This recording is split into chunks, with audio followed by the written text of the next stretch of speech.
All right, we're live. Good evening, good evening, good evening. It's Sunday night. You know what that means. It's time for the number one sports watching along in the world. It's time for Sports for You. Yes, sir. Live on YouTube. I'm John. That's Trell. What's up? And it's time for our Sports for You WWE Watch Along. Tonight, we are just 59 minutes away from NXT No Mercy going down in the Mile High City, Denver, Colorado. So we're getting ready to count down to that.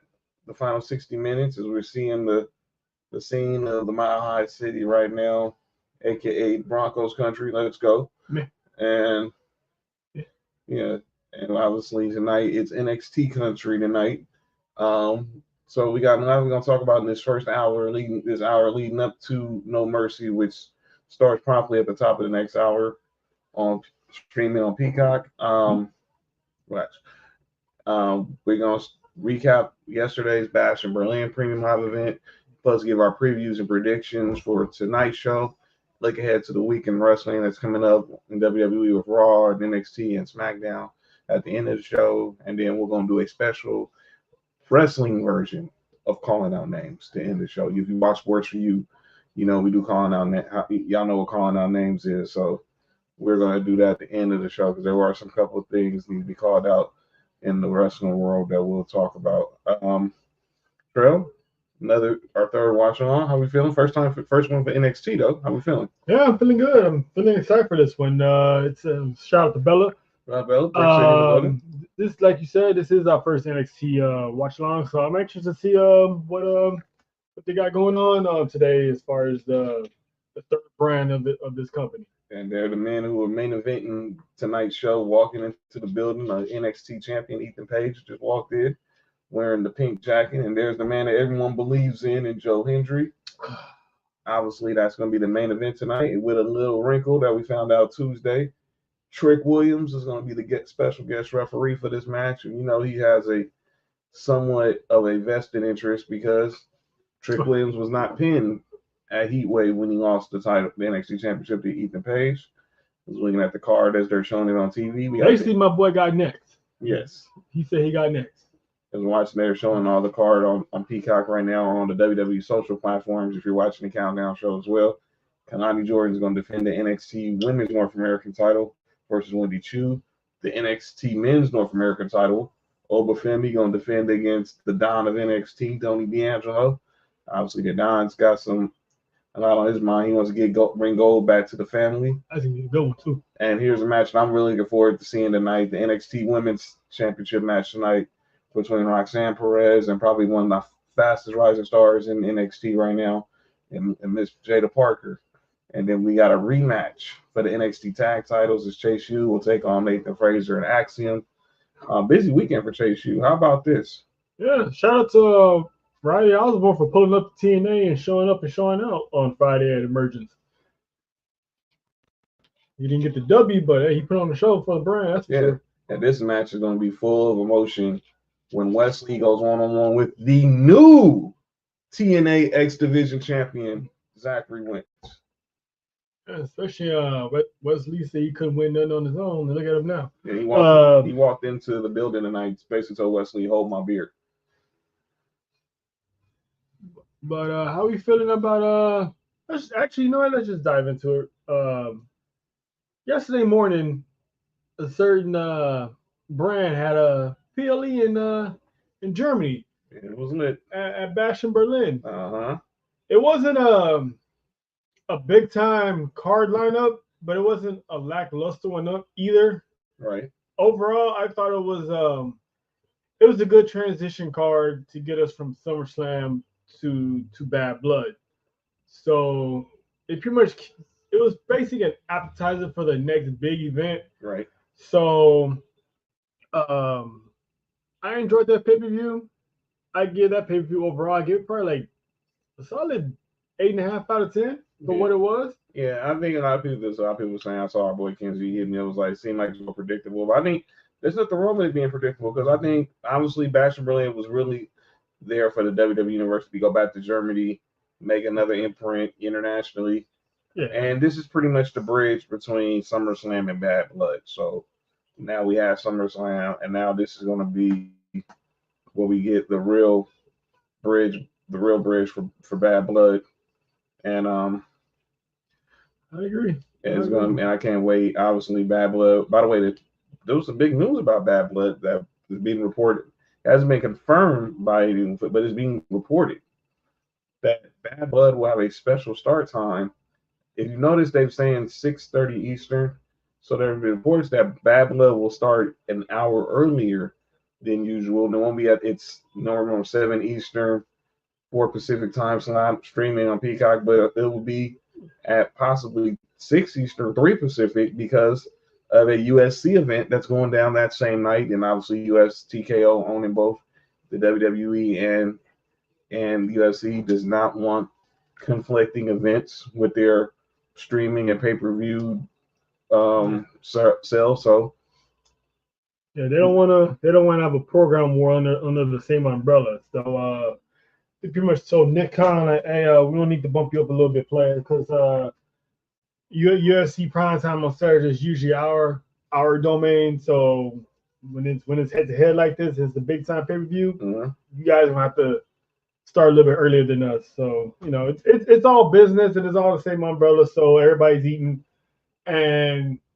it's good for me because I get to celebrate my birthday a little bit early. Yeah, that's right. For those who don't know, the day of Bad Blood is actually Trail's birthday, October 5th, which will be a huge event. So if you're busy that day, make sure you celebrate with us. We'll watch Bad Blood, and we'll be celebrating Trail's birthday all at once. That's right. So let's get down to this Fashion Berlin recap from yesterday. Like I said, it was a good show.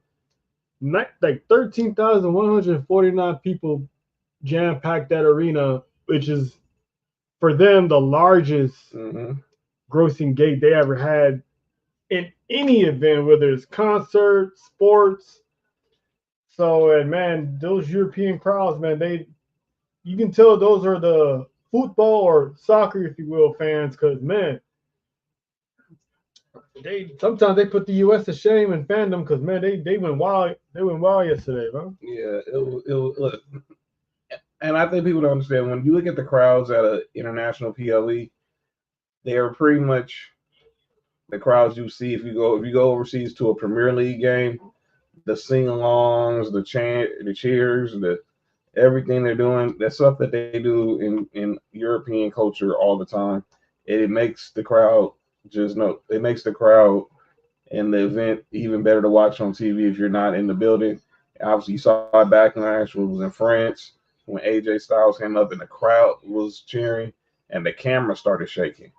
You saw they have that odometer talking about how loud they can get. Yeah, and obviously Cody and when Randy came out, obviously Gunther got the biggest pop out of anybody yesterday. This whole weekend, him and Ludwig Kaiser. Yeah, obviously getting back in their home country. So obviously more so Kaiser, who's born in Germany. Gunther, of course, from Austria, which is obviously near right there in that same area of Germany as well. So it was just a good night to watch some wrestling.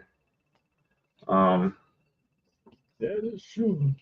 So let's kick this off with actually the match that people wasn't too happy about kicking off the show yesterday. Cody Rhodes and Kevin Owens for the Undisputed Championship. I personally didn't mind having this match kicking off the show because of the simple fact there's no really huge story within this yet. And this is probably gonna be like a one and done match anyway, because it's gonna lead to Cody and Solo anyway. So that match didn't really have much importance. So why would you have that as your main event when you have the hometown boy as the World Heavyweight champion? Have that in the show. But this match wasn't all bad. I actually liked this match. It was a slow pace, and my takeaway from it was Cody's knee injury rumor that Kevin Owens started on SmackDown over the weekend. Seems like it came to play.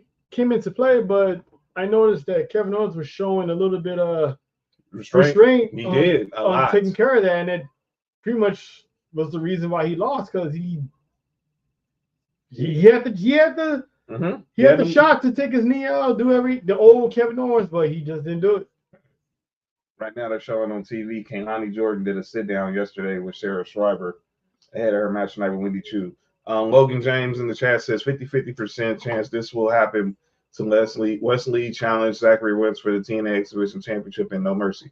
Well, right now they're still saying it's a regular match. It's not gonna be, but I doubt it'd be for the X Division title. Obviously, for those who don't know, TNA is taped, so they did some taping. They did a taping yesterday, and there was some NXT stars in the building on yesterday. So spoiler alerts, if you don't want to know who they are until Thursday, do not search TNA. But what I saw in this match was a Kevin Owens who was fighting within the demons within his past to trying to prove that he's changed a new leaf. Everyone we're all expecting that eventual Kevin Owens backstabbing heel turn to take place any minute. And obviously he showed a lot of restraint when it came to Cody.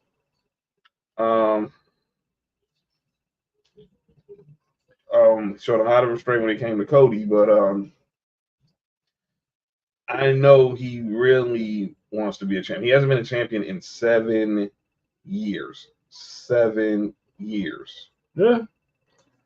Yeah, and this was his 10th championship loss after his last title reign 7 years ago.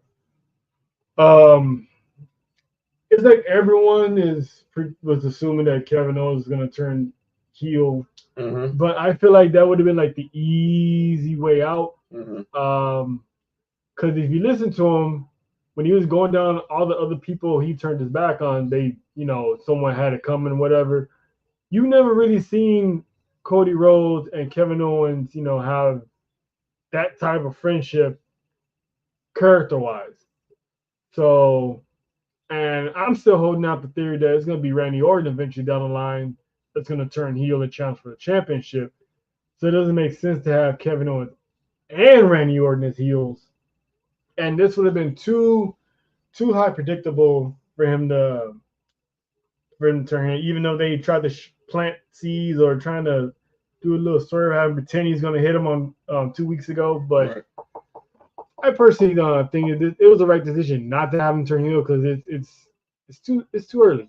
You got the bloodline hanging around. So, but maybe this is a seed planted down the road.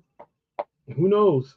And then obviously the match itself, you had Cody taking 2 stunners, you had KO taking 3 crossroads, and it was just good. It was a good match. Obviously, as far as in ring style, it was a good match. But Cody got the W as we all expected, and even KO seemed like he was, even though he was happy to see Cody get the win. You could tell he's something there, and obviously he wanted to make sure Cody kept that spotlight and not kept the focus on him. So you saw he was just trying his best to not even be on camera. Even saw when he hugged Cody, he pushed the camera out the way. So yeah.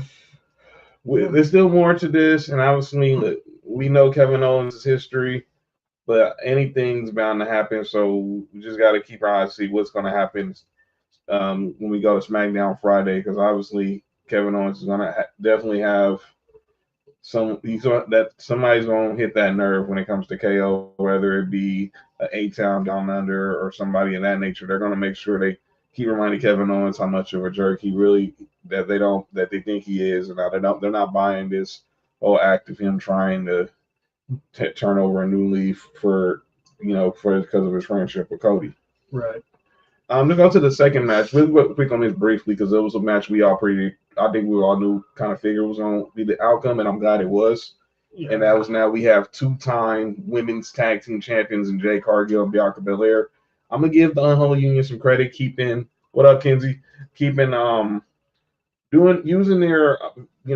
some of their veteran skills they learned in Scotland to keep try to best to isolate Bianca Belair, which takes a which is not an easy task. No. Which is not an easy task at all. But Jade Cargill, when she got that hot tag in the match, and I'm gonna say this again, and obviously this is also the spoiler alert. This has to do with my calling out names. This is not the same Jade Cargill that we saw in AEW. Yeah, I know. I think I know where you're going with that calling out names, because I was thinking the same thing when I saw it. I'm like, enough already. Yeah, I didn't. This match didn't have anything that big to that was a big highlight. So the right team won. They was never pinned in Scotland, so it was the right call having them win the tag team title match. So it's gonna prolong the inevitable. And what I was thinking about also, SmackDown is eventually gonna make their debut on USA Network next Friday, and the network's gonna need their big stars as champions. They're gonna need their champions to debut on that network. So no disrespect to Isla Dawn and Alba Fire, but what's a bigger name? Those two or Jada or well, there's no bigger name in wrestling. Bianca Belair and Jade Cargill. Yes. So those two have to be your champions. So it was a good. They lost in the international pay-per-view. They got it back in the international pay-per-view. So they're gonna be back in the States when they kick off. So it's they need their big time stars as champions. So, and then like I said, when they actually lose again this time, one of them will take the pin. It's gonna be somebody's fault. So, and yeah, that's Kenzie's question. When do we think we get the Clash of the Mega Powers? I think it'll be next year. Yeah.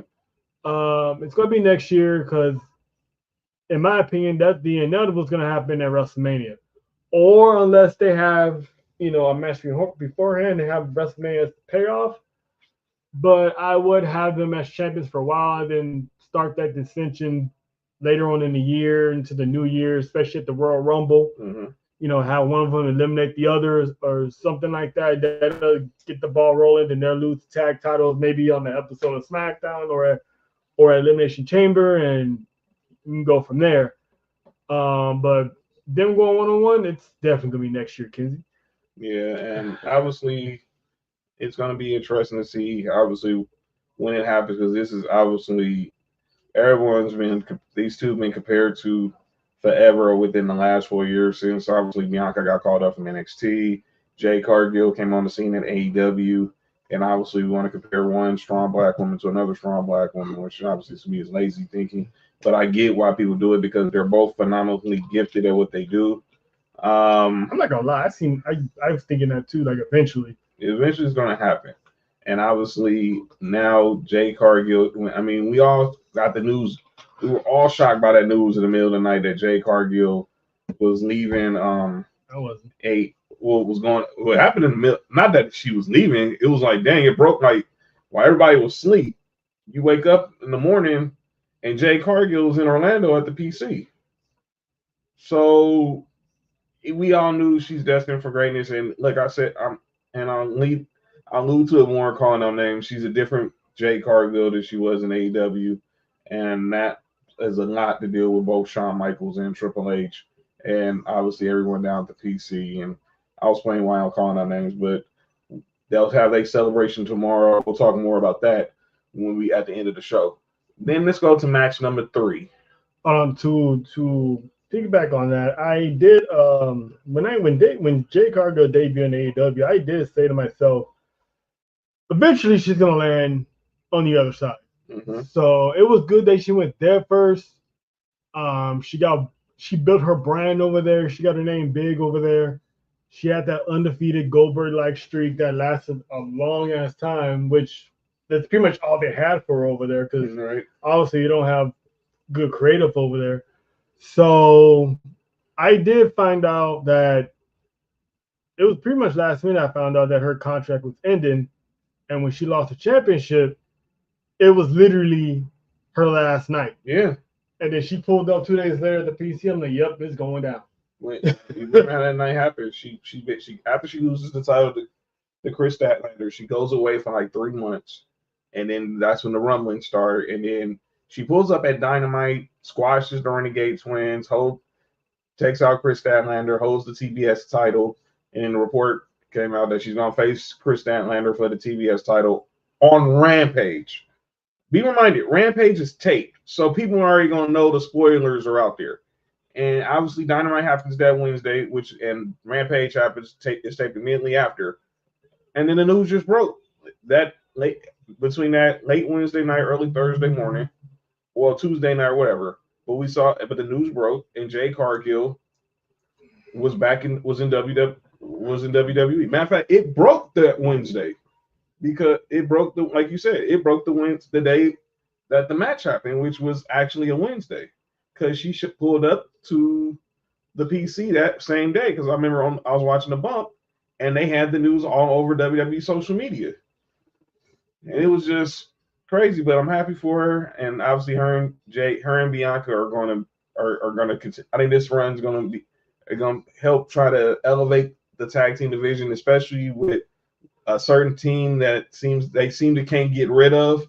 And I think this version of that certain faction is going to kill. Rampage, a terrible show. The writing was on the wall. Well, Rampage, I totally agree, Kenzie. Totally agree. Oh, shout out to Kenzie. Obviously, I know Kenzie. He from obviously member of the family. Happy birthday, belated birthday to Kenzie again. He was actually at last year's No Mercy in his hometown of Bakersfield. So shout out to Kenzie. So he's being a part of the program. Right. All right, Trent, let's go to the next match. So moving along here, we had the match of the night. Oh yeah, without a doubt. We had Drew McIntyre and CM Punk in the strap match. That match was pretty. I enjoyed that match. It brought back some nostalgia from the old strap matches of yesteryear. Mm-hmm. Punk's fixation on Drew McIntyre. I thought it was going to cost him a match again, but it played perfectly to him because he didn't have to win right away. He could just beat down Drew McIntyre as much as he wants.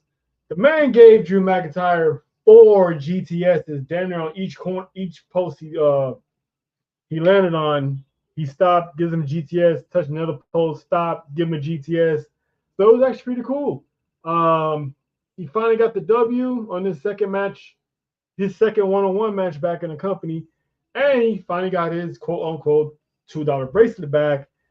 So maybe you should probably keep that in your locker next time, player. But yeah, it's good that Punk got that win. Now it's 1-1, which sets up in October for the third and possibly final match in Hell in a Cell. I'm anxious to see how they're gonna book that third match. But it was a good match, good physical match for Punk. He can still go, and thankfully he didn't even walk out of there with any injury. So it was a good match for me. You and I have told 10 years ago, the way this man left the company, that this man will be back like he never left. CM Punk last night showed why when you call him, when they say he goes by the moniker the best of the world, he truly believes it. And what him and Drew McIntyre did was all out brutality. Obviously, Punk was bleeding. He went through a table. Obviously, just the whole situation with the strap match. Yeah. Be there with the strap match. Just everything. It was just all out, all out hell. But in the end, it was a beautiful match of just epic torture to watch. And CM Punk getting the win. Now they're tied at 1-1, so we expect the rubber match to happen in Bad Blood. I see what Kenzie's saying. Hell in a Cell or First Blood. I think they're gonna lean more Hell in a Cell for the nostalgia feeling of it. Because obviously you want to get a definitive winner. Obviously you get a definitive winner with the First Blood because it's First Blood. But I think we're gonna go Hell in a Cell just because of the place of where it's at. We're at Bad Blood. We're back in Atlanta where the first Bad Blood was. Just go ahead and make it Hell in a Cell, and we'll find that probably out in the next few weeks as or maybe in the next week or two as they build for the trilogy of this epic rivalry. Speaking of rivalries, we're going to transition to my favorite match of the night was the Terror Twins of Rhea Ripley and Damian Priest versus Dominic Mysterio and Liv Morgan. I personally enjoyed this match. I love how well Damian and Rhea work together as this, I want to say Bonnie and Clyde because they're not dating or anything like that. But yeah, Peter Rosenberg. It's like big brother, little sister dynamic, and the way that they both looked, and it was pretty cool watching both of them do the Razor's Edge, which is awesome. R.I.P. Razor. Well, yeah, I got the shirt on. That was a good spot, and then Rhea just going ham on Dominic. Yeah. For some reason, the whole German crowd was hyped over that one. But it was cool. The right team won. This is only the tip of the iceberg. They just left Judgment Day. They have to get this first win as a team. The feud between those two in Judgment Day is far from over. And then we got the infamous, that's going to be a meme now, the infamous AO pin when the pretzel pin. When Rhea pinned Liv. Hashtag pretzel pin. Hashtag AO. So that's a meme in itself. But it was a good match. I enjoyed that match a lot. Just like Kinsey, I really did. It was a great match, and obviously Rhea and Dominic showed. And Damian, I'm sorry, showed just total domination. Obviously, let me say this, and I agree with Peter Rosenberg was saying. I got to give Liv Morgan some props. Mm-hmm.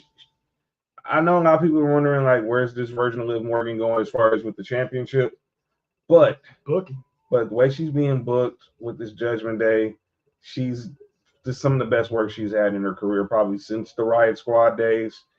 And obviously, Rhea Ripley is a megastar. She's proven it moment in and moment out. When the lights are on, she shines the brightest.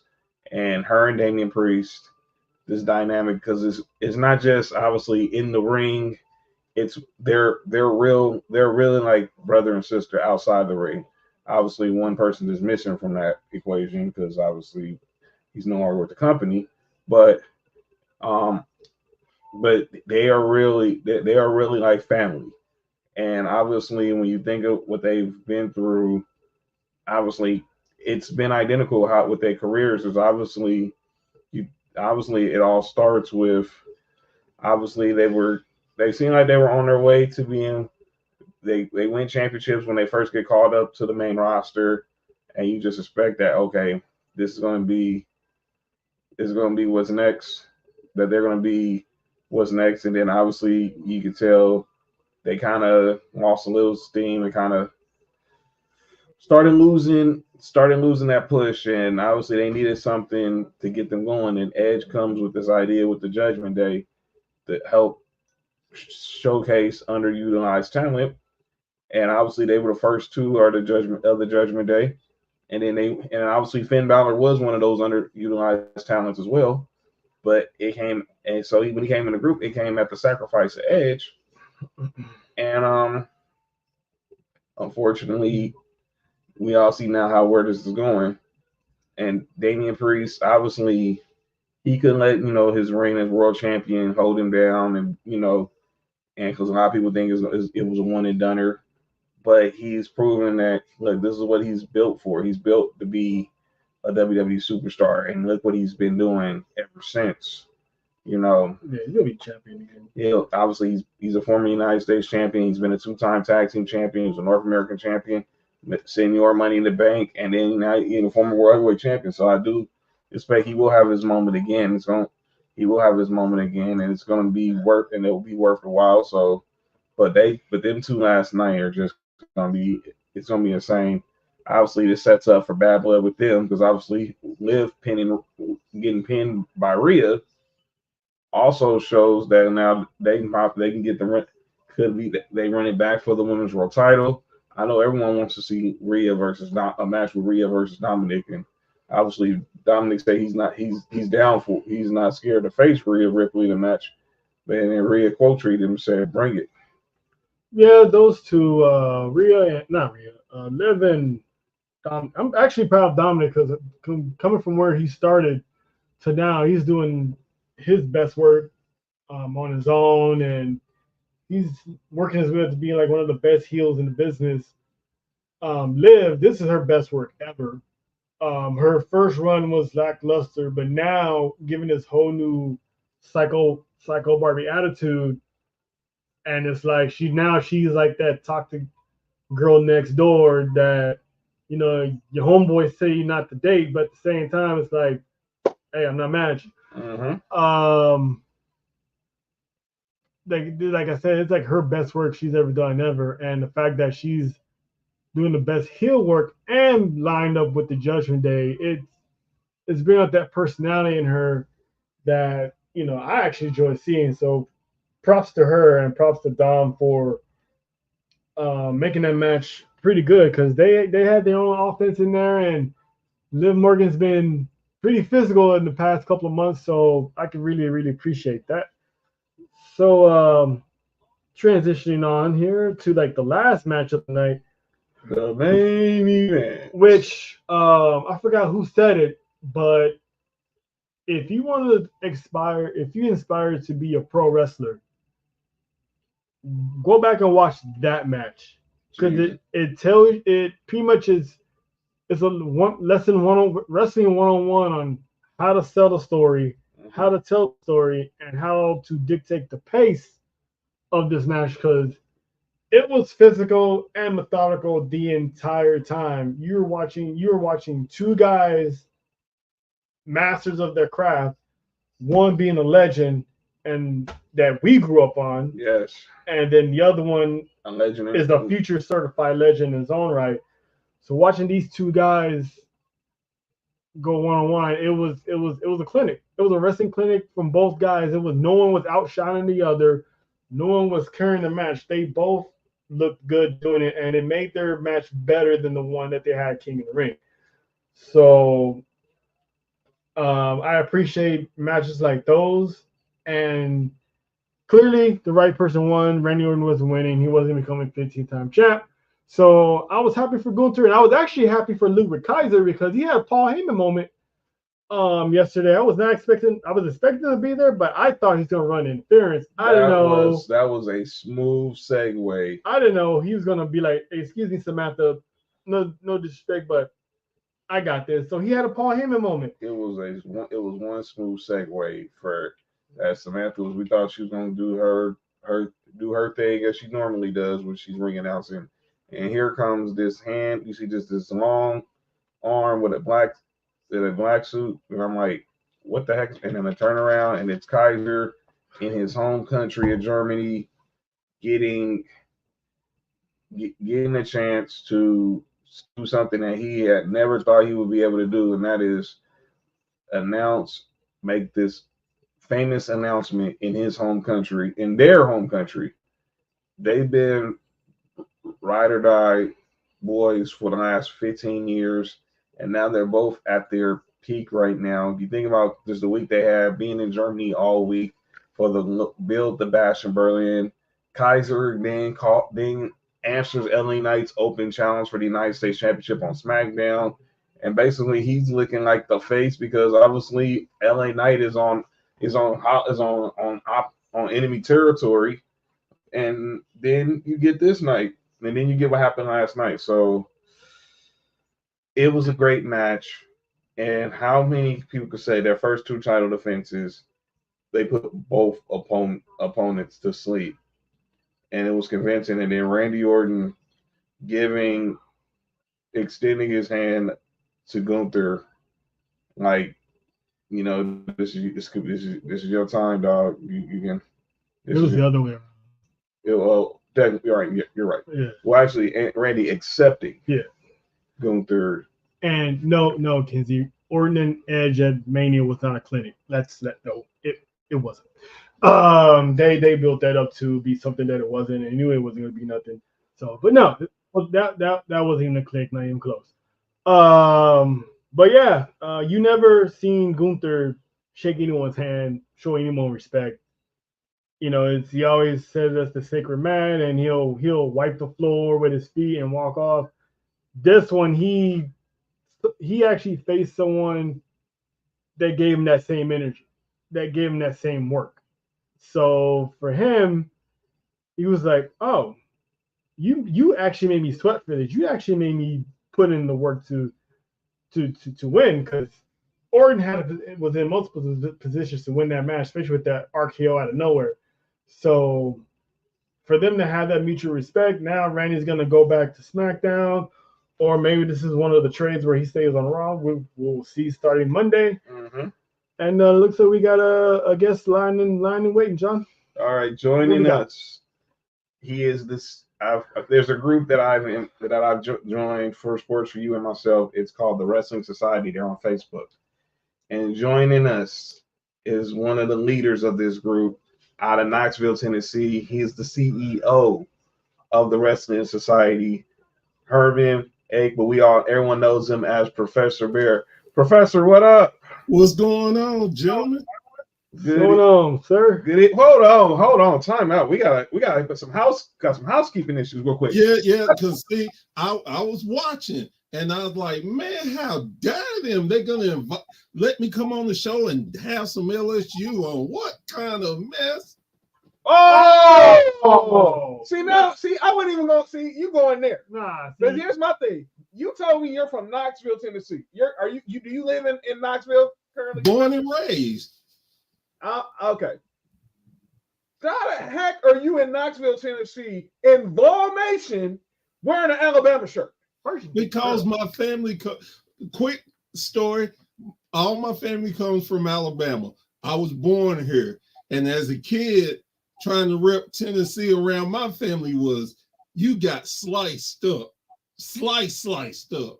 So, man, they turned me when I was about 8 years old and been rocking with the Tide ever since. But only don't Tide get me I care about is wrong. my laundry detergent. Say again. The only Tide I care about is my laundry detergent. Of course, that would be your answer, considering that we done y'all up so many times. It don't even matter. All right, look, we took your coach and your good coach and made him great. So what? Hey, that's okay. We still won one without him, so it's fine. It's fine. We still won one without him. Hey, who did we beat to win that? Whose defense that Joe Burrow sliced up that championship? That championship, yeah.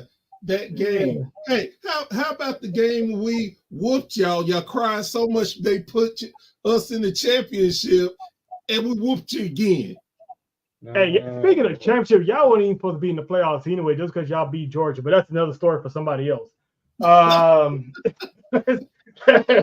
Let's shout out to my guy Mark. My boy Mark's a Georgia fan. So it's crazy because when you say you stayed in Knoxville, because I'm a Tennessee fan, it's like I'm like, man, but then when you come on here with an Alabama shirt, I'm like, dude, just totally depressed, like heartbroken, like ouch, like, and I know what you're saying, because obviously the history of the Tennessee-Alabama rivalry, especially with the cigar celebrations. It was like, oh man, but I get it. I get it. I get it.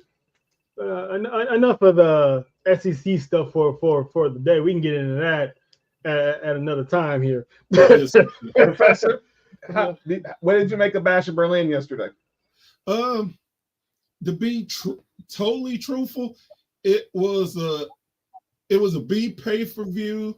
I thought that I knew it was going to be, and I got to give Triple H credit because he's able to take a pay-per-view that nobody would care about and make it relevant and money and worth money to take it to places where they don't get a chance to have pay-per-views. It is smart marketing. It's smart on their part, and the creative has been so well that it weaves into the long story aspect. So I think it was good, but I find myself with those type of pay-per-views. I watch it, but I don't watch it, if you know what I mean. Yeah, yes, sir. I'm paying attention, but I already know what's going to happen. So I say this, and we said this at the beginning of the show. A lot of people saying, "Well, it was too predictable." Well, I look at it as, well, that's not necessarily a bad thing, because I considered it, and earlier as we started our review, Professor, that it was more so a bridge. It was a bridge pay-per-view. Obviously, it was a bridge between. It's really the bridge between SummerSlam and Bad Blood, and obviously putting it an international pay-per-view near the end of the summer, pretty much is a way to keep people engaged. Otherwise, because you think about, if this was a pay-per-view that was in the US, I don't think it gets the much attention that it will be discussed. It'll just be like, okay, just another. It's something you could have seen on a live TV, on a live Saturday night special or something. But Triple H knows that certain pay-per-views don't need to always be marquee, and this one wasn't a marquee one. It was pretty much like a one-off. So putting it between SummerSlam and Bad Blood gives us that bridge to obviously see what's going to be, what we're expecting to be a phenomenal pay-per-view come October. Right. And the crowds are what's making these pay-per-views, because they're generally excited for seeing WWE. So they want to express that and just enjoy themselves. So, I mean, you just like the Gunther Randy match. Now, I knew they were going to have a fire match just right off the rip, but you can't tell me that crowd, the excitement of the crowd didn't get you just amped up just a little bit more. Mm-hmm. And that's why I think it's so smart when they start taking their pay-per-views around. It's just genius, because it could be a garbage pay-per-view, but the fans will make you be like, I wouldn't watch it normally. I was going to cut it off, but the fan response, it kept me there. It did. It is. Yeah, I said it, I compare it to it was like going to a Premier League soccer match. You seeing how the crowds are engaged and they're jumping around and obviously singing along and making unique cheers and everything, and obviously that's the way it looked. And we saw this in Backlash with France. I mean, that image of AJ Styles, of them chanting for AJ Styles, and then the camera shaking, is gone viral. And you're noticing that. You saw it even in Scotland at Clash of the Castle. Obviously, the singing alongs for Cody Rhodes or for Bayley. Anytime Bayley comes out, Bayley was being on all month after losing to Nia Jax. She pops up on SummerSlam. She runs Tiffany. I mean, at SmackDown, she runs Tiffany Stratton out of the arena. And what are they doing the whole time? They're singing her. They're doing a sing along for her while she's basically chasing out the Buff Barbie out of Germany. So Triple H, like you said, and like our boy Kenny was saying, he got the quality over quantity is a big thing, because he realizes you don't need to have a bunch of matches to make a really good premium live event. You can keep it minimum and still have great storytelling in it. And I tell you another thing that I love that I don't think a lot of people have caught on to. When they have the B pay-per-views, NXT has a pay-per-view that next day. And truthfully, their pay-per-view is going back to the old NXT, where it was still the show. They have good quality, and their surprises are just massive. So I really enjoyed it. Like, I don't pay attention to NXT like I used to, but I can watch the pay-per-views and love it. Yeah. Yeah, and I think tonight they got a banger. Obviously, you got every NXT title on the line tonight, and then you got a score to be settled with Wesley and Zachary Wentz. Let me ask you that question, Professor, and then we want to get into the whole to the pay-per-view and then but get into where you do with the rest of society. How have you made of this crossover between NXT and TNA? You know, it's funny. Somebody else had asked me this question, and I was like, well, WWE ain't really doing anything for TNA. And then the gentleman I was talking to, he's like, well, no, you're rushing it. You expect this. He said, look at the slow build in the production and look at some of the people they're bringing over and using on NXT. And NXT. And I got to thinking about it. I was like, you know, that is true. That it's the slow build. And I think most fans are used to when you see another company, you want something to hit right away. And you want it all the time. And again, going back to Triple H and Shawn Michaels, they're smart enough to give us what we as fans have been asking for: storylines, something to build on. Everything doesn't have to be that moment. And as I always say, if you can fool me or you all, because we do this, we watch wrestling, if you fooled us, then you did a great job.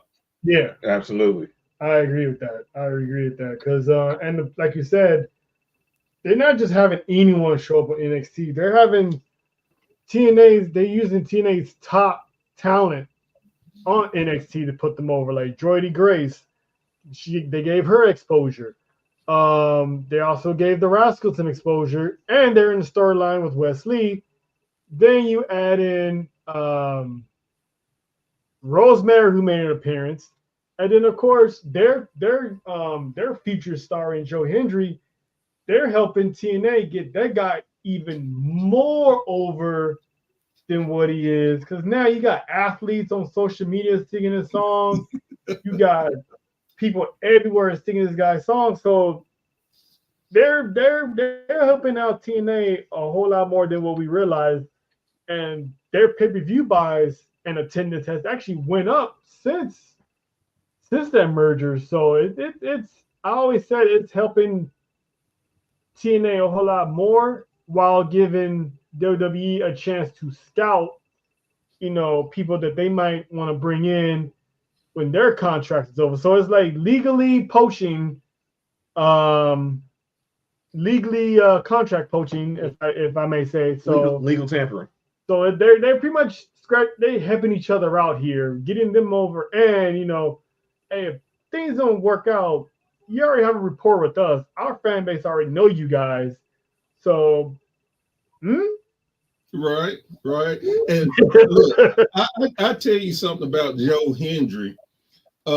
When I first saw Joe Hendry, this was when his first appearance in Ring of Honor before Ring of Honor got bought out by AEW. I tell you, I just couldn't stand. When I first heard I Believe in Joe Hendry, I was like, come on, bro. Come on. That's just weak. Commercial or something. Yeah, I'm like, man, this is so weak. What the? Then he came out to wrestle. I was like, okay, I ain't going to knock you on your wrestling. You got some skills. But that I Believe in Joe Hendry crap just bugging me. Then he's hit all the majors. Now, when you start singing songs and you ain't even really paying attention, you doing something, I believe. Oh, not man. You're over. You're over. So I definitely give him props. Annoying songs that eventually catch fire. You know what I mean? Like, yeah, and I give him props because he bet on himself. He's smart enough to make these hit. And then I love when he does he goes off on people and uses songs on them like Top Dollar. Oh my God, I cried. He's like the white rock, because no other person that did a sing-along concert like that made it funny than The Rock. So the fact that he's doing it, it's like, and then the one he cut on Ethan Page the last week or week before, that had me dying. That had me dying. And then you just think about that. Yeah, I was going there because that song's been stuck in my head since Tuesday. Ethan starts believing Joe. Ethan, please put on some clothes. You gotta be kidding me. And everyone is singing this They were song. singing it the whole time during the segment. They're going back and forth talking. You just hear in the background. It is affectionate. It is so affectionate. It's crazy. And think about it, he's main eventing tonight. And we was on the podcast on Thursday with our friend Edgar in Sacramento, Professor, and just thinking about how this main event tonight, it's too much, it's two outsiders. This, like, you brought up the black and gold feels. I mean, I'm not saying nothing could be black and gold again, because that was a moment in wrestling history that I think obviously was one in a million. But you see that field where you got a guy from another promotion and then a guy who came from another promotion pretty much as your headliners tonight. And Ethan Page, obviously Shawn Michaels saw something in him. He felt like that there was a lot of untapped potential there that he could bring out. And clearly he has. I mean, look, I don't think you put the NXT title on a dude after a month without seeing something. And me and Trail talk about this all the time, Professor, that the guys who we grew up huge DX fans who were anti the establishment. I was telling you probably were a big DX fan yourself. Anti the establishment, break the rules. You know what? F that. We gonna blow by our own rules. And they're the guys who are building the culture for the next generation for wrestling fans. Yeah, and the thing is, sometimes, and it's similar to a conversation I had with somebody just today. You know, sometimes you got to let people go through things to become wise. Not all of us can have a conversation like I could tell y'all, hey, y'all doing this, that, and the other with your podcast, and you could be better. But sometimes you got to let people go through it to learn on their own to get better.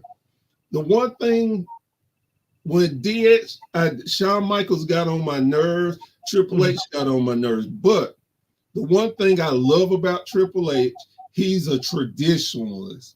A lot of people don't realize that about him. He knows his wrestling history, and he loves to keep history, make things so it can go and be a new moment in wrestling. Mm-hmm. So I appreciate them getting older and realizing it's more about the business than just making money and getting over. Right. Mm-hmm. So I definitely appreciate them for that. Growing up, I would say. Yeah, those guys, they made my childhood great, and now as an adult, the generation that's coming up, they're going to experience, you know, some good storytelling, good wrestling, and whatnot. Because, like you said, he's a traditionalist, and he's good with his history. Like, some matches, you probably subconsciously sitting there looking at him like, this seems familiar. Like, where have I seen this before? Mm-hmm. I can't put my finger on what and then you go back and someone says, oh, it was this and this is like, oh yeah. So like it's almost like a recycle of moments, but it's with different people. Like one of the ones I started noticing was pretty much Rhea and Dom. It was like, damn, it was like the whole 80 girl in China thing. It's like only difference now is there's an actual another woman involved instead of, you know, just a bunch of, you know, random paid actresses that come in and just, you know, be part of a segment. It's actually another female that's causing a rip. And then, so I like how it makes a 180. Like WrestleMania, for example, that last 18 minutes of that Roman Reigns Cody Rhodes match, I was pretty much 13 years old again. Yeah, he brought back all these people, but it wasn't just random people. It was specific people who had beef with one another back in those days, like, you know, Taker and The Rock or Cena and The Rock.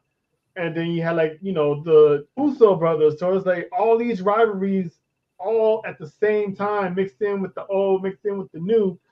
So it was just that was like the best storytelling I've seen in a long time. So I'm glad. Unfortunately, things have to happen for Triple H to get that moment to do this, but I'm glad that he actually has a chance to make it happen. I tell anybody, whether you like Triple H or you don't, it's hard. I find anybody hard pressed that can argue that the last 2 years Triple H has brought wrestling back to glory. You see all the different changes that needed to happen in the WWE. Now we're back to talking about WWE as number one versus AEW. So and it's a cycle. We have cycles all the time. So yeah, it's and I saw this coming because at the time when Vince was running it, it was downhill. No one really paid attention. I was still watching because I'm always gonna be a fan. But AEW was, that shiny toy that was putting on good matches. So I'm like, okay, this is cool. Everyone was slamming WWE. Oh, this is better, blah, blah, blah. Oh, we're beating NXT, yada, yada. I'm like, to myself, I'm like, all right, this man's holding receipts. And I'm like, the moment he gets the chance, it's gonna be a whole 360. And sure enough, in 2 years, now we're looking at WWE as the show, and now AEW is now exposed because AEW was like this the entire time. But when WWE was doing so bad, we thought AEW was the greatest. But now Triple H is actually exposing AEW just by long-term story booking, better storytelling, putting a little bit of story and entertainment mixed in with wrestling instead of just going out there having a 5-star match every week, or it gets you more invested. So now it's like, now it makes you look like, oh, maybe AEW isn't as good as we thought. So I like how Triple H and Shawn Michaels bringing NXT to newer heights, going back, getting overseas talent, indie wrestlers. They stopped doing that starting the pandemic. They was no longer bringing in outside talent. That was just homegrown, and some people made it, some people didn't.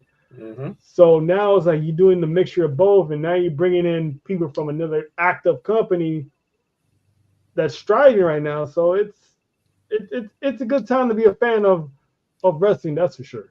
I agree with you wholeheartedly on that. I just think that AEW is a little different, and I never am ashamed to say I'm a more of an AEW fan because the type of storyline, and I'm definitely a wrestling fan.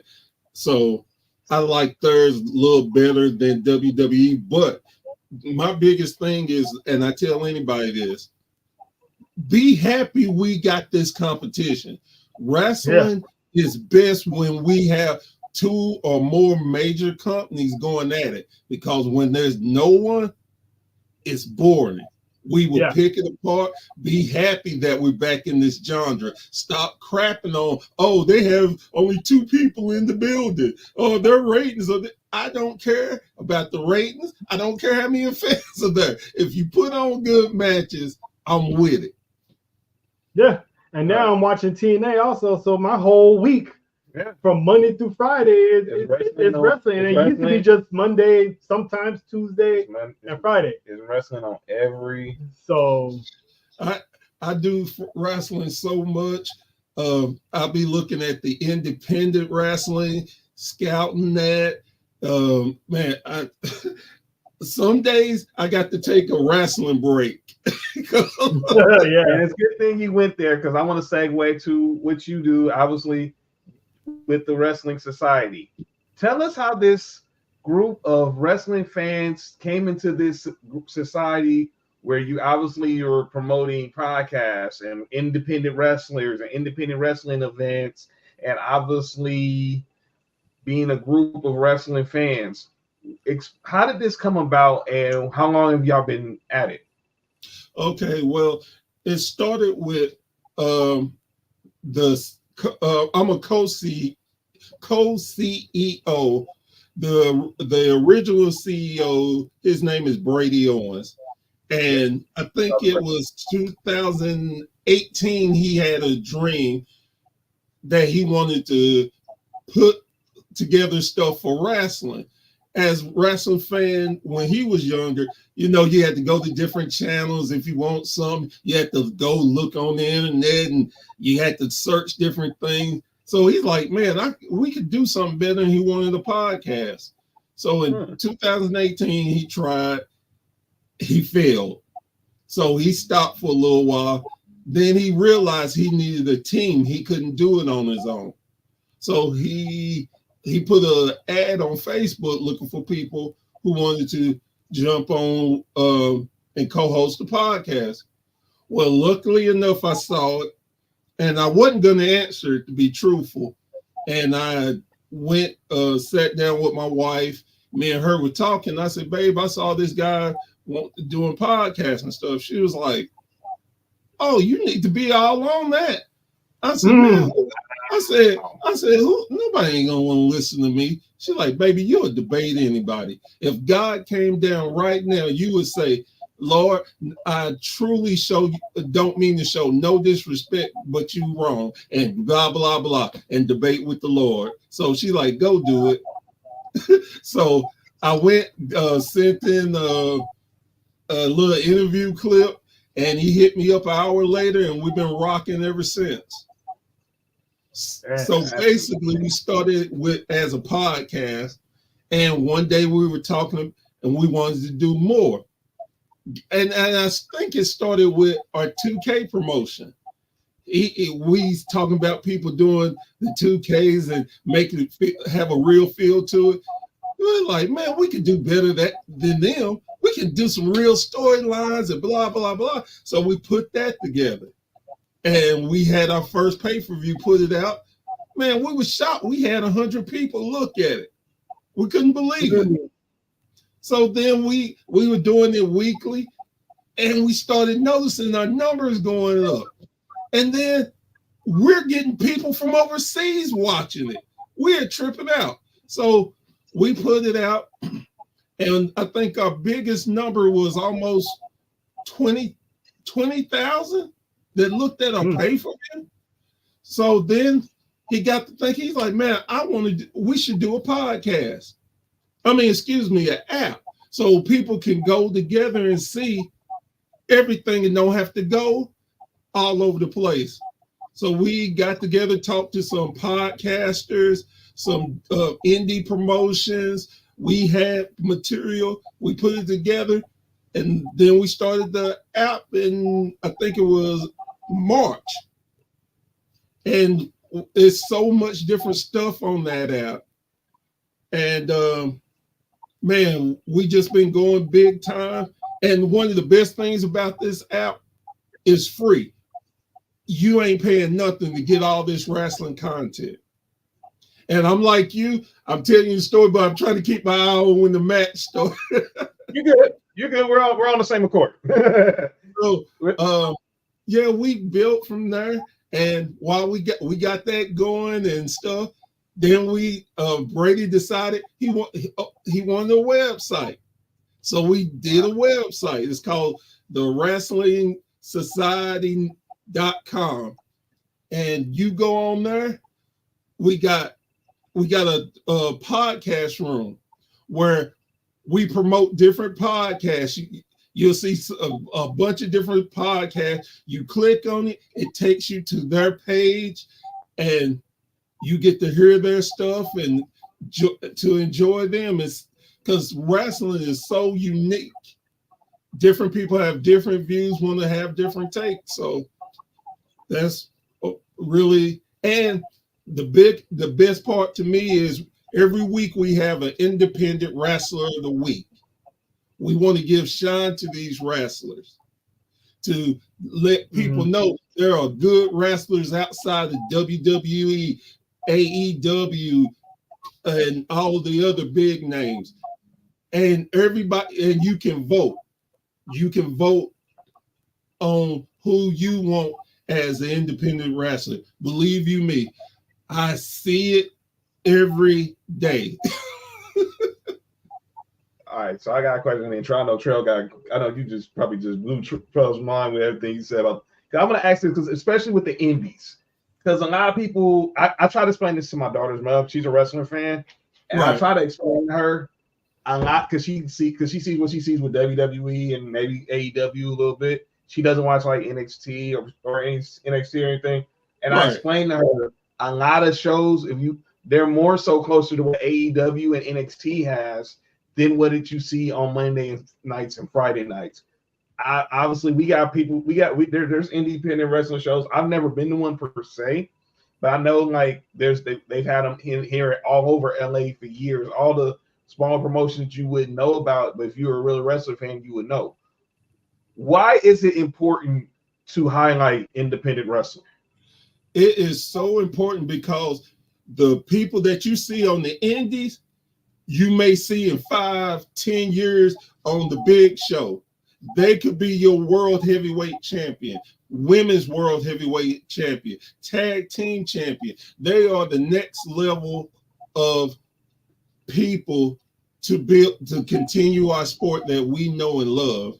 So you want to give, I'm telling you, I challenge you, pick one indie show to go to. You may be very surprised on how well you enjoy it. My wife prefers going to indie shows than WWE. She enjoys the indies so much. Yeah, we're definitely gonna go. Go ahead, Tro. Oh no, I don't have any questions. I actually I appreciate that, you're also covering like, the indie wrestling, because it gives people who are actually getting into wrestling as a fan to start from, the bottom instead of just, the juggernauts, if you will, because you never know where you're going to see these independent talents show up. And it's like, they already have a fan base following. They're, oh, I know that person. I've seen him at a show like down the street from the house or something. So I tell you a quick funny story. I met Brian Pillman Jr., Alexis King, at a promotion right before he got called up to NXT. He's super nice. We were talking, and I was asking him. This is right in the midst of us trying to get our wrestling society going, and I asked him if he wouldn't mind. And he's like, "Well, I got to check with my his agent." I was like, "That's cool," and I was just happy they talked to me. Then I ended up talking to the women's world, the NWA women's. At the time, she was tag team champion. Now she's the world's women's champion. Matter of fact, let me get you a picture, autographed picture she gave me. First time she met. And I apologize for the light. It's all good. Oh, wow. And she gave me, and she did a shout out for me when I first met her. And I saw her again in July. And she gave me another shout out so I could put on our thing. Like I said, we just love wrestling, and we like to give all types of different information because wrestling is so vast. A lot of people don't know it. They think it's one thing. It's the WWE, and it's a lot more than that. Just that. I say this when me, I started paying more attention. I started hearing more about the indies, obviously because of social media, and obviously when we started Sports4U, few indie wrestlers follow us and other indie podcasts, and I mean, me and Trail last year when WrestleMania was here in LA, we got to be at Wale Mania, and obviously a lot of independent wrestlers they show up there because obviously Wale puts on an event for the culture, specifically for us, for brothers, for Black people, and it was like you didn't know this many people were out here grinding going from these. We always hear the stories of them traveling city to city, having to fly here, drive here, and all this and that. People don't believe how real that thing that's they saying about it's real. And obviously, I've never got a chance to talk to an indie wrestler like in face to face, but from your interactions with them, what are some of the great things that they love about the indies, and then what are some of the things that they wish they could change about the indies? Definitely the pay.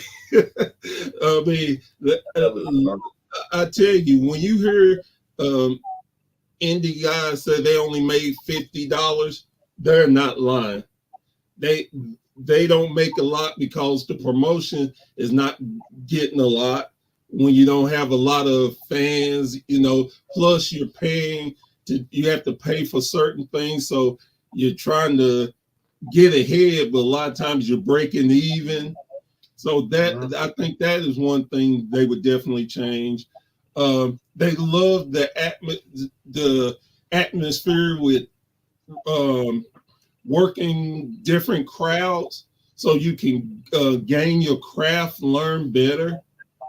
There are a lot of indie people, man, that are like us. They work 9 to 5s. They're trying to keep the house, their mortgage, got their families. They work in full-time jobs. Then their day off, they got to drive 100 miles to go wrestle.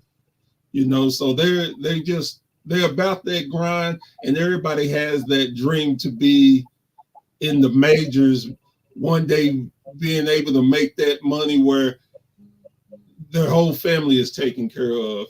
But it's also, most of them is the love of it, love of the sport. Absolutely. While we're watching the first match of the night, so it's going to be the NXT Tag Titles is in progress. It's Chase U versus Nathan Frazer and Axiom. Let's get our first predictions from the night. I got Chase U retaining these titles. We talk about, obviously, superstars going back to the indies or going back, to refresh their craft. I'm looking at Ridge Holland right now. Obviously, we know his time in NXT UK. He gets called up to NXT, and obviously we know he's got a pretty of a reputation with a lot of fans for someone who can be a little bit reckless, and we all know the most infamous one now is what happened with Big E, and we're praying, and I'm believing we will see Big E back in the ring. We don't know when, but I just got the faith and believing if Edge could come back, if Saraya could come back, if Daniel Bryan could come back, I know somewhere down the line we'll be hearing all ladies, whatever city we're in, and Big E's going to come out there and be a power of positivity. I got Chase U winning this match. Who you got, Terrell?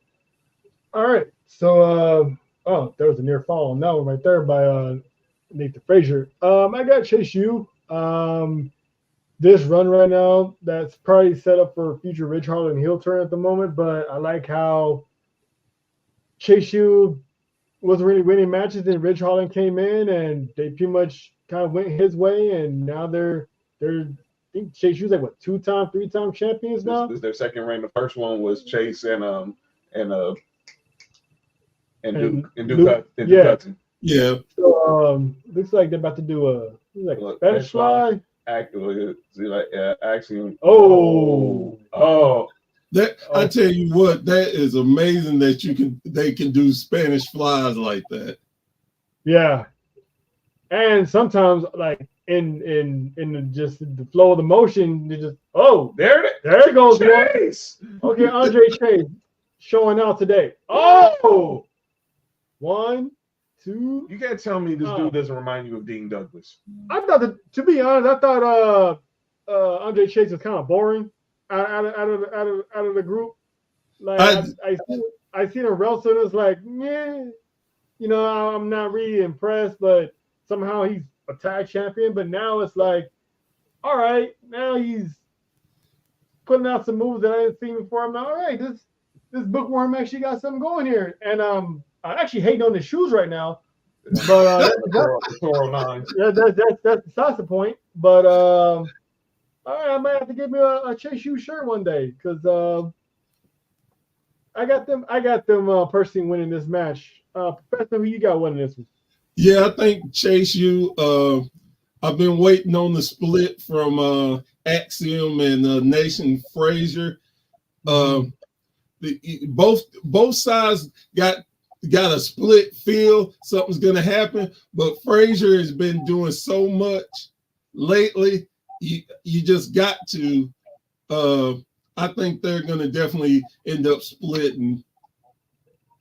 Yeah, definitely. Nathan Frazier, of course, comes from the school of Seth. Obviously, was trained by Seth Rollins. Obviously, and in Axiom, we all know, if you know who Axiom really is, we know about his time in NXT UK, and obviously wrestling in Spain, and Ridge the Fridge. And like I said, we know Ridge's history, obviously, and anything about his time with the Brawling Brutes, learning from Sheamus, and obviously we all know what's going on with Sheamus and P. Dunne over on Raw, R.I.P. Butch. And but this is, like you said, Professor, both of these teams, like, they have split, and you think about what Chase U, you sense the little animosity between Riley Osborne and Duke when Ridge was trying to be accepted, because Thea Hell accepted him, and they wouldn't. And you gotta give a lot of props to Riley Osborne for what he's been doing, going over the TNA and competing in Ultimate X on Friday.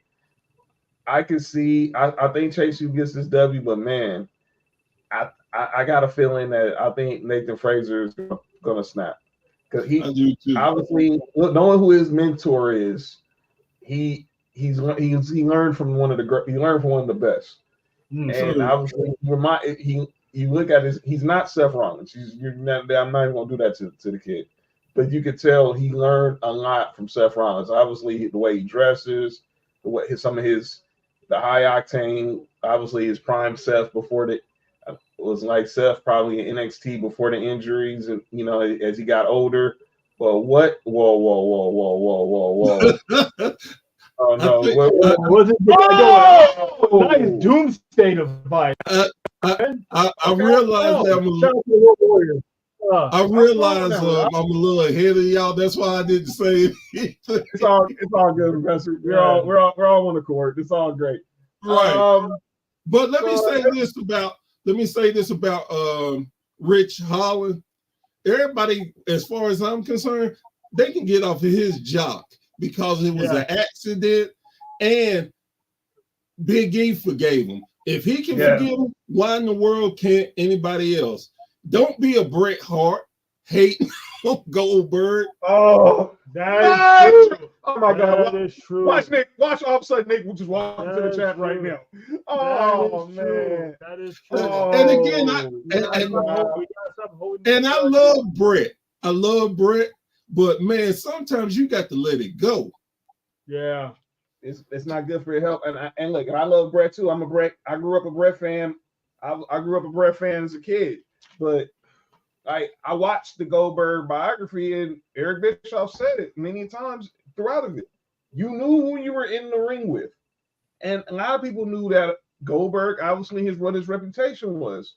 You chose to ignore it, and you holding on to this grudge for over 20 years, which isn't healthy, because obviously we know the health challenges Bret has had in his life, and when they came to that night with Big E, it was just sad. I watched it. We all watched it when it happened, and I'm like, this can't be, man. And look, but seeing Big E the next day, just being Big E, he had the neck brace on. He said he had all his activities of his extremities, but he clearly forgave his professor. He forgave. Oh, there we go. No, there we go. Chase, here's the tag. Oh man, and Frazier looks out. He looks out. Oh, here comes that. Damn. There goes that rugby. Oh, that's that rugby background. Here it goes. Okay. Into a backstabber. 1, 2. Oh, okay. Hey, wow. I will tell you this too. My favorite female on NXT is Thea Hale. She has so much energy. She is so cool. I love her. And her expressions. She sells expressions like nobody. when she gets to the main roster, she's gonna be a beast. Shout out to Dominic Mysterio in the chat. But I think with Thea Hale, I can't wait because obviously this is what she's been wanting to do since she was young. I've seen a clip. I was telling Trey about this one day at work.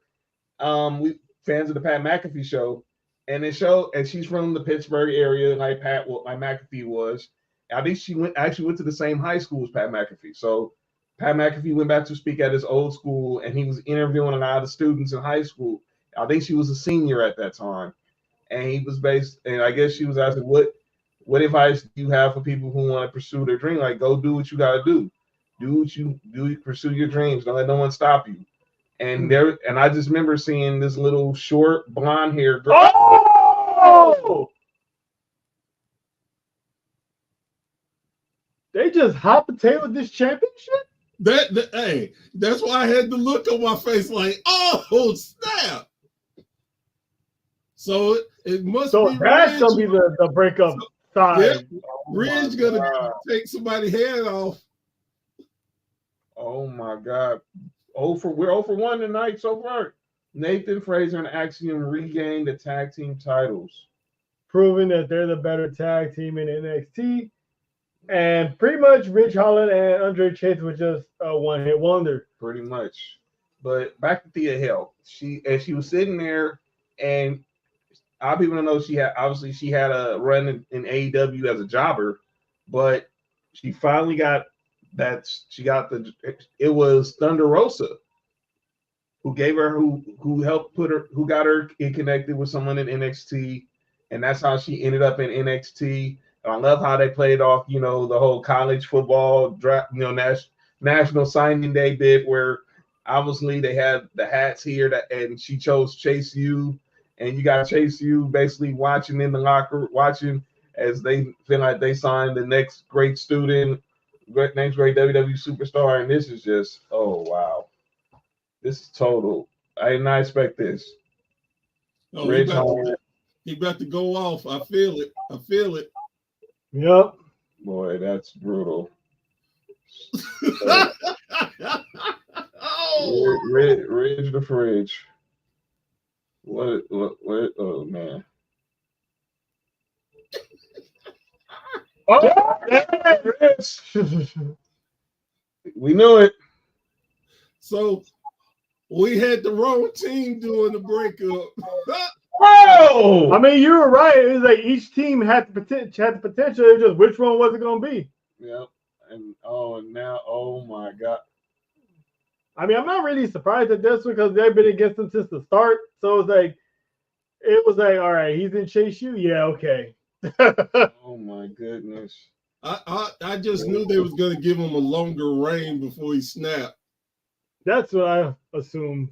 Ridge Holland might be building. I don't know where this leads. He's gonna be a monster in NXT. I tell you what, if he should get a run with the NXT title.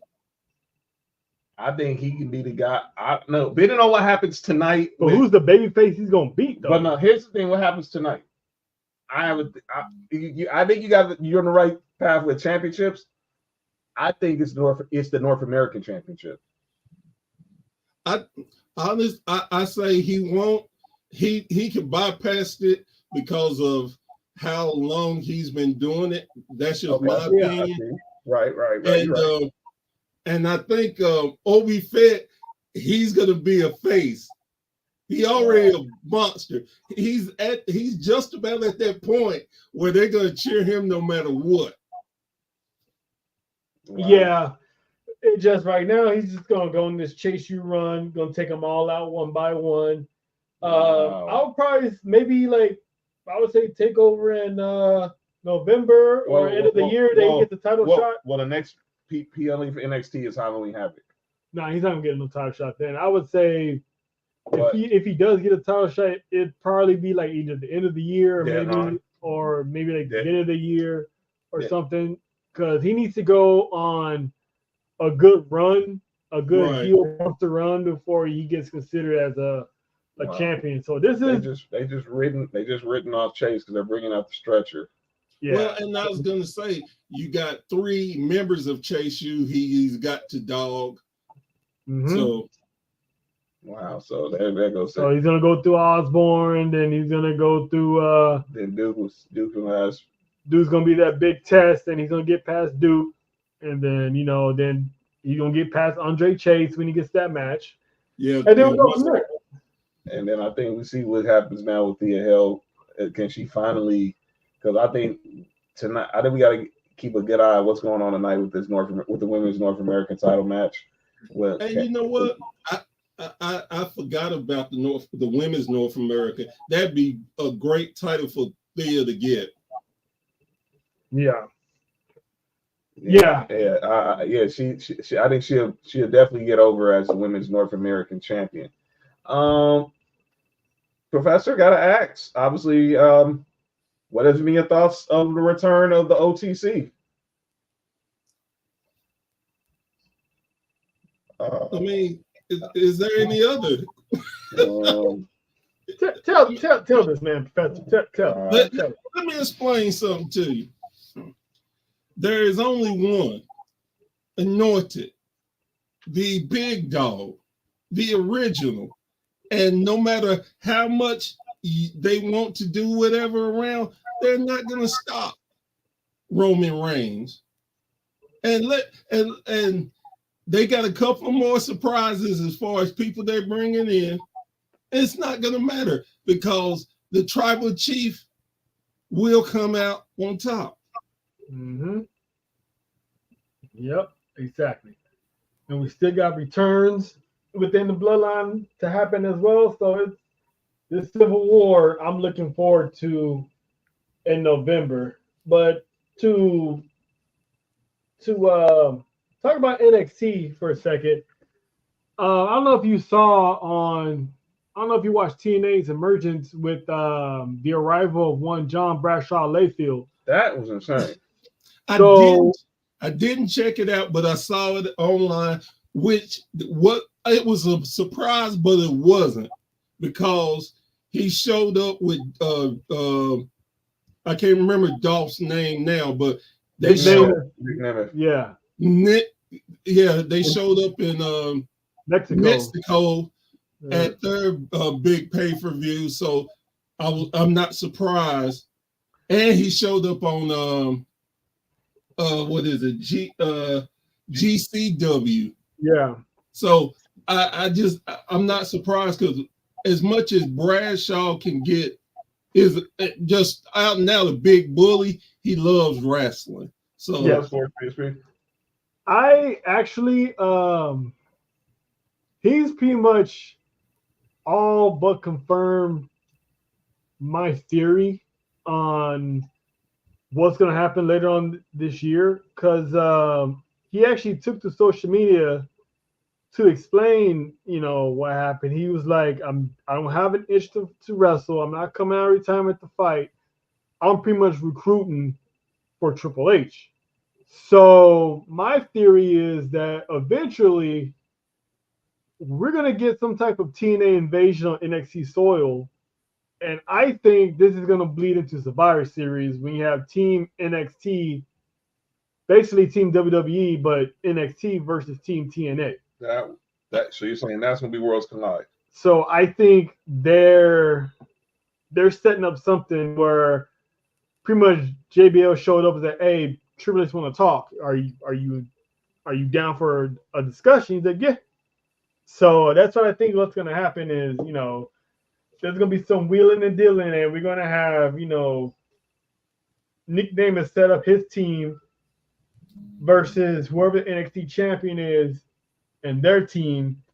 And it probably won't be on the Survivor Series card itself, but it's probably they're going to have like a Survivor Series type of match at NXT, which, if I'm not mistaken, has never happened yet. So a Survivor Series style elimination match in NXT because it's always been War Games. And now Triple H holds War Games now on the main roster. So that'll be a good Jada Parker. I'm sorry to interrupt. Jada Parker just that just caught all my attention. I don't blame you. Yeah, we're big fans. Talk about a young lady who oozes swagger and confidence. Yeah, Man. And obviously, wait a minute. Oh, time out. and she's a collegiate star from the good state of LSU. That's why you wore your LSU. You ain't slick, Negro. Nah, I wore it because we got USC tonight. I wore this because we got SC tonight. Well, that explains what's going to happen. She's about to take an L.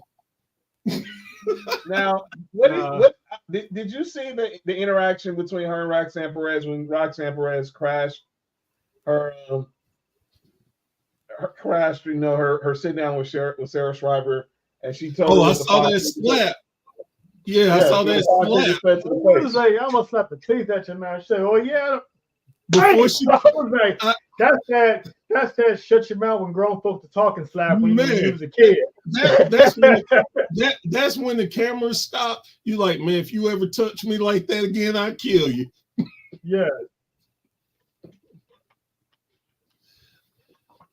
What do y'all think about this Wes Lee turn? Overdue. I thought when it happened, I thought it was gonna be the Rascals turning on Wesley when they lost the titles. I thought they was gonna gang up on him, but when it happened, I was like, okay, I understand, because he ran through everything as a face. So it's like now it's time to, what can you do as a heel? So, and the history is there. Zach Wentz stupidly got himself fired over a photo he should never posted.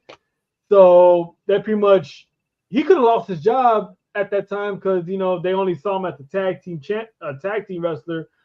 So he could have easily been part of the Black Friday of being fired list, but they kept him. They saw something in him. Like, okay, we're gonna turn you into a singles star, and he became the biggest star in NXT, greatest North American champion of all time. So I understood the heel turn for him because it's like, you left me by myself being stupid, and you come back trying to bring this tag team together, and you lost the match.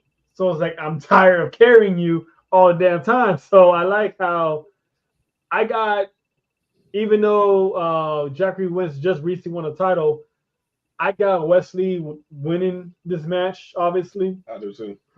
Because it's like that. It's like that Shawn Michaels, Triple H, best friends, and then one of them gets tired carrying the other one, and it's like, now it's time to show you, why I'm the superior out of the two. So I'm looking forward. This is gonna be like a high flying octane match. I got Wesley winning it. How about you, John? I got Wesley, and I want to see some new music. I need to see if he's gonna be a heel, he can't come out to the music similar to the Rascals and MSK. We got to see him. He walked in today, cut a little promo, basically talking smack to Zachary Wentz. Zachary Wentz responded and said, "Get on my effing level now that I'm the X Division champ." If we're gonna make Wesley a heel, obviously I know this is the right time to bring in a new look, bring in the new attitude, bring in a new appearance. Right. And I hope to see it. I hope to see it. So, but I got Wesley winning tonight. I'm happy for Zachary Wentz winning the X Division title because I didn't see that. I honestly thought that Mike Bailey was going to retain the title. To be honest, I'm still unsure about seeing Hammerstone in the match. But hey, Styles makes fights. X Division. Yeah, but I just think we think Hammerstone. I don't, but I always try to think X Division. I don't know why, besides Joe, the only person I always think of tires. That's exactly what I'm saying. Joe made that division just special, and like y'all said, Styles make fights, and I love the X Division because it didn't like hell when who was it Abyss won the X Division title. I'm like, that's stupid, but I feel it just because it's different. Yeah. And it shows they don't care about your weight. Because Joe is a big guy, but his mannerism, the way he moves, you don't think he's over 300 pounds. Mm-hmm. Moving like he's a $175. Man. What up, Christy? Shout out to Christy. Another thing, I just thought, and a lot of people were saying, what should we see the X Division title on the line? I'm like, no, let's let Zach. Let's not ruin Zachary Wentz's moment. They're not going to defend a rival company's championship on their soil. So well, and then that's what I was going to say, because look, he's going to take the L. You don't want to. You already making that company's talent lose. Right. You don't want to oversaturate NXT beating a TNA. Mm-hmm. That's my biggest thing. You got to give TNA some big moments too. Exactly. The fact that they're there, gives them that rub, and it's like, at the end of the day, they're not beating an NXT talent on NXT. So just like when the NXT talent go to TNA, you don't see anyone, with the exception of Riley from Chase U qualifying for the X Division tournament. But other than that, you're not going to see an NXT star get a win over their champion or their top talent. So yeah, exactly. Yeah, and if that happens, like you said, I think come very soon they're going to have a joint pay-per-view together. Hmm. And like you had called it, Worlds Collide, because they did that once before when it was NXT. I mean, NXT and NXT UK. Yeah, I think this is definitely be a Worlds Collide vibe. And I'm like saying, seeing Zachary Wentz is obviously, and Terrell brought up everything that he went through. It was stupid. What he got, we all know. We ain't got to revisit it. It was stupid. It was stupid, and obviously he deserved the punishment. And I'm glad he got himself right. And the one thing I liked about it, he manned up. He didn't try to make any excuses. He said, I did it, Don. Even though it was his ex-wife who put it out there. Yeah. But that's neither here nor there. He did it. And he took his punishment like a man should. And we get over it. I was one of the first people, I was one of the first people that I know that in our circle that thought that a Rascals MSK reunion, when we all saw that this TNA NXT crossover was real, when Jordan Grace pulls up and she's challenging Roxanne Perez at Battleground, I was like, I'm wondering, is there any way we can see an MSK Rascals reunion? I know it'd be difficult, but Zachary Wentz seemed like, when I look at him now in TNA, he seems like he's in a whole different space than he was in NXT. And obviously he had to own it, and he's pretty much proven that he can be a good superstar, a good wrestler, and he's been a tag team champion there, and now he's an X Division champion. And when they pulled up, because Wesley was put in that bid where he thought he was going to retire again, it only made sense. But now we know this is all the setup, because they need to go ahead and get this brotherly disagreement out of their system, because the fans really want to know what really went on behind the scenes with these two. And I think we're going to see a lot of it displayed in the ring tonight. Yeah, this is well, what you missed, Kenzie, Ridge Holland turned on Chase U. If you just joined the show, it's the Sports4U WWE NXT No Mercy Watch Along. I'm John. That's Trail. Our guest from the Wrestling Society, Herman, Professor Bear Cade is in the building. So far tonight, we had a first match, and that is, we once again have new NXT Tag Team Champions for the second time. Nathan Fraser and Axiom take the titles back from Chase U, and then Ridge Holland turns on Chase U, leaves Andre Chase to having to leave in a stretcher, and obviously we'll see what happens Tuesday. And right now we're on to the second match of the night, which is the only non-title match of the night, and that's Wesley versus his former MSK Rascals best friend and brother, and the new TNA X Division champion Zachary Wentz. Talk about, obviously with NXT, we got this card. We're going to see both North American titles on the line. We're going to see the women's title. We're going to see the NXT title. What has been, Professor, the best thing you like from Shawn Michaels' run as the talent developer in NXT? Similar to Triple H, he's putting meaning behind storylines. Like we were talking about we were talking about somebody's storyline and how deep it goes and it makes sense. A lot of the Shawn Michaels booking makes sense, and that's what I like out of my wrestling. Make me believe and understand why a guy is mad or why he's going after someone. Just like the women's division has been crapped on for so long. And I was like, man, you need a second title. I'm glad they gave them a second title. So the women ain't fighting because, oh, she stole my brush in my bag and I want revenge. Man, come on. You know, make it make sense and have more respect for the women than that. And that's what I like. They put real thought behind all these storylines, and I like that. Agreed. I agree. And obviously, you think let's talk about the women's division. Like I said, we're going to see 2 title matches tonight. We're going to see Wendy Chu, Kaylani Jordan defending the NXT Women's North American title against Wendy Chu. And obviously, we're going to see Roxanne Perez versus Jada Parker. Let's talk about those 2 matches. Yeah, let's talk about them. I'll start with obviously Kaylani and Wendy Chu. Obviously, when we think about, Terrell brought up how NXT made the transition from the indies to developing more kids coming out of college. Kalani Jordan's one of them, was an All-American gymnast at Michigan State. Obviously, she's going up against Wendy Chu, who was more of an indie wrestler, if I'm not mistaken.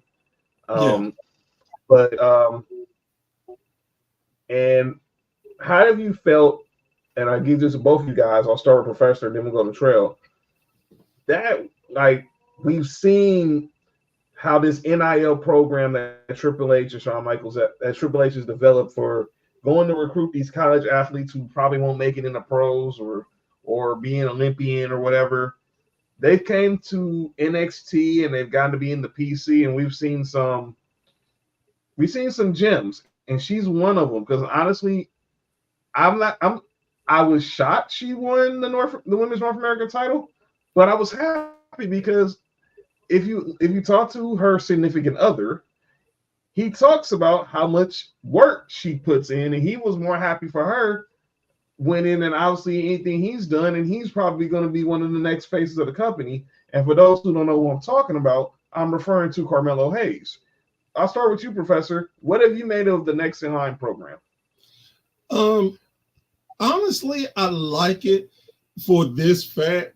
It's a different way of looking for your talent, and you don't have to be a wrestling fan to be a good or great wrestler. Some people are just naturally gifted and can learn a set. Just like a prime example is Charlotte Flair. It's not like Charlotte was into wrestling all her life because her dad, she had no desire to even do wrestling until her brother passed away. And she dedicated herself to getting that fame for him because he really wanted it. And then a lot of people don't realize too, a lot of the wrestlers back in the day played major sports, came out of the football, college football, the NFL. So they're used to finding people in different lights. I think it's good. Again, it's a good way to help find the gym, find someone who, because if you're athletic, then you have a shot. It's just a matter of learning the trade, getting stuff down, and learning if you really want to do it, because you have a lot of time and effort you got to put into it. Not any Joe can come off the street and become a wrestler. I mean, I tell you like this, I'm 6'4", right at 300 pounds, and I couldn't do it even if I tried. I would love to, but I actually got a invitation from Ricky Morton himself to come to his wrestling school, but I had to down. From the Express? Yes. Wow, that's great. He saw how he's like, man, you're a big guy. Man, you can come. I was like, Mr. Moore, I said, Ricky, I appreciate that. I said, man, I'm so beat up. My body ain't gonna allow me to do it. What you think about it? What you thought about the NIL initiative, Charles? Well, I don't think it was for athletes who wouldn't make it to the pros. That's the whole point of the NIL, because it's a scholarship type of thing where they can go collegiate into the pros. It's their way of trying out, and so so far you got Jada Park, who is an NIL person. You got Kalani Jordan on the NIL. You got Jasmine Mix is a NIL person. So you mentioned Charlotte. She definitely would have been an NIL athlete. Bianca Belair, she would have been an NIL athlete if it was offered at the time. So, and then Tiffany Stratton was an NIL too. By the way, today marks 3-year anniversary to the day Tiffany Stratton signed. Oh, good work. That's dope. Yeah. And you see how fast she done came through the program and how great, because by far she got, like, to me, the second best moonsault, well, the third best moonsault I ever seen person do. Yeah, agreed. She's up there with EO, that's for sure. Well, I wasn't even thinking of EO, to be truthful. I'm thinking of the great. If you've never seen the Great Muta do a moonsault, not you. Oh my God, him and Frankie. The fallen angel, Christopher Daniels. That's where she got a name from. Right. That's where she got a name from. The prettiest moonsault as an homage to the BME. Moonsault. Yeah. PME. And then another thing is, I know she was trained at Vern Gagne School. She was trained by Vern she had been trained at Vern Gagne School, wrestling school at first. And then I know she had some difficulty because she was to this and it was something new and she kind of wasn't taking it serious as, oh wow, Wesley's knee just ran right into the steel. And she wasn't taking it serious at first, and I guess a couple of times she had to get humbled a little bit because was a gymnast for 12 years, competed for USA, for Team USA. What she's done, obviously, what she did in NXT is worth it. It's been good. Oh, what y'all watch this? Whoa! Oh. What the heck? That's the first time I've ever seen that. What the heck? That was funny. Wow. It just came out. Yeah. Just messed up the whole spot. Well, the table said I'll show y'all. I'll break before y'all get to me. Dang. Somebody needs to get some Gorilla Glue or something for that table. They don't make those tables like they used to. Nah, they don't. I'm happy I like the NIL program, and I said we've seen so many gems come from this program. Obviously, we talk about Tiffany Stratton, we talk about Kalani Jordan, we talk about Jasmine Nix, we talk about Jada Parker, Obafemi, Tony D'Angelo, Tony D'Angelo. 2 men we're going to see competing against each other tonight. Obafemi, Tony D'Angelo. Just the family, like Adriana Rizzo. She was in the NIL program. This is going to be this is a good initiative, and obviously, oh wow, is it? Oh, What? Oh, Trent Miguel's in the building. Oh, watch this move. Wesley can sell a move, boy. Oh, yeah, he does. He can. That was a good sell. Oh, snap! A little convulsion he did too. That was actual good. Oh, Let's see what Zachary. oh my God! It goes. Oh, nice cutter. I don't know what it's called, but that's vicious. Oh! We are 0 for 2, gentlemen. 0 for 3. No, second Oh, one. second one. God damn. I actually want to say I'm not mad that I'm 0 for 2 for that with that ending. Wow. Ladies and gentlemen, this is the first time that NXT talent loses on their home soil to a TNA star. Wow. Pretty much getting the exhibition championships for love. This weekend, what a this is the type of thing that I'm talking about. When you can surprise us and it makes sense, I love it. Yeah. That cutter was that was like DDP out of nowhere cutter. Yeah, man. I was not expecting. So that's gonna drive Wesley even more crazy to the point that he's gonna show up to TNA to get some revenge on that one. Oh yeah. But this ain't over.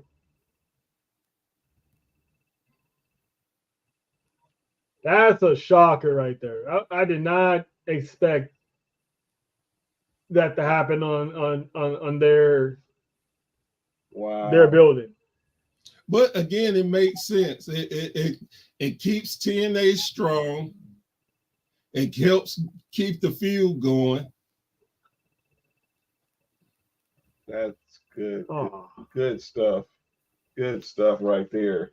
As we're going to a commercial break, and they're showing the promotion for Clash for Bad Blood, which is going down. Sadly enough, I can't go. Why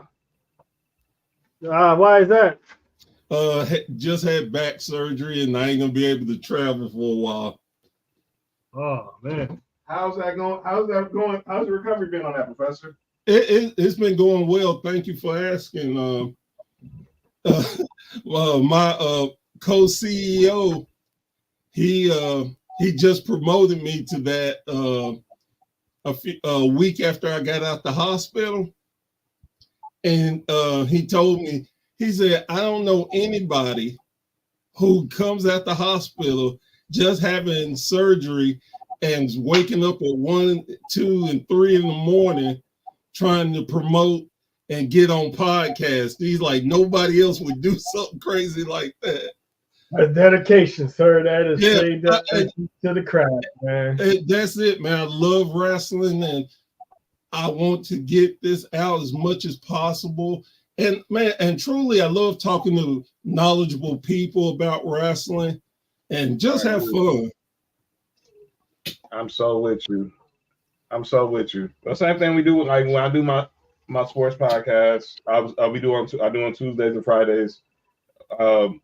It makes for good content and it makes for good rapport when the guest and yourself and the host are very are very knowledgeable, and they're not pretty much half-assing it and improvising. As I'm looking at this this vignette from the Combine, obviously the new Fatal Influence, which I call the Temu version of Toxic Attraction. But that's not. And this is like, you look at what this is, the best of both worlds, because you see, you got two women in JC Jane and Fowler Henley who came from the Indies, and now they're mentoring a young Jasmine Nix who was an NIL athlete. But we know this is clearly a revamping of Toxic Attraction minus Gigi Dolan and Mandy Rose. Right. And I still, I get certain things, but them letting Mandy Rose go, I still don't understand why in the world they would have did that. I mean, that they dropped the ball with that one. Look, it happened. It happened at first with Zelina Vega, obviously with her streaming thing, but it wasn't, up to what's going on with Mandy Rose. Right. And I could understand if it was more. I mean, nudity is one thing, and we're adults. You can go to it if that's what you choose to do. But it's not like she was selling sex or having sex on her channel or anything. Mm-hmm. It was just ridiculous. And considering they did Playboy in WWE, how many wrestlers did pinups and stuff? Shawn Michaels did the Playgirl. So, and I get it too. You got sponsors and all that, but it was just a big waste, I think. Let me have some breaking news for people. Obviously, I know a lot of people were watching. They're watching NXT No Mercy, but I know they're also like us, also keeping tabs on what's going on with USC and LSU in Vegas. If you're a DirecTV subscriber, like myself, you cannot watch this game on ABC because ESPN's contract with DirecTV expired today. Today.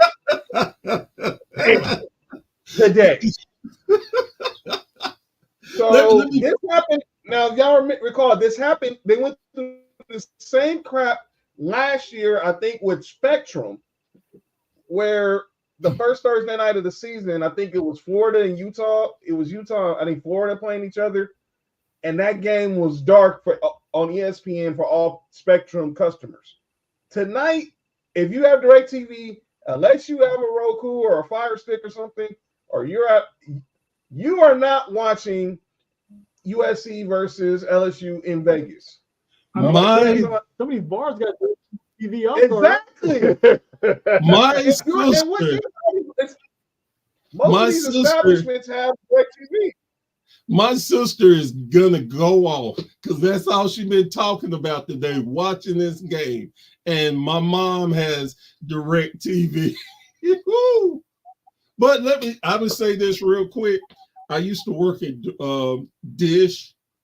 They always do this crap. They wait until football time so they can try to have some leverage over the company. It's ridiculous. They need to stop playing games because the only people they are screwing over is us, the fans. Yeah.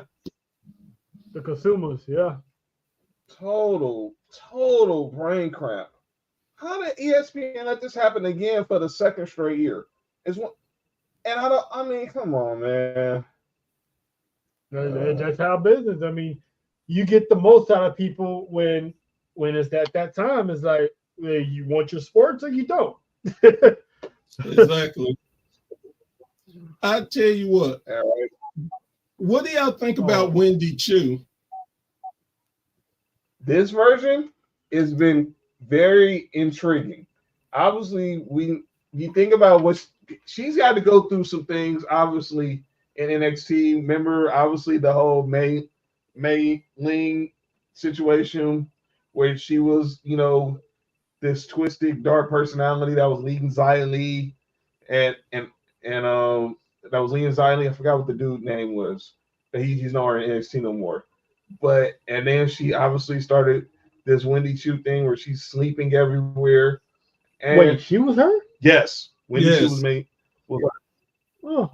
So and she had her, and obviously she's led by NXT Universe. The Chu crew is real, and then she goes on a sabbatical because she had the knee injury. And then she comes back, and now she's a darker version of herself. And obviously, it's different, but I think she's making it work. That being said, I'm still going with Lonnie. Yeah, I'm going with Lonnie. I think that her gimmick now is very good. I I hate when they throw people in gimmicks that are so racial or stupid. Like, oh, you black? Well, you rap. Or Right. hey, you're Japanese. You can't speak English. We're gonna have subtitles. I hate that. Give people more. Let them have better characters. And with Wendy Chu, I'm actually loving this character of hers. Yeah, I like how her characters is one of the characters that was created in the 2.0 era and actually survived Mm-hmm. the 2.0 era. Because there's a lot of people who that was there, they're no longer there, or you have to do a whole new character change or what have you. But most of them are just not their peers. So guys like Carmelo, Braun Breaker, Wendy Chu, they survived that 2.0 crap, and it's paying off for them. So I'm glad. I did not know that she was the leader of that group. That was that could have took off more than what it did, but it is what it is on that one. So it's good to see that she was there in the black and gold era then. Yeah. Right at the end of the black and gold era, when they transferred during the pandemic era, transformed to the 2.0. Because I thought this whole bedtime sleeping thing was all the gimmicks coming out of 2.0 were dumb. So I didn't get it. It was too much a slap in the face to me. Like what are we doing here? So to have her, when they make that change, to have her go away for a while and come back with almost the same gimmick but as a heel, I'm like, all right, now this is cool. Now they're amping it up to something else now. So, and now having her team up with Rosemary the other day, it goes good with what the characters they got over there in TNA. So having her do like a little minor change was good for her. So I'm actually excited for her future in NXT. Yeah, and you see she's wearing the brace. Obviously, we know she had the knee injury. Obviously, she was one of those who got caught up in the getting taken out by Blair Davenport storyline. And man, she got a lot of victims, don't she? Yeah, but she did have a serious knee injury, and you see she's wearing the brace because she didn't wear a brace before, but now she's back. And I look at Nani. I just look at this girl. I bet you do. Well, don't let Mello hear that. Don't know, but I see when she first. I remember when she first came on the scene. Obviously, I watch Level Up, so I watch a lot of the younger talent, like obviously who don't get the spotlight on NXT on Tuesday, so they get they get their spots on Level Up to try to develop their craft. And she was one that was on there a lot, and obviously she was still trying to find her way. They put her with Dana Brooke at the time. Dana Brooke went down to NXT. They put her together, and obviously she learned. She will tell you, obviously, a lot of people weren't the biggest Dana Brooke fans, but she learned a lot from her. She always will say, even the day when Dana Brooke got released, she told like she's forever my friend and she's going to forever be my mentor. You can tell because Dana Brooke has that gymnast background as well. Mm-hmm. She learned a lot from her, and you see it's paying dividends and especially who she's romantically involved with, that also helps because I just listening to Melo in interviews talk about her. He's very supportive, and that helps him. That helps her. It helps both of them, but it helps her because obviously Melo was an indie, so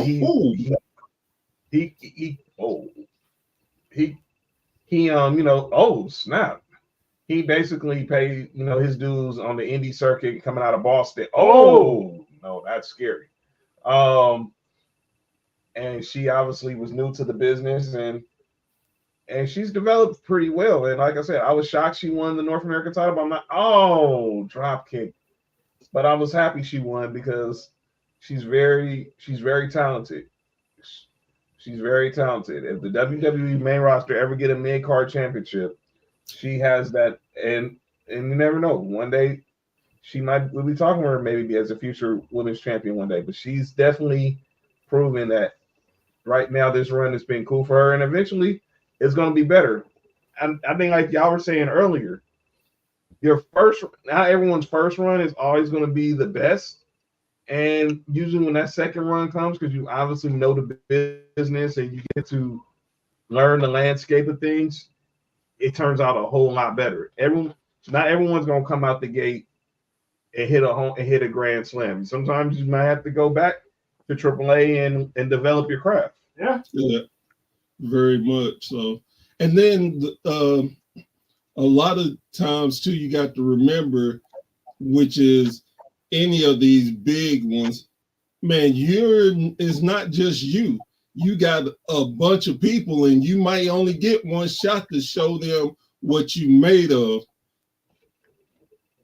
So you better take advantage of that.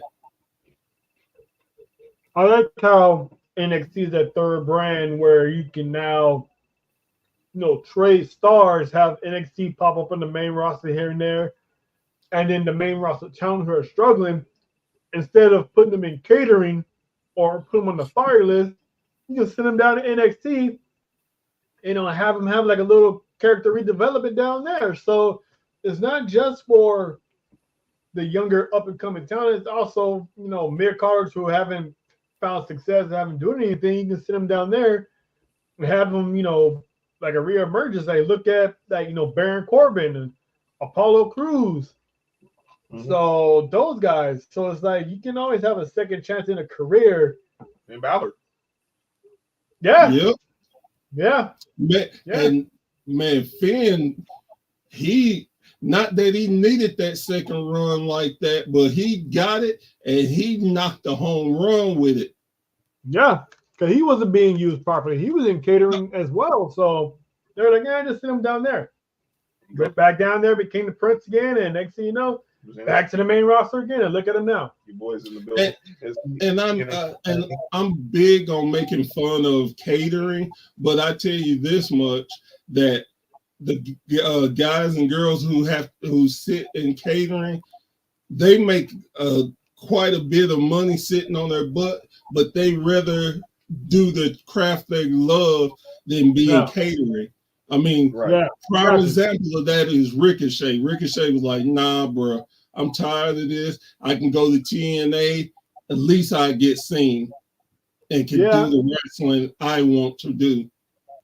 And that was all Vince. So when Triple H got to him, he started getting pushed more. He was displayed more. But it was at the time, it was already too little, too late, and he wants to do other stuff before he gets any older. So that's why he took his ball and went to AEW. It was never nothing personal. It was just he wants to do. Pretty much wants to do it his way. When you're in the WWE and you're an indie star, a whole lot of your talent gets cut in half. Because it's more entertainment also than wrestling. So everything he can do gets watered down to a minimum. So he wants to, go out there and show his skills. So I'm not mad at it. And the thing is, if you really look at, a lot of people don't realize Ricochet had a pretty decent career in WWE. He was a former North American champion. He was a former U.S. champion, a former Intercontinental champion. He was the last man held the title before Gunther. Yeah. So he had a decent career. He just felt handcuffed. Yeah, and that can because of his style of wrestling. Mm-hmm. Let me ask you something, Professor. Me and Trail was on our buddy Edgar's podcast Thursday, and this was a huge topic, was about Ricochet's debut. Obviously, we saw his debut at All in London in the Casino Gauntlet match, but then he made his Dynamite debut last week in the main event against Kyle Fletcher. What did you make of him being put in a spot against one of AEW's, obviously one of their fastest risers? And then also, we had a huge discussion about this, how you that wasn't also fair to Kyle Fletcher because you're making Kyle Ooh. Fletcher look like a jobber when he's clearly climbing up the ranks in AEW and Ring of Honor.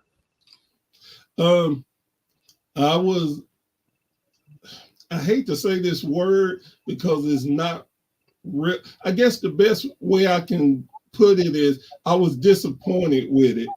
And because, yeah, Kyle Fletcher, I got a chance to see Kyle and Will Ospreay. And man, when I tell you, I enjoyed that. I was so blessed that I saw it live. Fletcher is no joke, but I just thought it was a bad spot. They could have came up with something better. And the crowd energy just wasn't there either. I thought they could have came up with something better. Like they could have had a better opponent, like a jobber opponent for him, or have them debut. Well, I mean,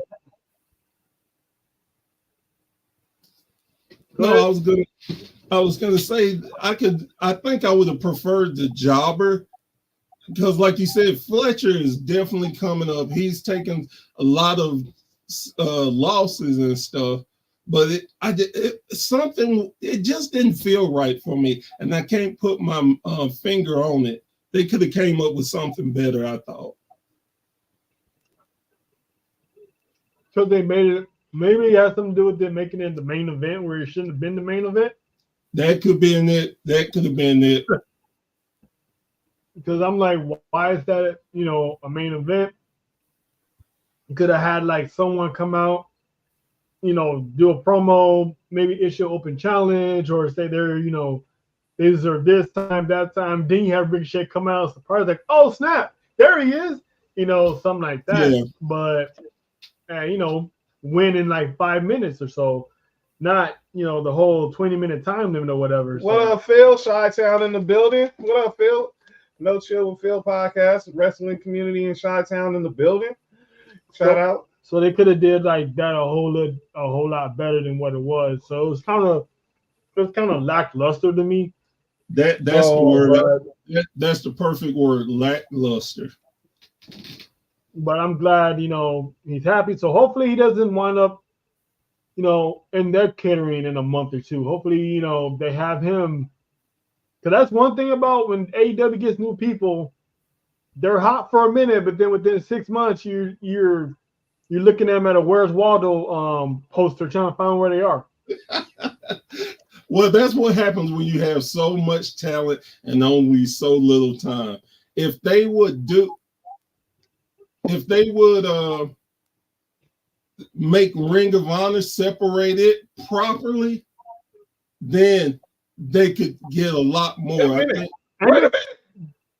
Oh, okay. I thought for a second she choked her out. But I was sitting there with the little gas face look myself, like, No, but also to what you were saying about Ring of Honor, they could have did the same thing with Collision. I mean, when they first had Collision, it was pretty much CM Punk's roster and friends, Yeah. So and then when Punk left, I didn't stop watching because of Punk leaving. I stopped watching because it wasn't interesting anymore. They didn't have. I thought when they had Collision, it's gonna be like they're gonna use stars they don't use, and then have stuff going on that one. Kind of like Raw, SmackDown, NXT. Right. They could have had Dynamite, Collision, and Ring of Honor, but it's all the same rehash stuff. So it's like once they get those three programs together, it'll go a whole lot smoother. But that's the springboard. 1, 2. Kalani Jordan just retained the championship over a very, very competitive Wendy Chu. Yes, that was a very good match. I loved them. She did the very good split moonsault. She told us she studied from the Book of Naomi on that one. Yeah, because I'm like John. I was kind of a little surprised that she won the North American Championship. I'm like, really? Her? Of all people? I swear, I thought it was either going to be Jada Parker, Fallon Henley. I thought Sol Ruka. But I'm like, all right, I'm actually giving Homegirl a shot because, you know, have her put her on prime time, you know, make her, you know, prime time player, no pun intended. So, and so she's doing good for herself, huh? I like that. That 450, she hits that 450 pretty well. Because I assumed that, you know, Lola Vice was going to be the one to go for the North American Championship, but her status is pretty much, she's automatically moving up to, you know, the Women's Championship, you know, race. So, oh my God. It's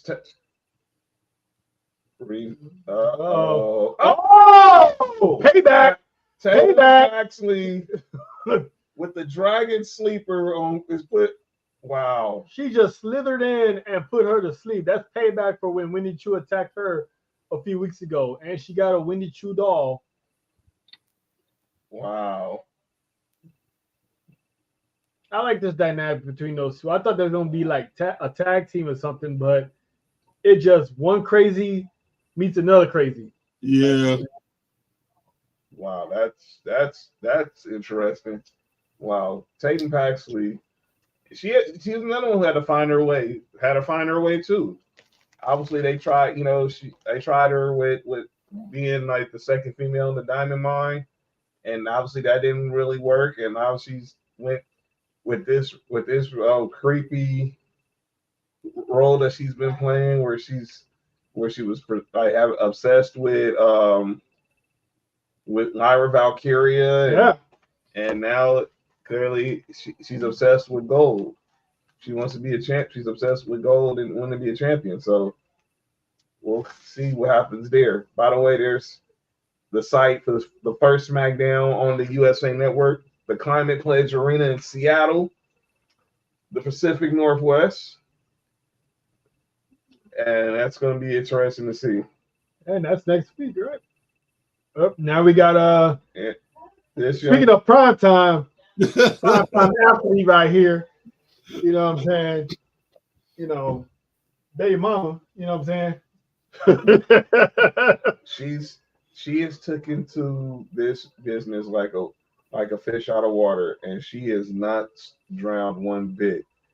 I tell you, I enjoyed the match with her and what's the name? Michin. Yeah. That you talking about somebody who is talented that they are just wasting is Michin. I can't stand it. If you're on the main roster and you getting beat down, they send you down to NXT and you get beat down. What's your place? I mean, what's your point? I mean, they done it to the Good Brothers. It's like you supposed to be this dominant veteran and you can't win nowhere. I like her rise, man. It's like you don't hear no one saying. What I like about her is that you don't hear no one saying that. Oh, she's the next Bianca Belair. She's the next. You know, she's everyone's in that Jada Parker. She's next. Right. You know what I'm saying? She already, when I first saw her, I'm like, oh, okay.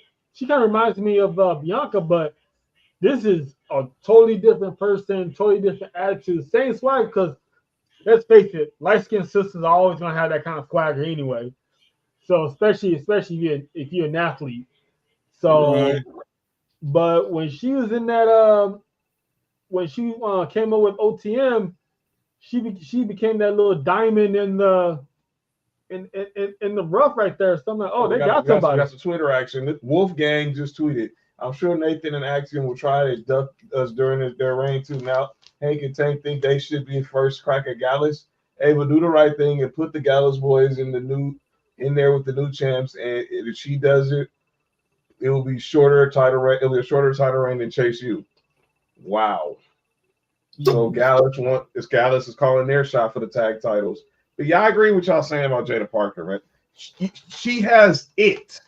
The it factor is stuff you can't teach. Man, and that's it. She has that it factor. You can't teach swagger. You can't teach what. Obviously, she was a star soccer player at LSU, but you can't teach the type of swag this young lady has possessed in a short period of time being at the PC.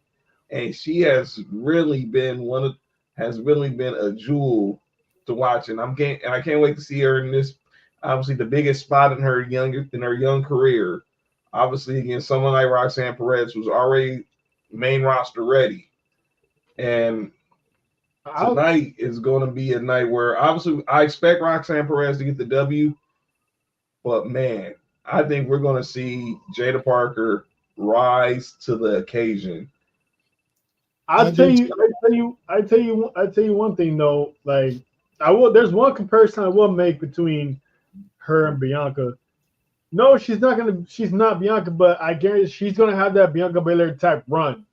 That as far as she's gonna be noticed, she's gonna pop up one day like on the main roster as an NXT talent to show up, show out, and get the eyes on her. She's gonna ball out in NXT. And then when she goes to the main roster, she's going to ball out quick.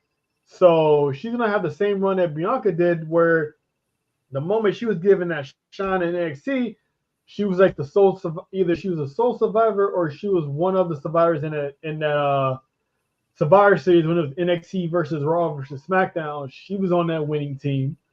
And then she had a big showing at the Royal Rumble. So I think Jada Parker, she's going to shine this year. She's going to show up in the Royal Rumble. She's going to do the same thing Bianca did when she was in the Rumble for the first time. She's going to show out and be like, oh, that's going to be a future, champion. So when she gets to the main roster one day, which probably be another year or so, depending on how fast her popularity goes, she's going to be a force on that main roster. And it's like you got Jade, Naomi, Bianca, then you have Jada Parker, and then eventually you're going to have Roxanne Perez, and then you still got Rhea Ripley, you got Liv Morgan, you still got Bayley, you still, got Io. It's like their women's roster all around is so deep now, as opposed of like 7 years ago when it was just the 4 horsewomen and a few other girls that didn't really get a shot. So they got a full team for all 3 brands, and it's dope. And that's why I'm glad they're about to do these secondary titles, because they need them. Yeah. So right now, the next match we got is the North American title. Go ahead, Professor. The one thing I'm gonna tell you that makes Bianca the top dog is she's from my hometown, Knoxville, Tennessee. And she's a volunteer. But she's a volunteer. And we went to school, the same school, Austin East High School, repping. Okay, but she's a volunteer, Professor. Oh, wait a minute. I got more. My sister and her dad are close friends. Man, I mean, she reps. Plus, she's a volunteer. And there's one more volunteer up there. Ivy Niles is from Knoxville. Hey, again, volunteer. Knoxville's starting to be on the map. Ball Nation. So, hey, watch them out. We beat y'all. Watch them out. Hey, Ball Nation. Come on, Professor. Tell your family they got to get with the program. They got to get with the program. I get it, man. I get it. My stepdad's from Clanton. My late stepfather was from Clanton. He lived in Birmingham. I was there, and when we went back to his funeral, you either had Roll Tide or War Eagle in the same house. How's this gonna work? I'm like, how's this gonna work? I get it though. I get it. I was super surprised on how many more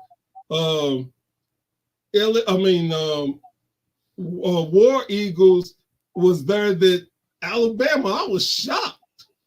Yeah. someone walking out 1 minute saying Roll Tide, and I heard someone say War Eagle. I was like, hold on now. What house am I thinking right now? Wow, the Don with the suspenders going super soprano style. How we feeling about this match? I think Oba's gonna win, but this is gonna be a straight brawl. Out of his matches when he's going up against guys who have not as strong as him, but are like in that heavyweight kind of division. Like you think about the match he had at Stand and Deliver with Dijak and Josh Briggs, they all tend to be bangers because they're all just slugfest. Right. And I think Obi, like you said, when he matched up with the big guys and gets to show off his power and his athleticism, it's a banger match. Every match he should be in should be a three-way because he dominates. By the way, people, and for those who don't know, Obafemi, like I said he's an NIL athlete, was a shot put All-American at the University of Alabama. What was that? That sounds like, hey, John, you got to put some bass in your voice, man. Yeah, he went to Alabama. Was an All-American shot putter, obviously by way of coming from Nigeria. And we know Tony D'Angelo was an All-American wrestler at Buffalo, and he was also an NIL athlete. So, but these two this is going to be a straight slugfest. I got Oba winning, but man, this is going to be a banger of a match. And I look at the ringside. I don't know. I see Rizzo. She's another, like I said earlier, she was a All-American long jumper. She's is an NIL athlete. This generation of wrestlers that Triple H and Shawn Michaels are developing, they're going to be, when we talk about these guys and girls for the next 10 to 20 years, hopefully. But I got Oba winning. Who you got, Tro? Oh, that's gonna be a problem. I got Oba winning. The Don's gonna put up a fight, but right now I don't see anyone putting down Oba.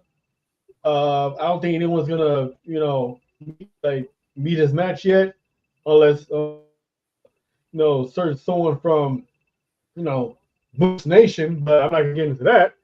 Yeah. Other than that, I don't see anyone really coming in and dethroning him. I kind of see him getting called to the main roster, probably down the road, and he'd probably be one of the ones to just relinquish the championship, unless they do bring in someone. But to bring in someone to beat him, it has to be like someone of his size or his power, because I don't see no one coming in beating him other than him. But he's not gonna do it right now. So I mean, look how Tony just getting carried around like he just bought a bag of potatoes at the grocery store. That's just insane that Tony D'Angelo is being manhandled by somebody when he's a heavyweight wrestler himself. I tell you this, Obi, he's gonna win, but I gained so much respect for the Don, because when he first, another one of those 2.0 disasters, but he's gained my respect. I've seen him grow as a wrestler, and I do have a lot of respect for him. I thought the character was stupid, and I still do not like the character, but he's done so much. Ladies and gentlemen, party. He's the captain of his own ship. Please forget. He just landed from his maiden voyage. Ladies and gentlemen, live from H-Town, our guy, something silver. Yes, sir. My bad, y'all. What's the deal? What's going on? What's going on? Professor, we got the professor. This is Nick Freeze, 2:30 to the SPORTS4U podcast. We got Professor from the Wrestling Society here joining us for the watch along. How was the trip, brother? Oh man, it was great. I'm just tired as hell. I'm not even about to lie to you. And the professor on the same podcast along done it. Crazy I'm never work. coming here, Professor Crazy Beer. work. I have a podcast with Professor Beer and Long Don Silver. What the heck is going on in this society? Work. I tell you what's going on. It shows you're not racist. You don't care. You rep everybody. Yeah, my guy, he's my bro, man. He's obviously between me and him, Mark and Trail. Obviously, we have different varieties of when it comes to sports for you. But Nick, we was talking just a minute ago. But for those who don't know about Nick, when it comes to wrestling, tell people who's your GOAT, Nick Freeze. Oh, my goal is Triple H. So we're talking about Triple H and Shawn Michaels, pretty much how they developed this talent. We're watching No Mercy, and we're seeing like this younger generation, like with Obafemi and the Don. So I'm gonna ask you, Nick, as we get back to this match, what is it like for you seeing the guy who you feel like is on the Mount Rushmore be the guy who's breeding the next generation of talent? For me, it's like damn, it's funny how it should become like full circle, but you can see something similar to that happening when the whole evolution thing was going on.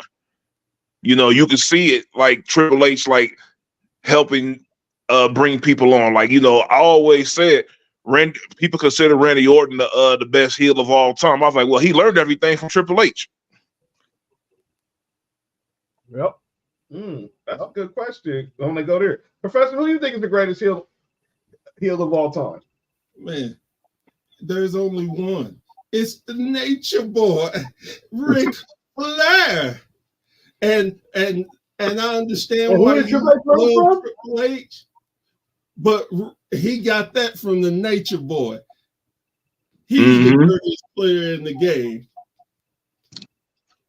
I'm not mad at that.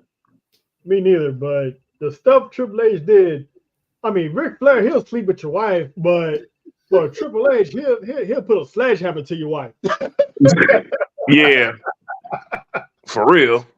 Well, I say this though. Yeah, Triple H do the sledgehammer, but who was the first original gangster in wrestling? It was the Ric Flair and the Horsemen.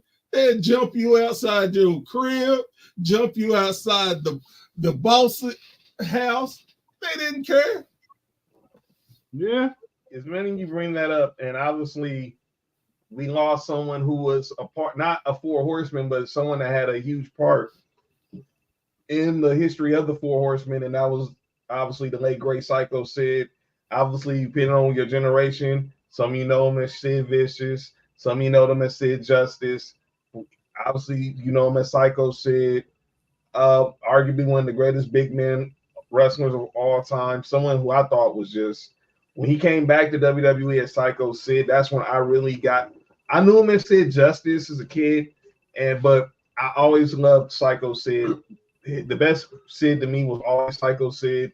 Came back as Shawn Michaels' bodyguard because Shawn Michaels needed someone to replace Diesel, and then he ends up turning on Shawn Michaels.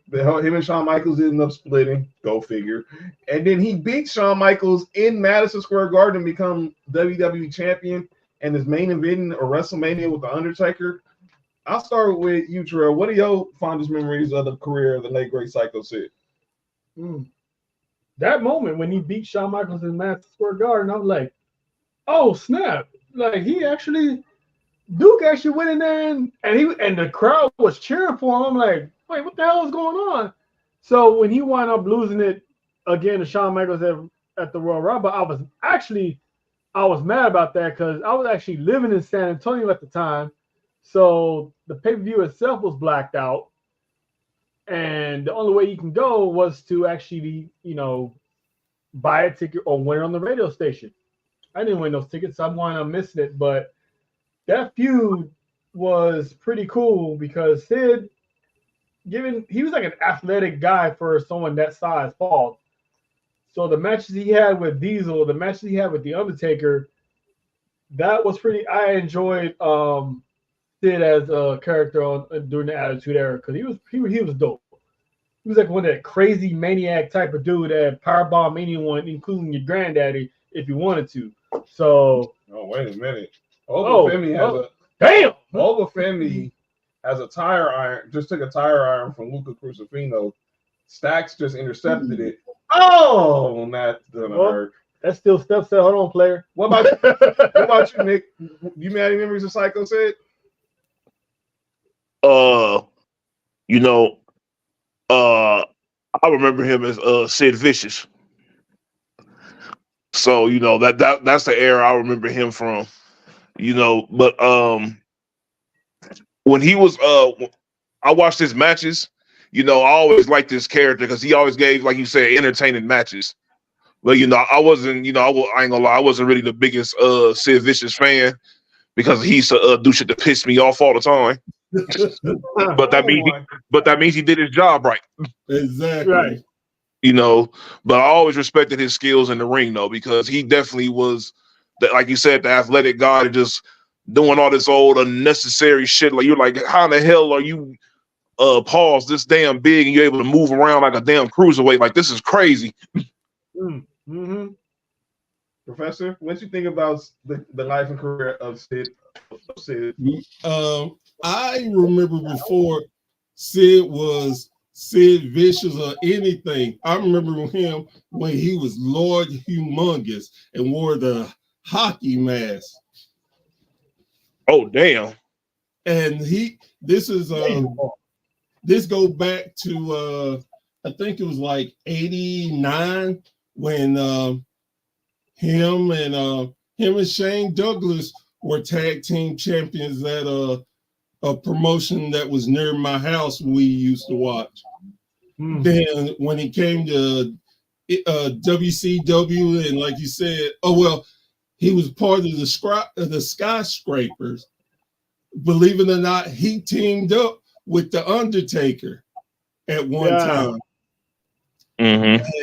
And then I remember when he joined the Horsemen, and that pissed me off because I love the Horsemen, but I was like, man, he can't rock with Luger. Knockoff wannabe. Then he went to WWE the first time, and it was like, of course Hogan gonna beat him because Hogan beats everybody. Right. Yeah. And then he came back to WCW and did his thing, and then he got fired. One of the first things that always come to my mind when I think Sid Vicious is the time him and Horace Anderson got into a fight in a hotel room, and he almost stabbed Arn Anderson to death. Wow! Damn! Yeah. I saw that on YouTube not too long ago. And they fired him for that. Then he came back to the WWE, and that's where he had his run. And nobody really thinks about it. How many people can say they beat Shawn Michaels and Bret Hart for a world title? I mean, Sid, and of course I think about the night he broke his leg. Oh my God. WCW was wrong because they showed it 18 different times from 14 different angles. Oh, yeah. When he broke his leg. Yeah. Oh, man. Yeah, that was crazy. I thought that was worse than when Theismann got his leg broke by Lawrence Taylor. Lawrence Taylor. Yeah, Lawrence. I kept thinking to myself, and I was in my I guess I was around my mid-20s when it happened. I'm watching, I'm like, man, I'm glad I don't have any kids because I can't let them watch this. This was nasty and ridiculous. Yeah. But to wrap it up, I definitely I wasn't the biggest Psycho Sid fan, but I thank him for everything he did for wrestling, and I wish him rest in peace, and I hope that his family can have blessings knowing that their dad, granddad, whoever he was to you, that he did so much and he will be remembered fondly. Amen. Great words. Is he in the Hall of Fame yet? No.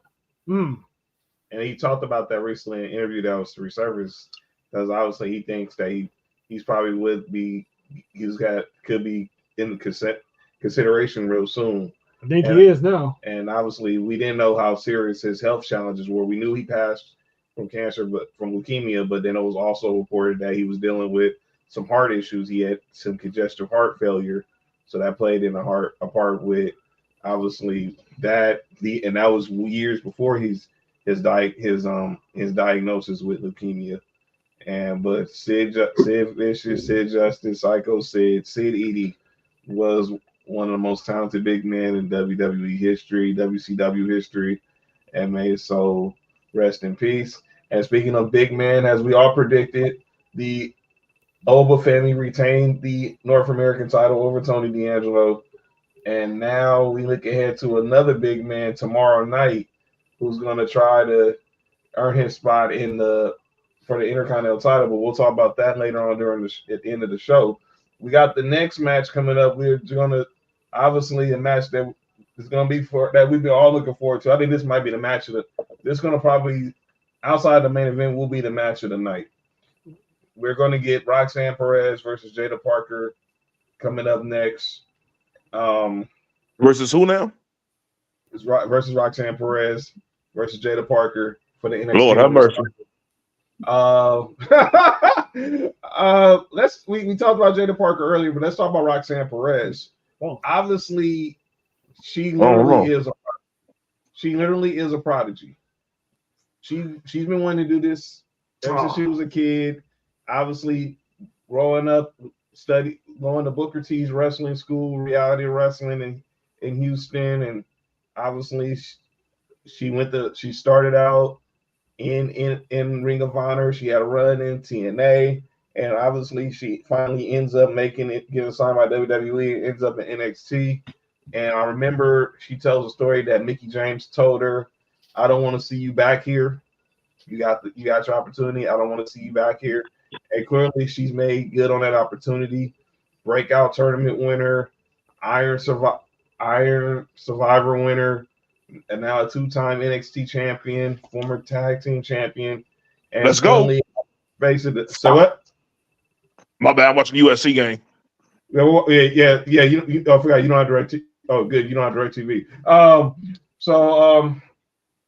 But she's been really a prodigy, and having someone like Booker T to be the one who guides you on your career is not a big. What is wrong with you? Van Gurf? What the heck is a Van Gurf, Nick? Hey, man, asking another man what's a Van Gurf is nasty word. Crazy. I don't want to know what it is personally. But the fact that you can combine those two words together is insane. But I'll start with Professor. Shut up, Nick. What do you make of Roxanne Perez's rise since she's been in NXT? Make it wrong. What up? Chill, Nick. What up, G? We want to find us in the building. I think it's been real good. She's ultra talented. I mean, everywhere she goes, she shines. God willing, she doesn't get any major injuries. When she goes up, she's gonna be a superstar, big name. She's gonna help carry the company for years to come. I believe that. Trell, what you think about Roxanne Perez? She's gonna be I'm anxious to see how they're gonna book her when she gets to the main roster, because clearly she's been held back. She's been kept down there for a reason, because they don't want to send her, up there and there's nothing for her to do. So, she's quickly became the face of NXT, and usually to have a good career, you can't be a baby face all your life. Sometimes when you have that heel run and it's a good heel run, it'll change your career for the better. So I'm looking forward for her to make an appearance probably after starting next year. Maybe by the end of the year, you'll see her on the main roster, but her time is on her way. Nick, have you followed Roxanne Perez's career in NXT? No, actually, I haven't. Well, I'll tell you this: she's learning from one of the greatest in Booker T, and obviously, I mean, she. Go ahead. if she part of that, if she come from over there, then yeah, because usually the people he co-signed are pretty damn good. So his track record is A1. So if he gives the co-sign for somebody, I'll pretty much believe it. Usos, prime example. Man, the Usos, Umaga. All them niggas are superstars. Man. And I think she's going to be that when she gets called to the main roster. Obviously, they put the clause in the draft. What up, Mo? Basically saying that none of the champions were eligible to be drafted, and that's why she wasn't in the draft this year, because she's been NXT champion since Stand and Deliver. How you give up that pass, man? But she's been the NXT champion since winning that Stand and Deliver. But obviously, we're seeing Zachary win to beating the Rascals. They're still in celebration mode right now. But I expect this is going to be a banger match. But I think if you haven't seen Jada Parker in the ring, obviously everyone knows why she's gone viral for multiple reasons. No, John, we don't know. Why did she go viral? I don't know. Ex World Star. Ex World Star. But you know what I'm saying? She is in ring. She is a talent. Yeah. She is a talent in ring, and we're about to see it right now as she's challenged in the biggest match of her career. She's really going to show that she really is out the mud. Any question about? Obviously, we talked about the whole 5 fingers to the face situation that happened last week. Any guesses who that mysterious person that was behind the scenes that they both kind of had that look like? Was Professor? No, I didn't catch it, so I have no clue. Drill? The more I thought about it, I mean, it might not be the signees. It could be someone from the main roster. Could be someone from TNA. How about somebody from NXT? There was a tweet, and the tweet was asking, what is there to eat in Denver? What up, Sam? That tweet was by one Cora Jade. Oh. Some people think it was Jade. Now, let me be clear. I don't think it's Stephanie Valcure, because she's still dealing with issues with her visa. We haven't heard nothing much about Delta coming over from Australia yet. However, get out of here, Nick. However, we know that Julia has left Japan and she's in the States.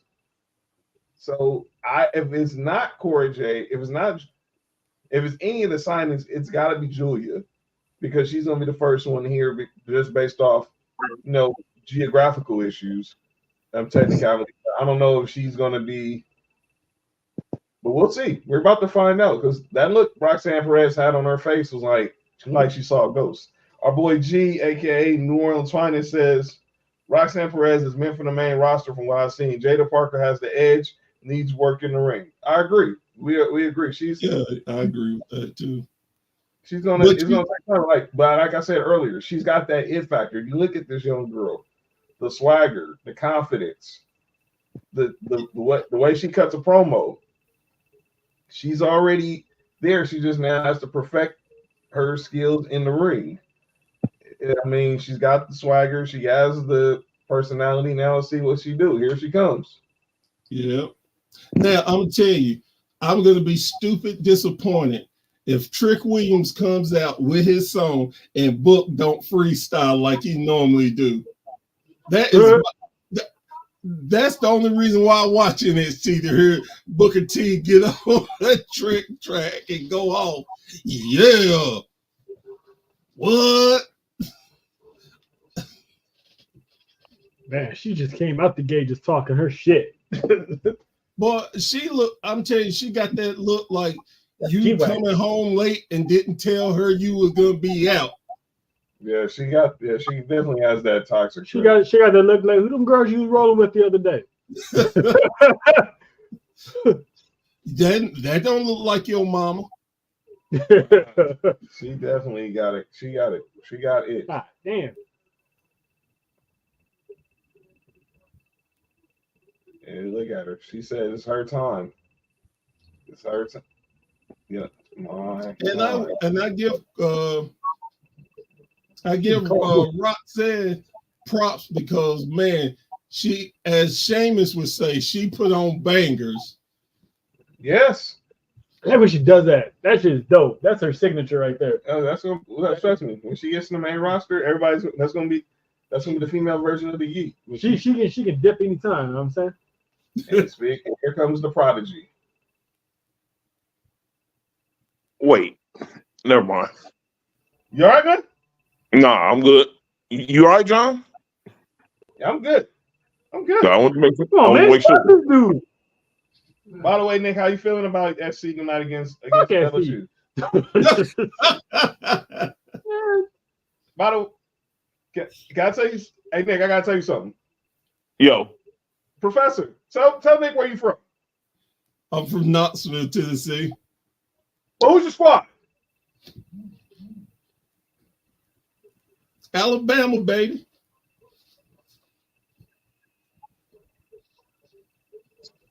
that's tough. You telling me? That's tough. And he's rapping. Oh, incomplete. And I tell you what's funny. A lot of times I go to the game or I'm down on Cumberland hanging out. Nigga? And people be like, I know you ain't wearing that. I'm like, yeah, because I like champions. Don't hate on me. That's funny.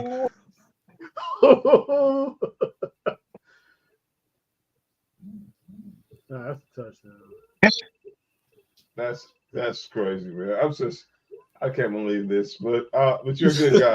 You're a good man, Professor. So I just have to deal with it. I don't understand how Alabama fans can live in Tennessee. It's just insane.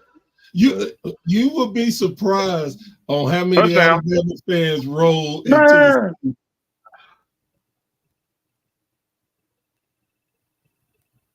Sam said a Roll Tide fan from Tennessee, all that orange and ride for the Roll Tide. Hey, it happens. Orange and ride? Nope. Orange rod. No. Yo, did you just say an orange rod? Let me shut up. Let me shut up. I swear I heard Nick say orange rod. That's just wild. But let's get ready for this match. This is gonna see. Let's see. I keep forgetting on how short Roxanne Perez is. Yeah, she's very miniature. I'm not trying to be disrespectful, but Jada Parker butt is bigger than it is, man. It is because she's probably Roxanne Perez gotta be at least no more than 5'1". Hey, man, right. Her G weighs the same amount as Roxanne Perez. She gotta be no more than she can't be taller than 5'3". Because I wouldn't even giving her 5'3" is being generous. Yeah, because Jordan Grace is 5'3". And that's insane. As powerful as she is, Jordan Grace is 5'3", so she's got to be at least barely 5 feet or 5'1". Yeah. But I say this: Booker T has her wow. She's 5'1". 5'1". But Booker T, she definitely is a beast when it comes to the ring. And it's, like you said, she's put on some banger matches, and especially if she's in a match where the rules are thrown out the window. Oh yeah, she's clearly shows she has that hardcore. Yeah, you said she liked it hardcore. Yo, Nick, calm down, dog. Dog, ain't that what you just said? I'm trying to say that she can basically. Yo, Nick, what's wrong? No, relax, dude. I'm saying is she can adapt to whatever match she's in. So like, it's the rules are thrown out the window. It's a weapons match or a street fight. She definitely goes to the limit. She definitely has that wrestling psychology. Yes. Where she can go any style. Damn. Thought you want to hit Oh with the my G-Wagon. God. It's gonna happen. Don't worry, it's gonna happen. Because I'm about to say, you know, I'll trade in. I'll tag in. Don't worry, it's coming. Don't worry, it's coming. Just give it time. Hey, my business, man. I'm trying to get a G-Wagon. Hey, speaking of tag in, did y'all see that Dodgers score? Get the F out of here, Nick. No, It was 14-3. I heard when to lose. I heard out there giving up football scores. I heard giving up football scores in a baseball game. Hey, they was like, here you go, your turn.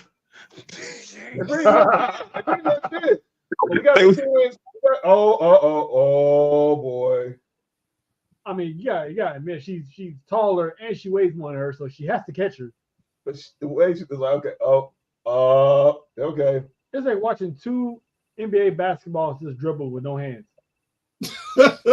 Oh, Hey, you all right, dog? Hey, my bad.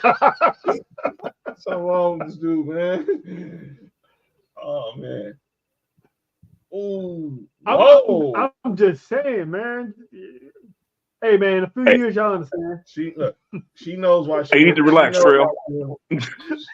She knows why she went viral, and she plays into it. And there's nothing wrong, and that's why I say, John, you all right? Yo, calm down, man. No, you calm down. John over there wilding right now. Yeah, just basketball, dog. Relax. Yeah. Oh wow. So. Wait. Wow. She. True. You all right, dog? No. She holding them ribs. She holding them ribs, dog. Hey, you heard that, huh? True. You good, dog? She can't breathe. She can't breathe right now. John, you good, dog? I'm good. Okay. I'm great. I feel bad for Jada right now. Her ribs are probably shot, but she'll be all right. Nope. I'm cool. I ain't about to even go there with that joke. I'm cool. I'm gonna stay in my lane. Oh man. Oh man. Oh. Come on, USC, get the damn ball back. Hey, y'all already at halftime. That's crazy. Oh my God. Yeah. Tackle this nigga. Oh. 2 minute drill. Oh. Wow, 2 minute warning. Did you? What?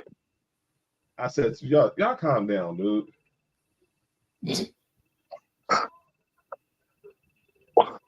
Nah, we're not doing that. Y'all need to calm down. Oh. It's blocked. There's another one. Stopped it right in her jaw. She got the Roxanne is really showing experience in a huge part right now. Definitely that wrestling psychology. She's been doing a good job of it. Yeah. And it's showing more that she's a heel too. Oh yeah. If you can pull off being a good heel, you'll be even better babyface in the long run. Yeah. And she's gonna be Well, definitely she's gonna face around when she gets called up. I was gonna say what everybody that I know in the wrestling business has always said it's so much easier to be a heel than a face because you can make people hate you. It's that always being positive and smiling and stuff.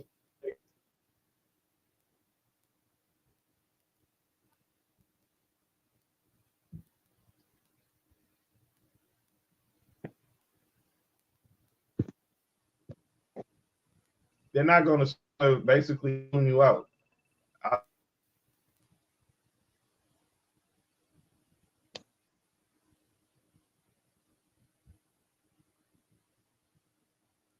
doesn't ends well. I mean,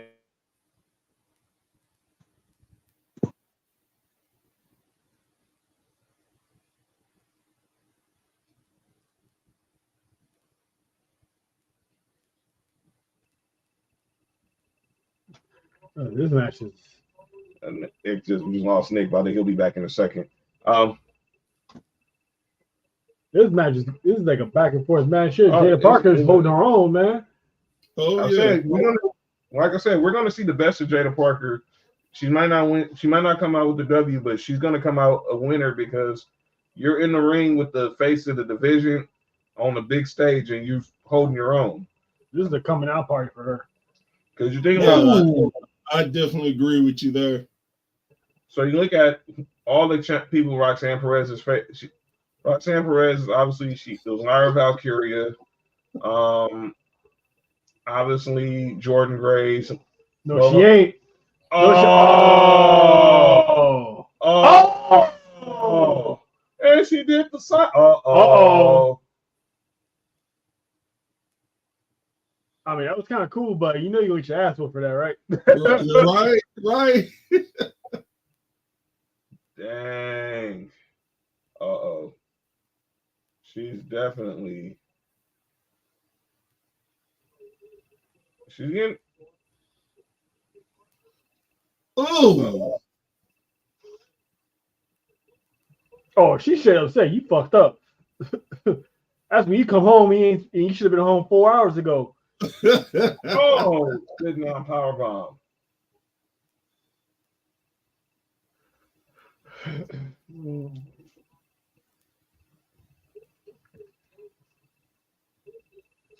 Oh man. Yeah, shout out to my man Phil who's watching from work. Salute.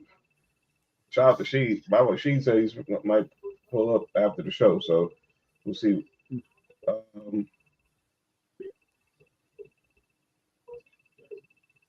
Well, this has been a really good match. This has been a really good match.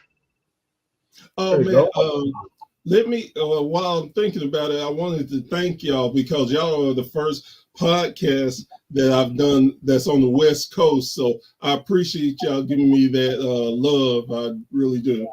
We appreciate you for taking time out of your day to be with us. I know a lot of people find it hard to do shows because of our time difference in the West Coast. But obviously today you made it, and this has been a fun show, and we learned so much from you. And I'm hoping that we've been. This won't be the first time, Professor, Lord willing, that won't be the only time you be on. Definitely, you have an open invitation to any watch along for Sports4U, because we'll be doing. Obviously, the next one will be for Bad Blood. Then you have an open invitation to be on anytime, anytime. And when we start our Sports4U weekend review shows, which will be coming in the next few weeks. You have an open invitation as a guest there as well. I appreciate y'all, and like I said, I definitely the look, and that's one other thing before I get too preachy, man. That's the thing. We're all trying to do the same thing. It's just support and talk about wrestling. So if you're a podcaster, man, show love to the next man. You ain't got to like their stuff, but just show love, because we all, in the end, want the same thing, and that's it, to enjoy wrestling. I agree. I so agree. Oh, wait a minute. What's Jada Parker up to? She says time is either go hard or go home. Hmm? She's not. Whoa. Is she gonna? No way. Oh, that's nice. She definitely used her ass on that. The LeBron step. Nah, she knew. Oh boy, she's leaving it all out there. You can tell them ribs are really messed up. I was just about to say she is doing a great job of selling. Yeah, it's got that. You see, she got the tape on the side, so you can tell she's either that sale job is making like she's having a hard time getting some oxygen, but she's holding her own with the best one of the best right now. I heard that she could be actually legit have a rib injury. It was, and I think she got pretty bad. She got pretty bruised up in that gauntlet. Obviously, she came in last, but her and Sol Ruka actually they went toe to toe. Here we go again. What? Are we going? Hit! Whoa! That's it. Reverse the hypnotic into the cross. Oh no! Do not let her tap out. No. Oh, I don't want her to tap out. I tell you, somebody who I think is overrated is Sol Ruka. Really? Why? I don't know. It's nothing she does that impresses me, to be truthful. That Soul Snatcher is pretty impressive. Oh. Now we're gonna. Oh, I get it. Stop. See, like I said earlier, like not everyone. Oh, I went for the Vader bomb. Didn't get it. She's okay. Obviously, but that Soul Snatcher move is pretty impressive. Yeah, it's to hit it out of, and when she tries to hit it out of nowhere each time, I think is pretty cool as well. Oh, went for Pop Rocks, miss. Oh, is she going? Oh, but through the ropes.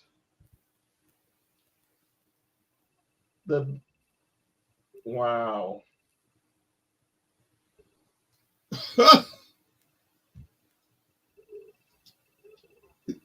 Man, whoever set this match up just oh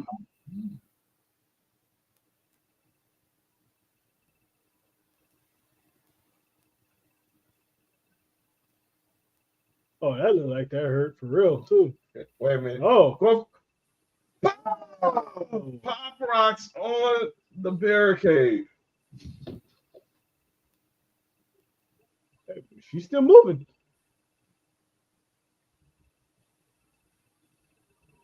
But then Roxanne, we can tell Roxanne Perez took a no count now. Come on now.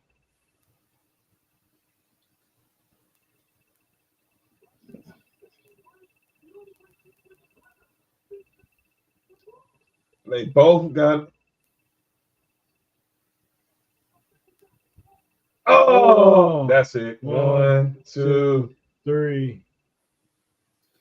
That, like I said, that's a coming out match for Jada Parker. She did some good work in that. Yeah, she did. That was like I said, we all knew what this was gonna be. And there's no guarantee she's ever gonna win an NXT championship because let's look at Bianca Belair. She never won any championships in NXT. Yeah, she still wound up being the face, one of the faces of the franchise. So she might be, who knows? Maybe she will be the one to get a championship. But even if she don't, I mean, she showed that she's a single star for sure. Definitely. Yeah, and not everybody is meant to win titles at every level. Well, that brings us to a question, another discussion we had the other day when we made our appearance on the Snug Wrestling podcast. Rikishi's comments in regards to his son. Now, I don't know, you have any kids, Professor? Yes, I do. I got a son and a daughter. Whoa, hold on. Lights went out.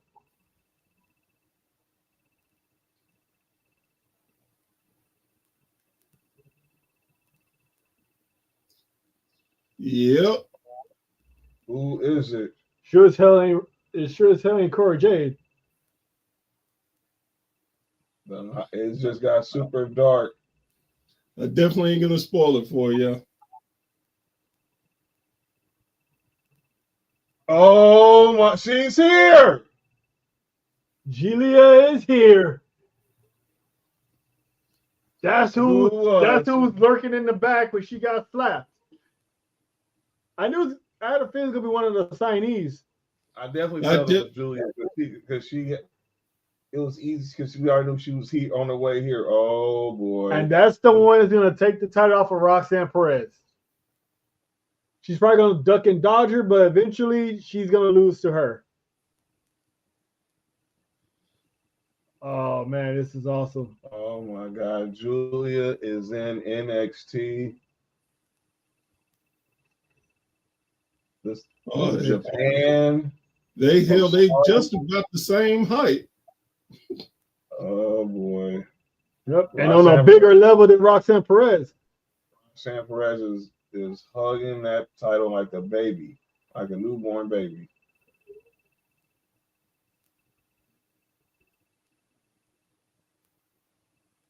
She's actually taller than Roxanne Perez. Yeah.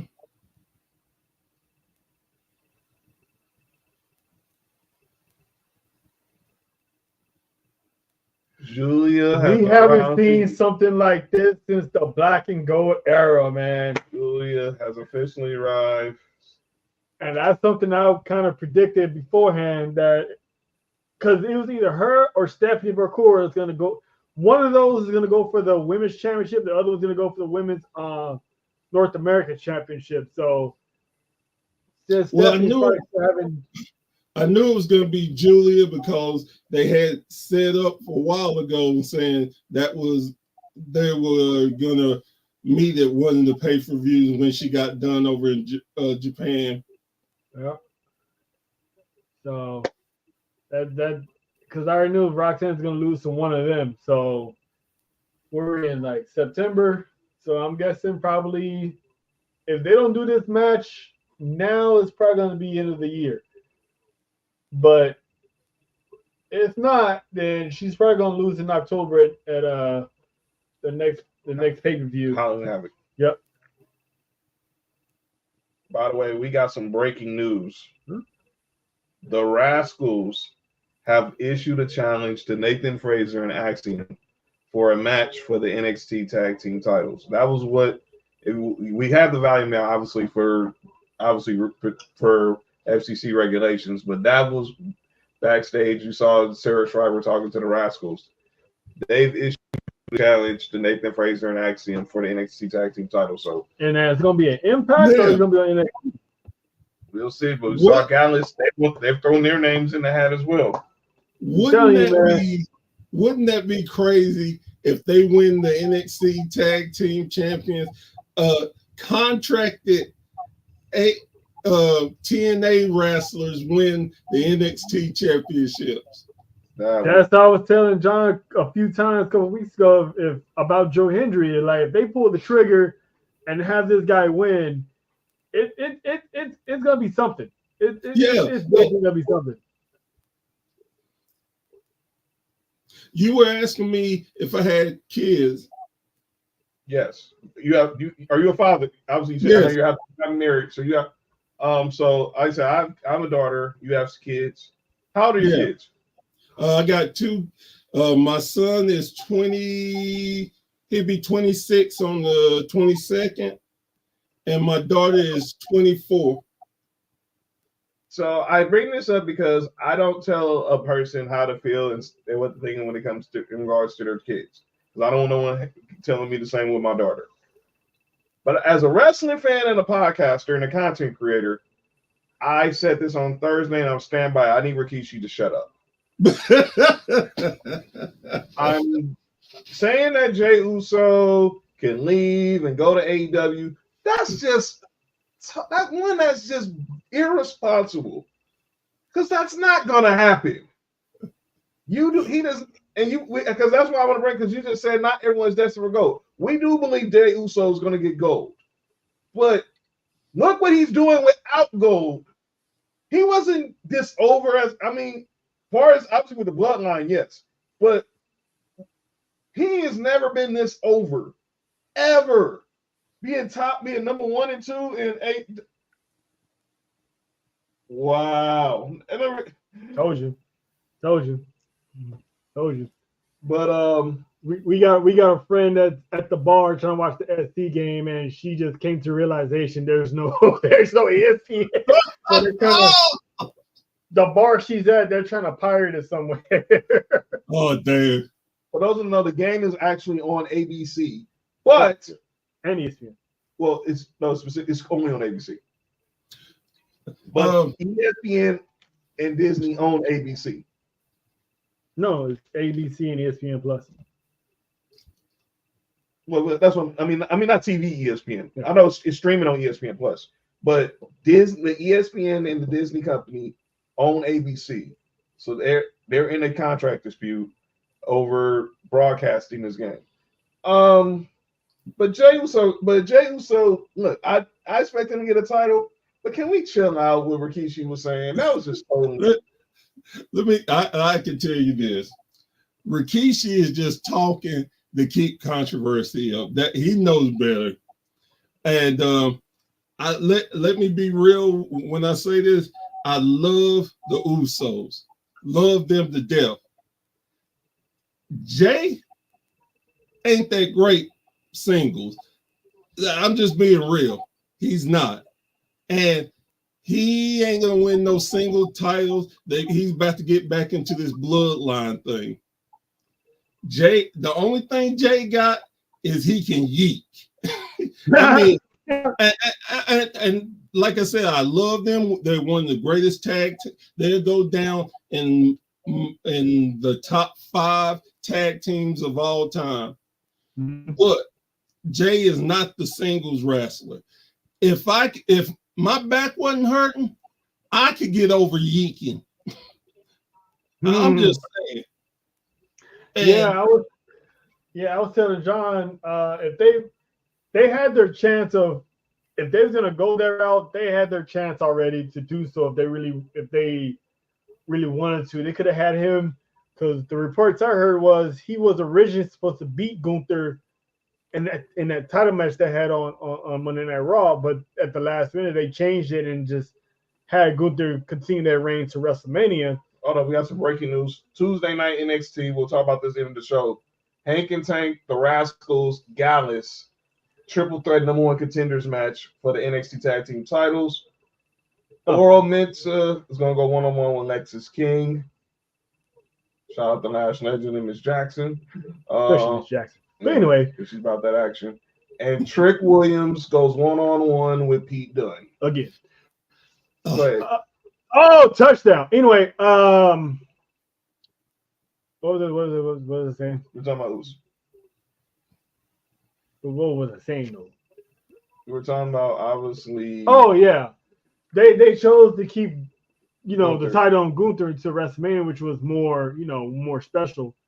So I originally thought that he'll just win the Money in the Bank, and he'll hold on to that Money in the Bank for months, because he's gonna be back in the bloodline business, the bloodline civil war. So that'll keep him busy until it's time for him to cash in when that bloodline thing is over.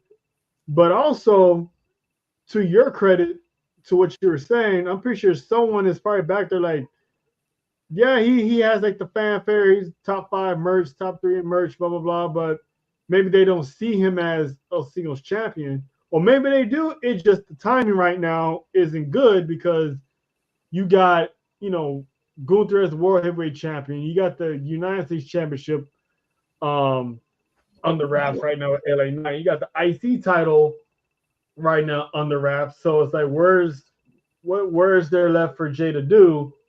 And eventually Survivor Series is coming up, so he's gonna be busy anyway defending that family honor, because make no mistake, even through it all, Jey Uso still called Roman Reigns his tribal chief.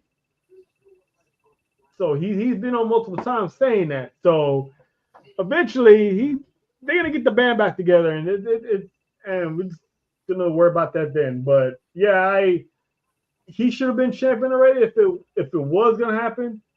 But it's not saying that it's not, because they might reunite the Usos, but I'm pretty sure they're not going to be, forever. So he might win something next year, because this is the same thing we had with LA Knight. Yeah. We wanted him to win when we wanted him to win, and we complained when they didn't. It was like, oh man, they're wasting his time, they're wasting time, and what, a year or so later, he's champion. So just let him. I'm not gonna tell Rikishi to shut up. I'm not gonna tell him the grown man to shut up about his kid, but just be easy. You know what I'm saying? Like let give it time. And if he's just doing it just to, he trolling. Buzz, and that's he just good trolling. And the main thing with, like I said, Rikishi knows the business, and so he's just trolling us, trying to keep controversy. And what's the best way to try to do it, to say that somebody's going to go to the other company? Mm-hmm. So you need to be careful with that, though, because if they're not telling him to say that, it's like, luckily he's not working for Vince anymore, because he would have been like, oh, really? Oh, let's test that theory. yeah. You know what I'm saying? So be lucky he's, Triple H is more understanding, like, he'll just tell Jay, I ain't worried about your dad. Right. Right. I was like, man, Keith, you gotta chill, dog. That one, don't give these AEW fans false hope like that. Who's saying that? Well, and no disrespect, but I don't think it's a win if it ain't him and his brother. Man, you can keep him. I need the tag team, not the singles. Yeah, he's not gonna survive in AEW. I'm gonna have to. Now, like y'all, I got my volume down, but I got to turn it up just a little bit because I got to hear my man Booker. Yeah, what? Here we go.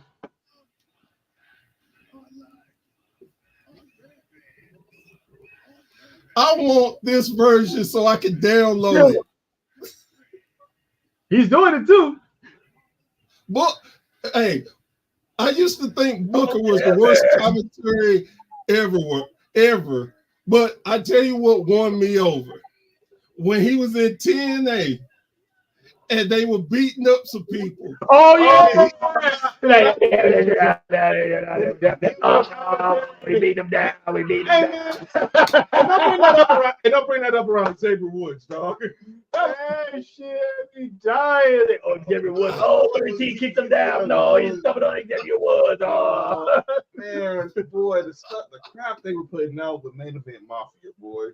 That shit had me dying, dude. By the way, Trick Williams got to be the first referee of WWE match in Concords. What? And a button shirt too. I mean, his is the most like flashiest one. You know. And the whistle. I don't know what the whistle symbolizes. I mean, we're not. This is the NBA. I guess we're in the house of Jokic, but we're in Jokic's house though. Yeah, Brosh. I believe in Joe Hendry. And shout out to Alicia Taylor back home for one night. Snake. Listen to that crowd. No matter where I'm telling you, it's like we're at a Christian retreat. Man, this dude is the epitome of motivational speaker, dude. I'm telling you. Make me want to be better in my life, you know? I just tell you this much. I wouldn't drink the Kool-Aid, but he's the Scottish Tony Robbins. Who would have thought? There are people I know who don't watch wrestling and know this song.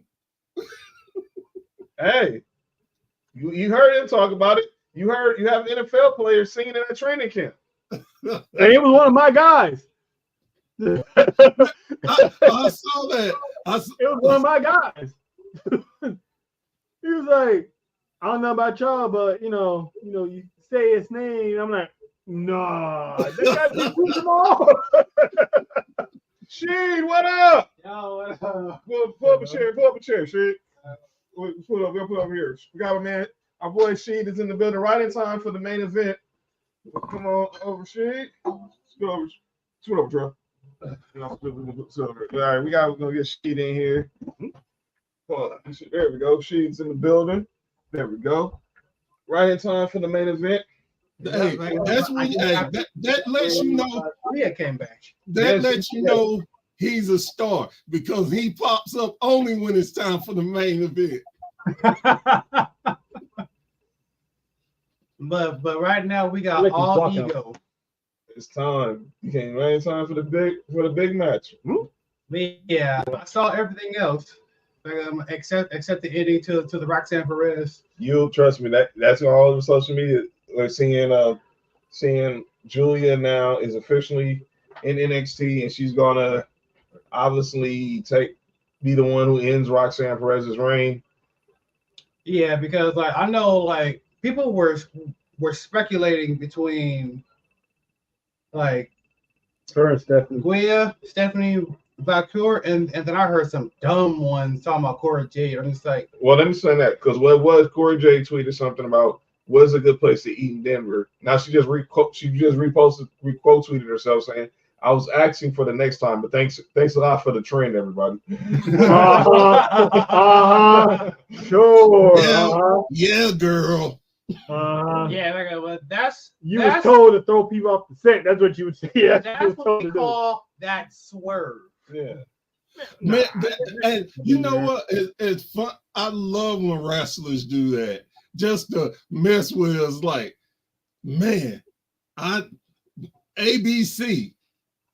You man, it's F. What y'all think I'm talking about? This dude, we believe. I believe in Joe Hendry. All right, so look, man. I think I know what my mind is supposed to tell me. What? No. Shut up, man. I mean, like, What's wrong with you? I mean, like for this match, we already on this pay-per-view, we already had the X-Division champion Zachary Wentz, who just won that on Friday, get the win over Wesley. Yes. Now, do you see two TNA people get I can see an this. actual win? This is not going to be a clean win because he's so popular. None of us would think it would happen. This is going to start a bigger trend of a TNA star beats it. Dang, I'm so flustered. That's going to be an NXT star, and he's contracted. Man, it'd be something big. An NXT star that had came from AEW, all ego, Ethan Page. I can see it. I'm calling the crazy shot. I believe in Joe Hendry. He's gonna be the next champ. I'll call it even bigger shot. I predict a TNA invasion that costs Joe Hendry the championship. I'm more with Trell, and I know who I think the person's going to be. Because like a certain person that also lost the Iron Man match on Friday. You dang Skippy. I think there's been reports that TNA. Look, there's a lot of NXT superstars who they're going to pop. We might see Thursday on Impact. I just put out there, Santana's keeping it in the family, but unfortunately, you can just keep that to yourself, huh, John? That was too easy. I mean, like the daughter is here in NXT. I mean, that one was too easy. It was a dead giveaway. Even Jordan, I'm still triple how Jordan Grace was like, do I know you? Yeah, well, he could be a strange father, you know. No, he's not. I'll say that, but there are other. I heard one other person, but I'm not gonna. But I want to.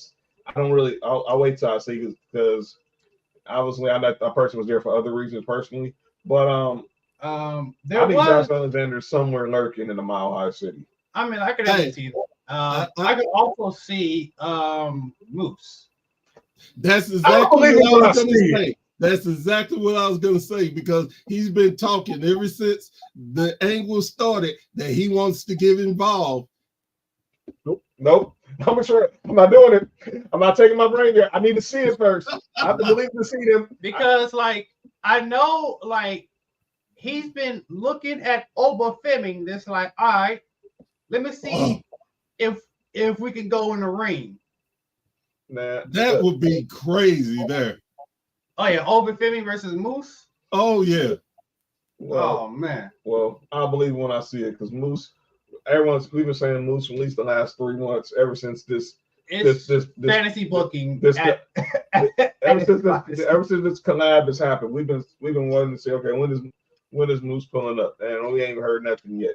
So You're not going to. yeah, That's so, a good thing. exactly. I'm just So I saying. believe I'll wait till I see it. I said, you saying the TNA invasion? What would be more proper if the system invades NXT? Yeah.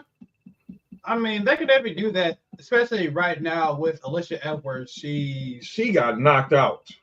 Oh yeah, Prayers. She got knocked out. So, by the way, her and PCO both in concussion protocol. But I saw that. I was watching the recap this morning. She was out. oh yeah, they had to stretch her out because literally He got carried. Oh yeah, Carrier. yeah. Like, I mean, she was gone. Hit. So watching the main event now.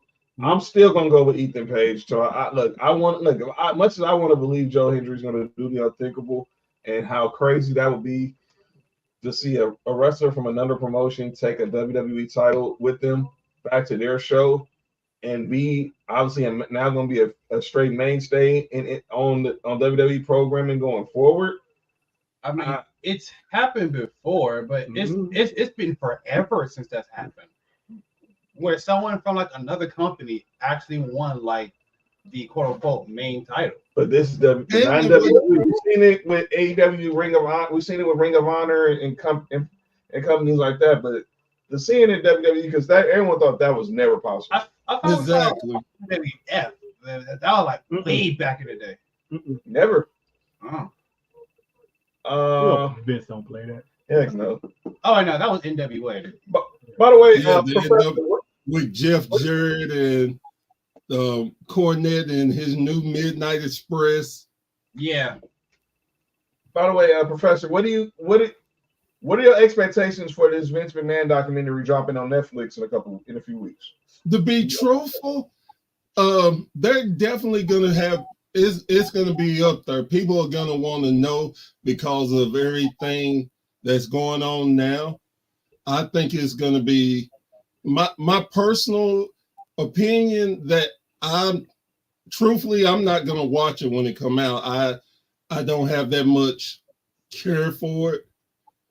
I might catch it later after I hear some people talk about it, but I don't. Well, that's a docu-series, I should say. It's a six-part docu-series, so it's 6 1-hour episodes, I believe. Yeah, and then I think it is perfect timing because they're coming on. Raw's coming on there, and it ain't gonna be too much controversy because you're getting this flagship show. You definitely don't want to mess that up and your money there. So, oh yeah, because this month NXT is going to the CW October 1st, and then we got SmackDown going to the USA. So it goes SmackDown is going in this order. So SmackDown will start on Friday the 13th on USA. And then NXT goes to the CW October 1st. And as we found out yesterday from Cody Rhodes, Raw on Netflix, the first Raw on Netflix will be January 6th. Right. So January 6th, 2025. So yeah, so we're literally going towards like the last bit of seeing Raw on like the USA Network. But the season premiere of Raw will be next. Well, obviously we got Raw tomorrow. 2 weeks. Well, actually next week because we got the Raw tomorrow after the fallout from Bash in Berlin, and then the season premiere will be to determine who's going to be the number one contender for the Intercontinental title. Yeah, because the tournament continues this week, and we'll get some thoughts on that at the end of this. But right now, Ethan Page is dominating this match. Yeah, let's see. Let's see. 1, 2. Okay, he's got a nice count. We'll see. So I got a quick question for y'all. Yes, sir. Who's the better from the tag team the North? Was it Ethan Page or Josh Alexander?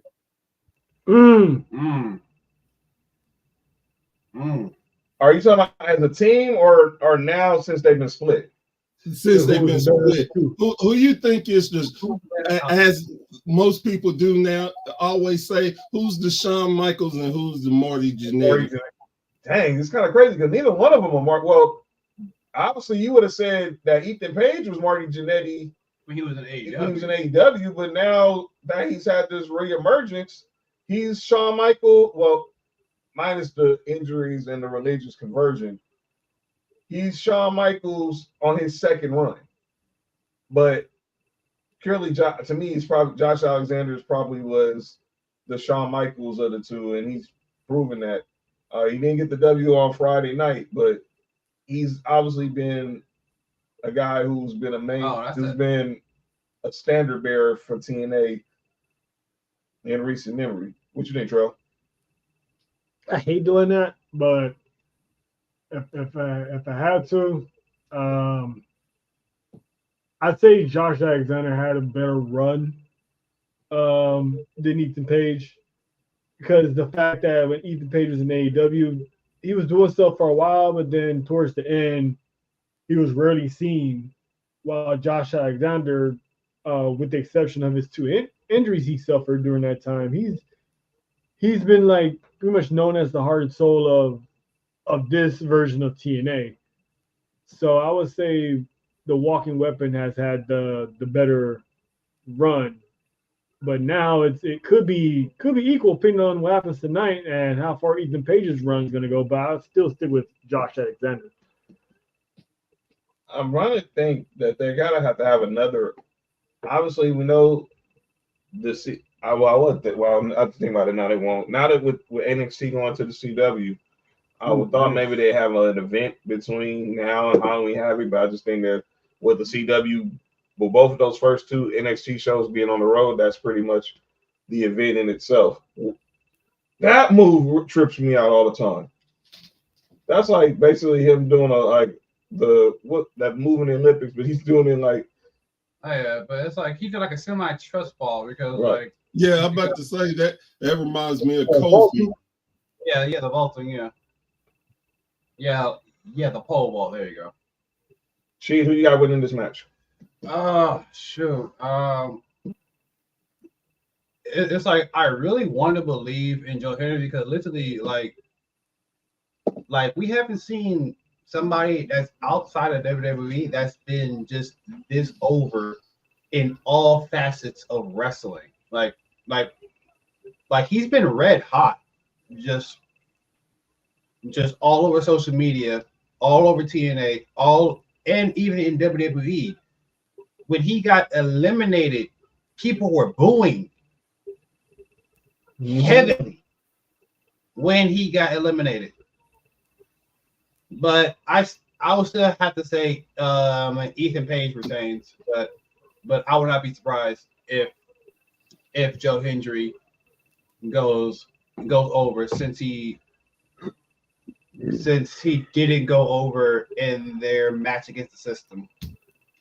But when it was the Hardys and Joe Hendry. Wow. Okay. I gotta say this. I'm still just astonished that Trick Williams is refereeing in Concords. I'm sorry, man. But Sneakerhead in me just came up like I just wore those shoes on Friday, dude. Razor's Edge?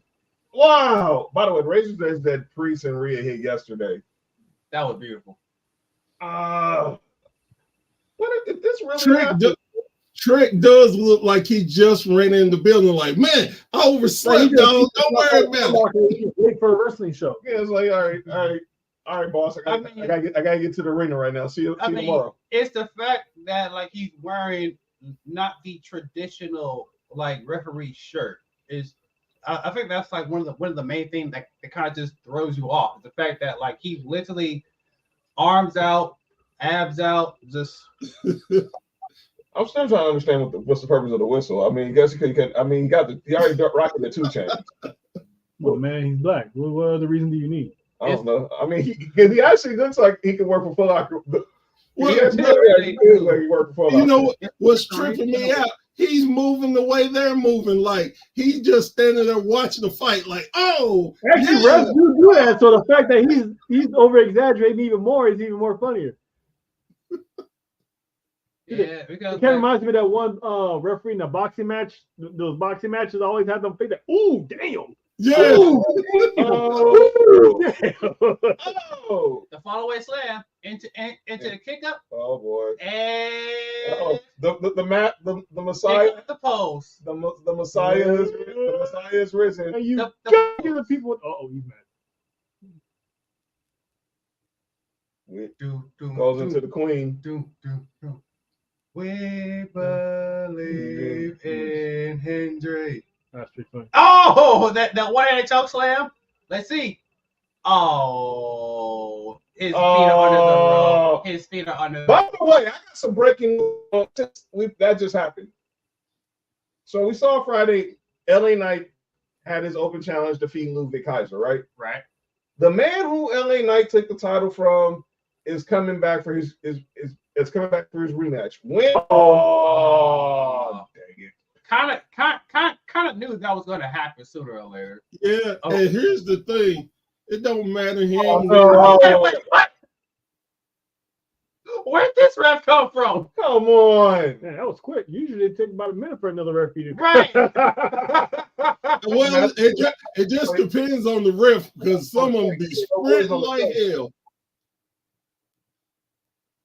Yep. Oh, I see where this is going. Okay. He had the title in hand.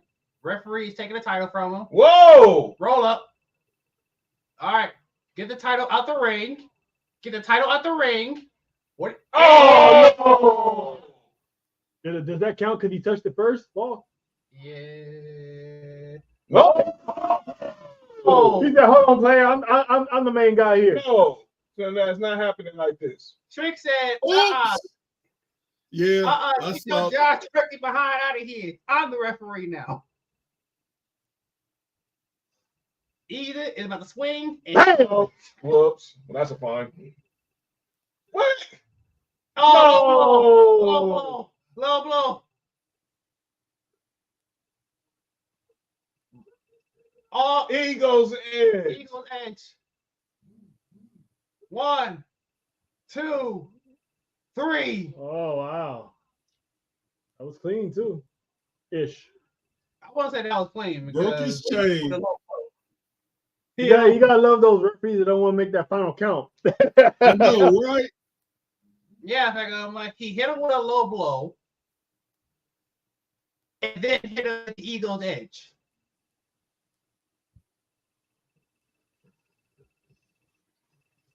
So, but yeah, Trick had no choice but to count. That's, yeah, so the trigger's like, man, this is really not cool. Raise my hand.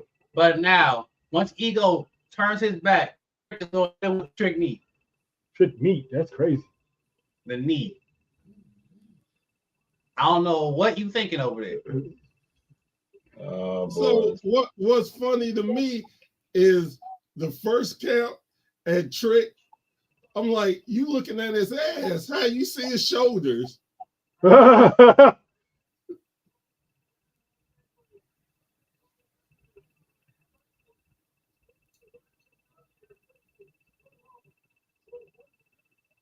Right, he tried to hit him with his own move, with the chokes, with the fact that referee was already ready, but the referee did not get that title out the ring, which led to Ethan hitting him with the DDT on top of the title. The title's still in the ring, mind you. He's laying on top of that title. He's like, hold on, player. I never seen that though. Well, I haven't seen refs stop another ref from making a count, but for him to slide in, like just roll in there and be like, hold on. Why not? Well, what tripped me is he hit the ref. He should have been disqualified. Which ref? Which ref? The second one. Oh, When he hit. The second or first, both of them are refs. He should have been automatically disqualified. Well, the thing is that when Trick got pushed out the ring, that was accidental. So they're not going to disqualify you on that. No. That I understand, but when the second ref got hit, Wait a minute! There goes Pete Dunne. There's Pete Dunne. Okay, so. Oh, Hey, that's no. Finish. So I guess the beef between Trick and Pete is not done. No, they got a match Tuesday. well, and here's my thing with Pete Dunne. All right, Ethan, you might want to get out of that ring now, good sir. But to answer the other part of the question, when the second ref got hit, that was after Trick Williams was back in the ring. Right? But there's two officials. No matter who's the officials, you can't put your hands on the official. Oh yeah, so there's more likely going to be a spot. Trick duck. If he wasn't a duck, he would have hit Trick, who's an official, right? Right. He ducked. He hit the other official. That should have been automatic disqualification. You can't put your hands on the ref, even if it's a second or third ref. Yeah, definitely. In fact, if that other ref was definitely conscious to make that call, because it's really up to the referee's discretion whether or not they do a disqualification for a ref bump. So only one title changed hands today, and that was the tag titles. The first match with the NXT tag titles. But man, I got a feeling for Tony D'Angelo, because it's just like, but at the same time, it's like who out here is really going to be stopping Owafemi?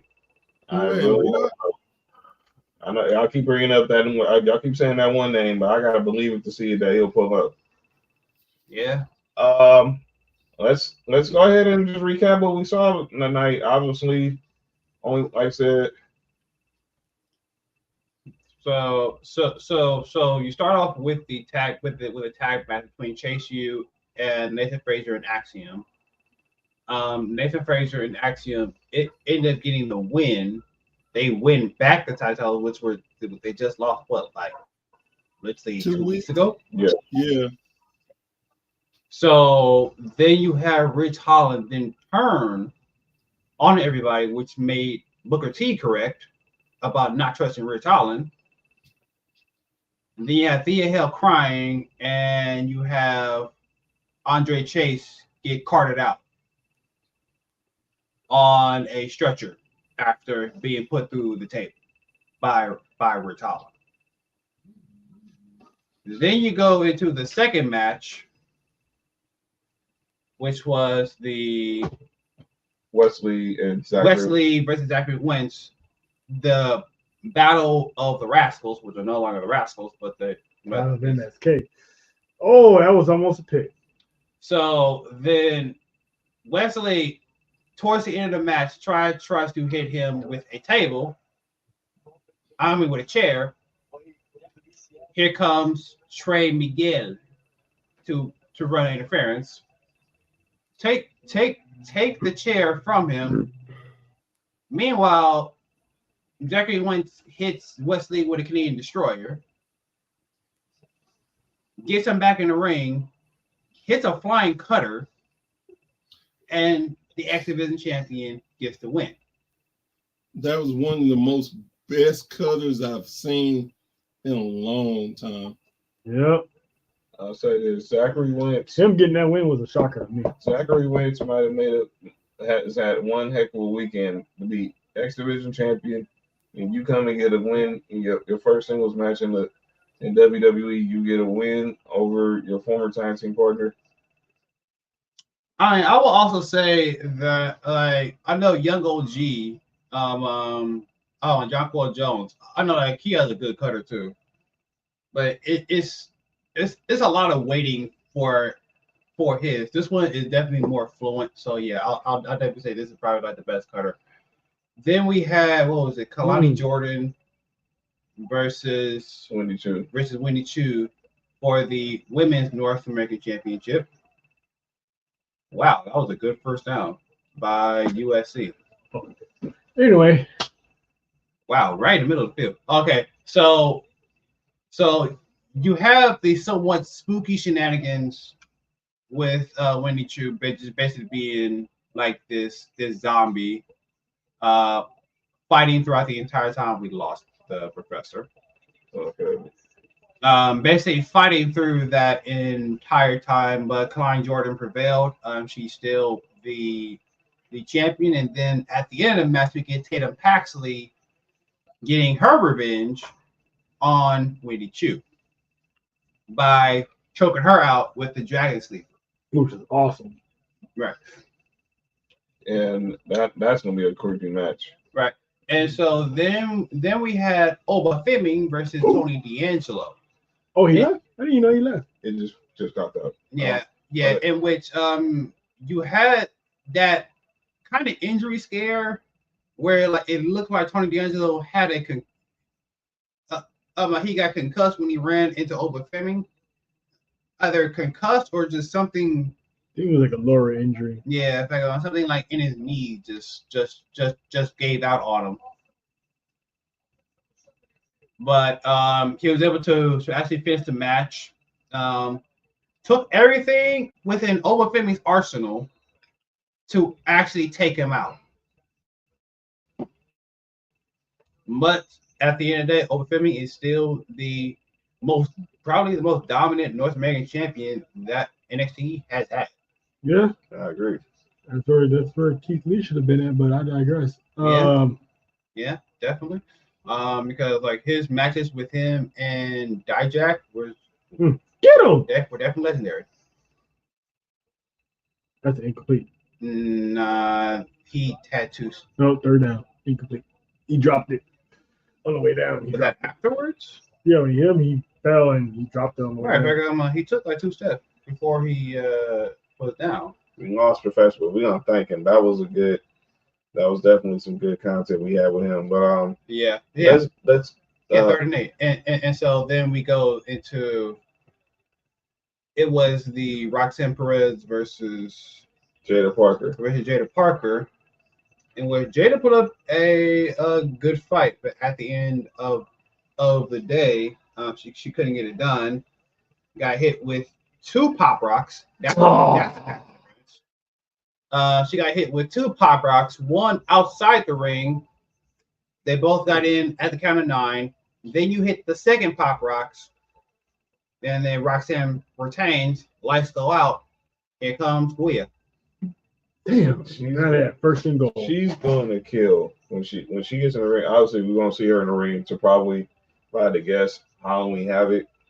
But yeah, if I had to guess, but she is going to kill. Yeah, because Guia, for those that haven't actually seen her wrestle, I would say look up some of her, I believe, Stardom.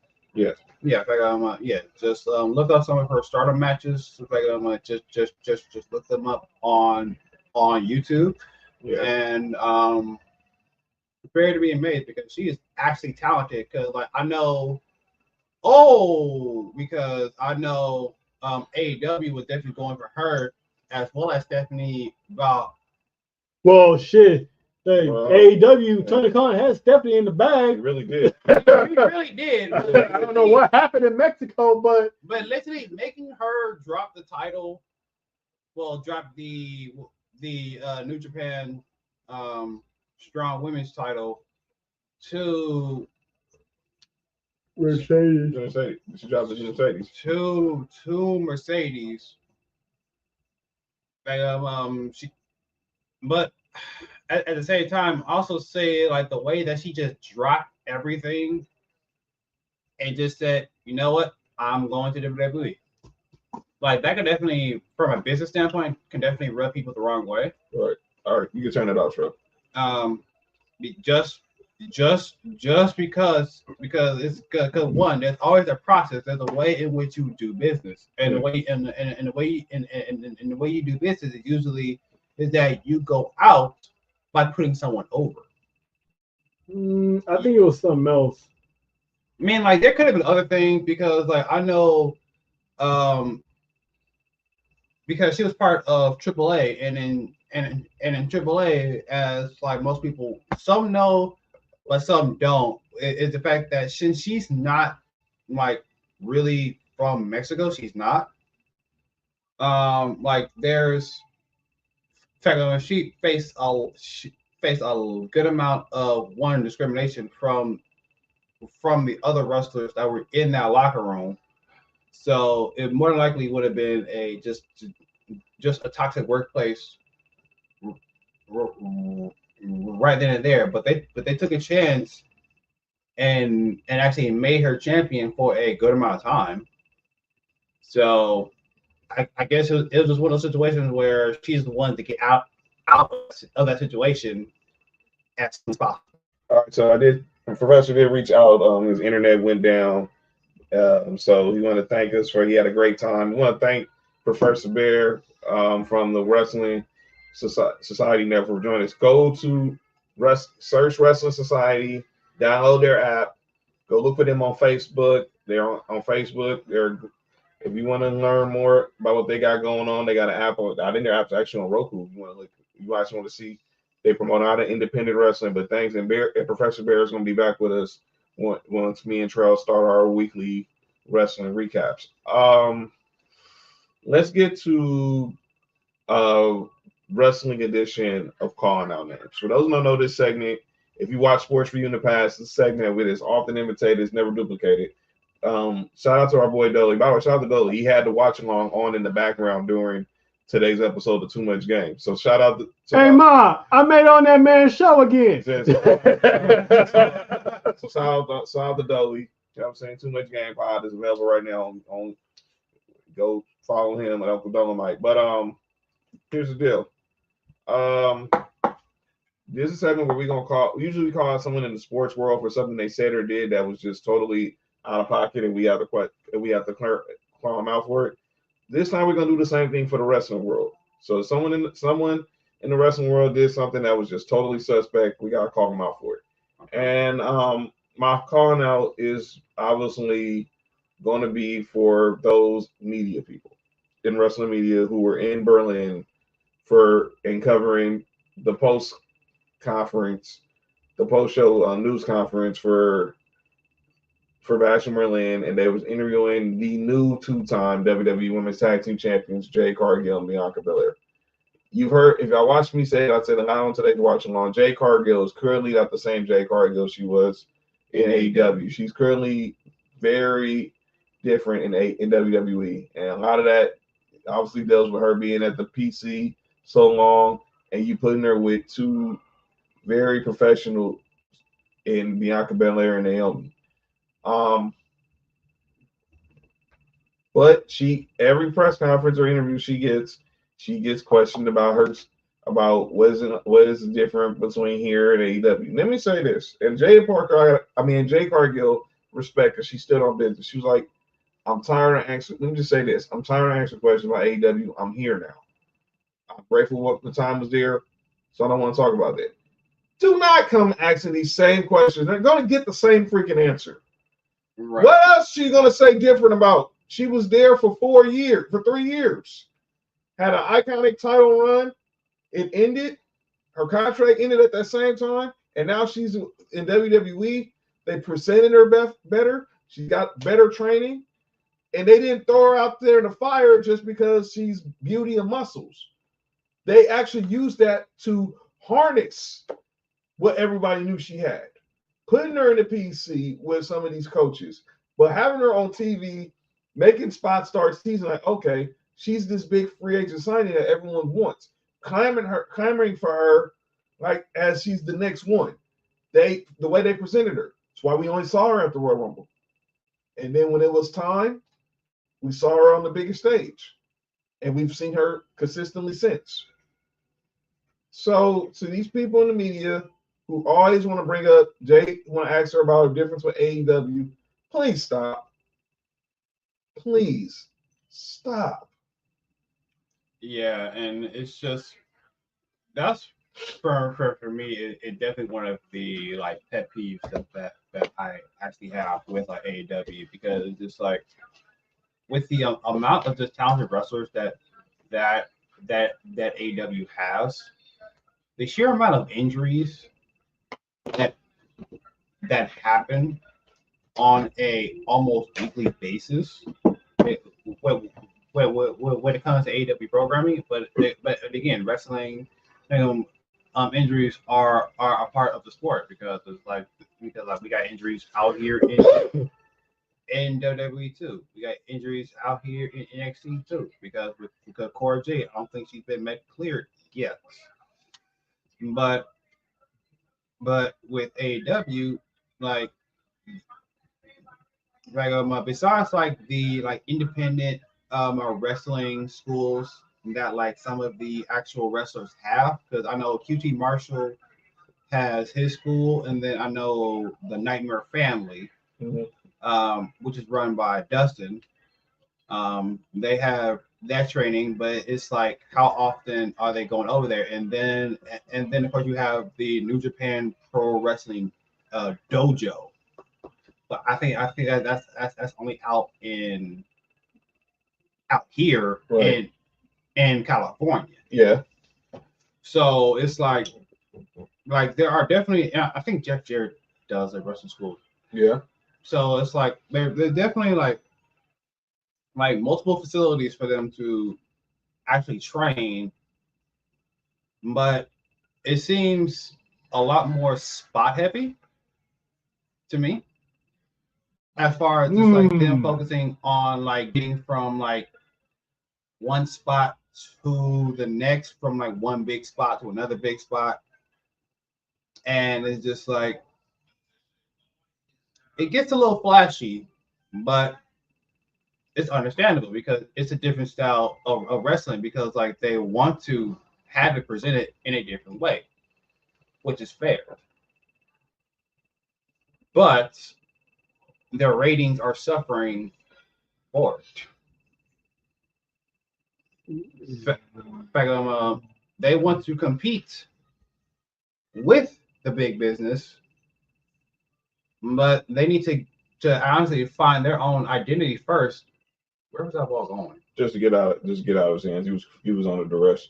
Okay.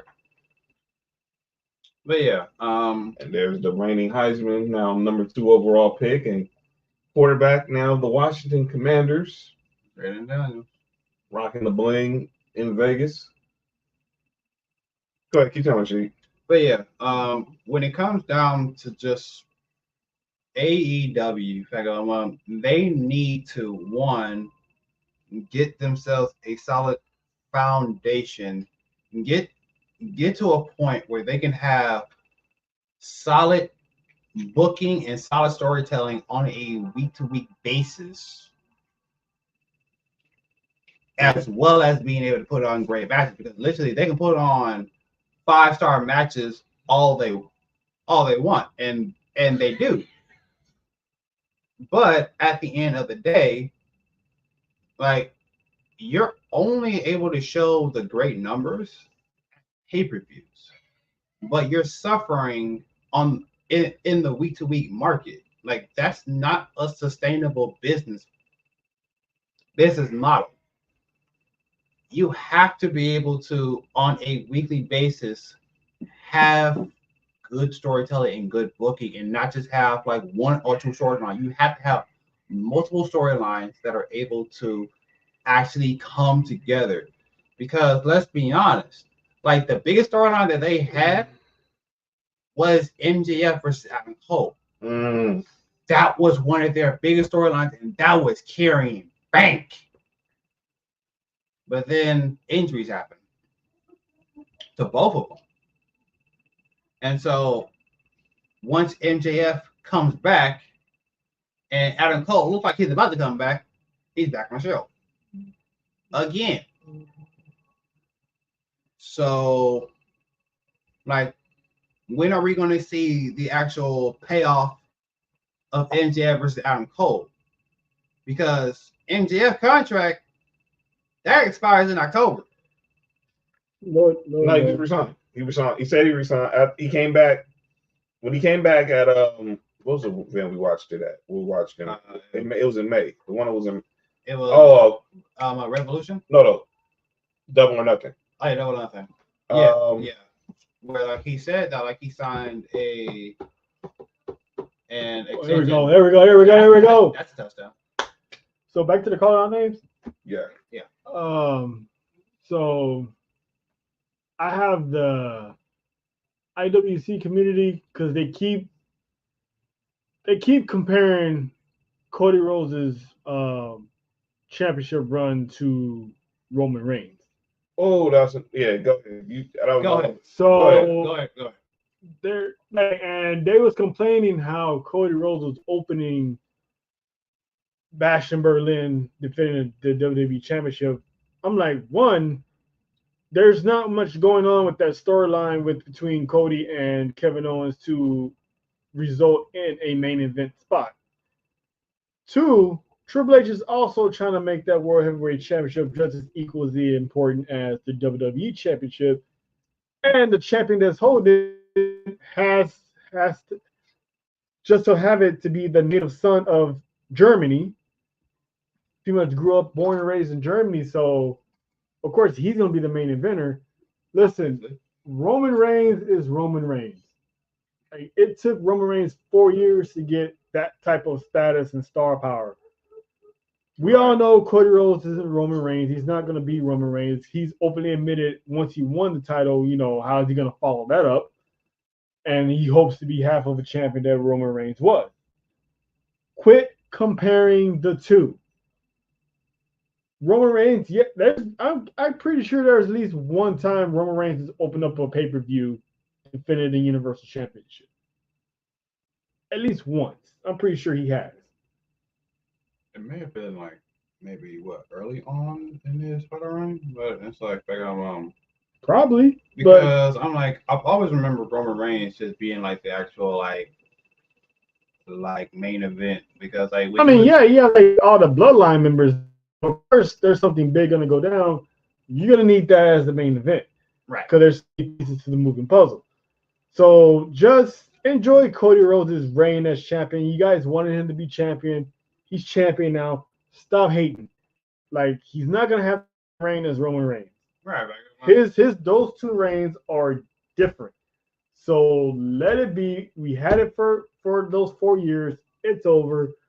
Focus on Cody Rhodes, and that'd be it. He'll have a main event spot. He main event the last pay-per-view. Right. So why is everyone up in arms because he started this one? It was in Germany. You have a world heavyweight champion that's German. And plus, you want to elevate the world heavyweight title to a bigger platform to say that it's actually on par with the WWE Universal title. Yeah, and you got a guy that can pull it off. So right, you have Gunther, who is like literally you already knew he wasn't going to drop the title to Randy Orton. Exactly. So everyone just calm down. All right. What else we got, John? All right. Was your calling names? You have anybody for calling names? Let's see. I know the actual media member that was trying to freaking ask Cody Rhodes about the whole Vince McMahon, since they were talking about the whole Vince McMahon. Yeah, why do you keep bringing Vince McMahon up every single time? Right. Media do better. Right. That just needs to relax. That's really about it. I'm just waiting to see if, like, based off of what we saw on AEW with Moxley and Marina Shafir, if that's going to be the start of Shane coming into AEW. And by the way, all out Saturday night in Chicago, 5 o'clock on pay-per-view. The 7th. If you don't want to order pay-per-view, I recommend go watch it at Dave & Buster's. That's where me and Trail go all the time for AEW pay-per-views. It's free. They play it on multiple TVs. They play the audio as well. They play the audio. So if you need a place to go watch AEW All Out, go to your local Dave & Buster's. They'll be playing it there, and you'll see everything from beginning to end, even on the 0 hour. Go check it out. Let's do a final recap of the night, and then let's look ahead to this week in wrestling. Okay. Biggest takeaway from NXT No Mercy, Trail. Julia. Oh, actually, no. I take that back. Zachary Wentz getting a win over Wes Lee. That was a big takeaway for me. She. I say not. I'll go with the first point of Maguia. She's actually here now, and Roxanne actually has a credible, legitimate threat to her title. I'm gonna say mine is what's gonna happen with this new version of Rich Holland now that he's back being to the Rich Holland that we pretty much know he is. Um, that's what I'm be interested to see in that. How where does this go from here from him? Let's look ahead to the week in wrestling. Obviously, starts tomorrow night, Monday Night Raw in Denver. The Raw after Bash in Berlin.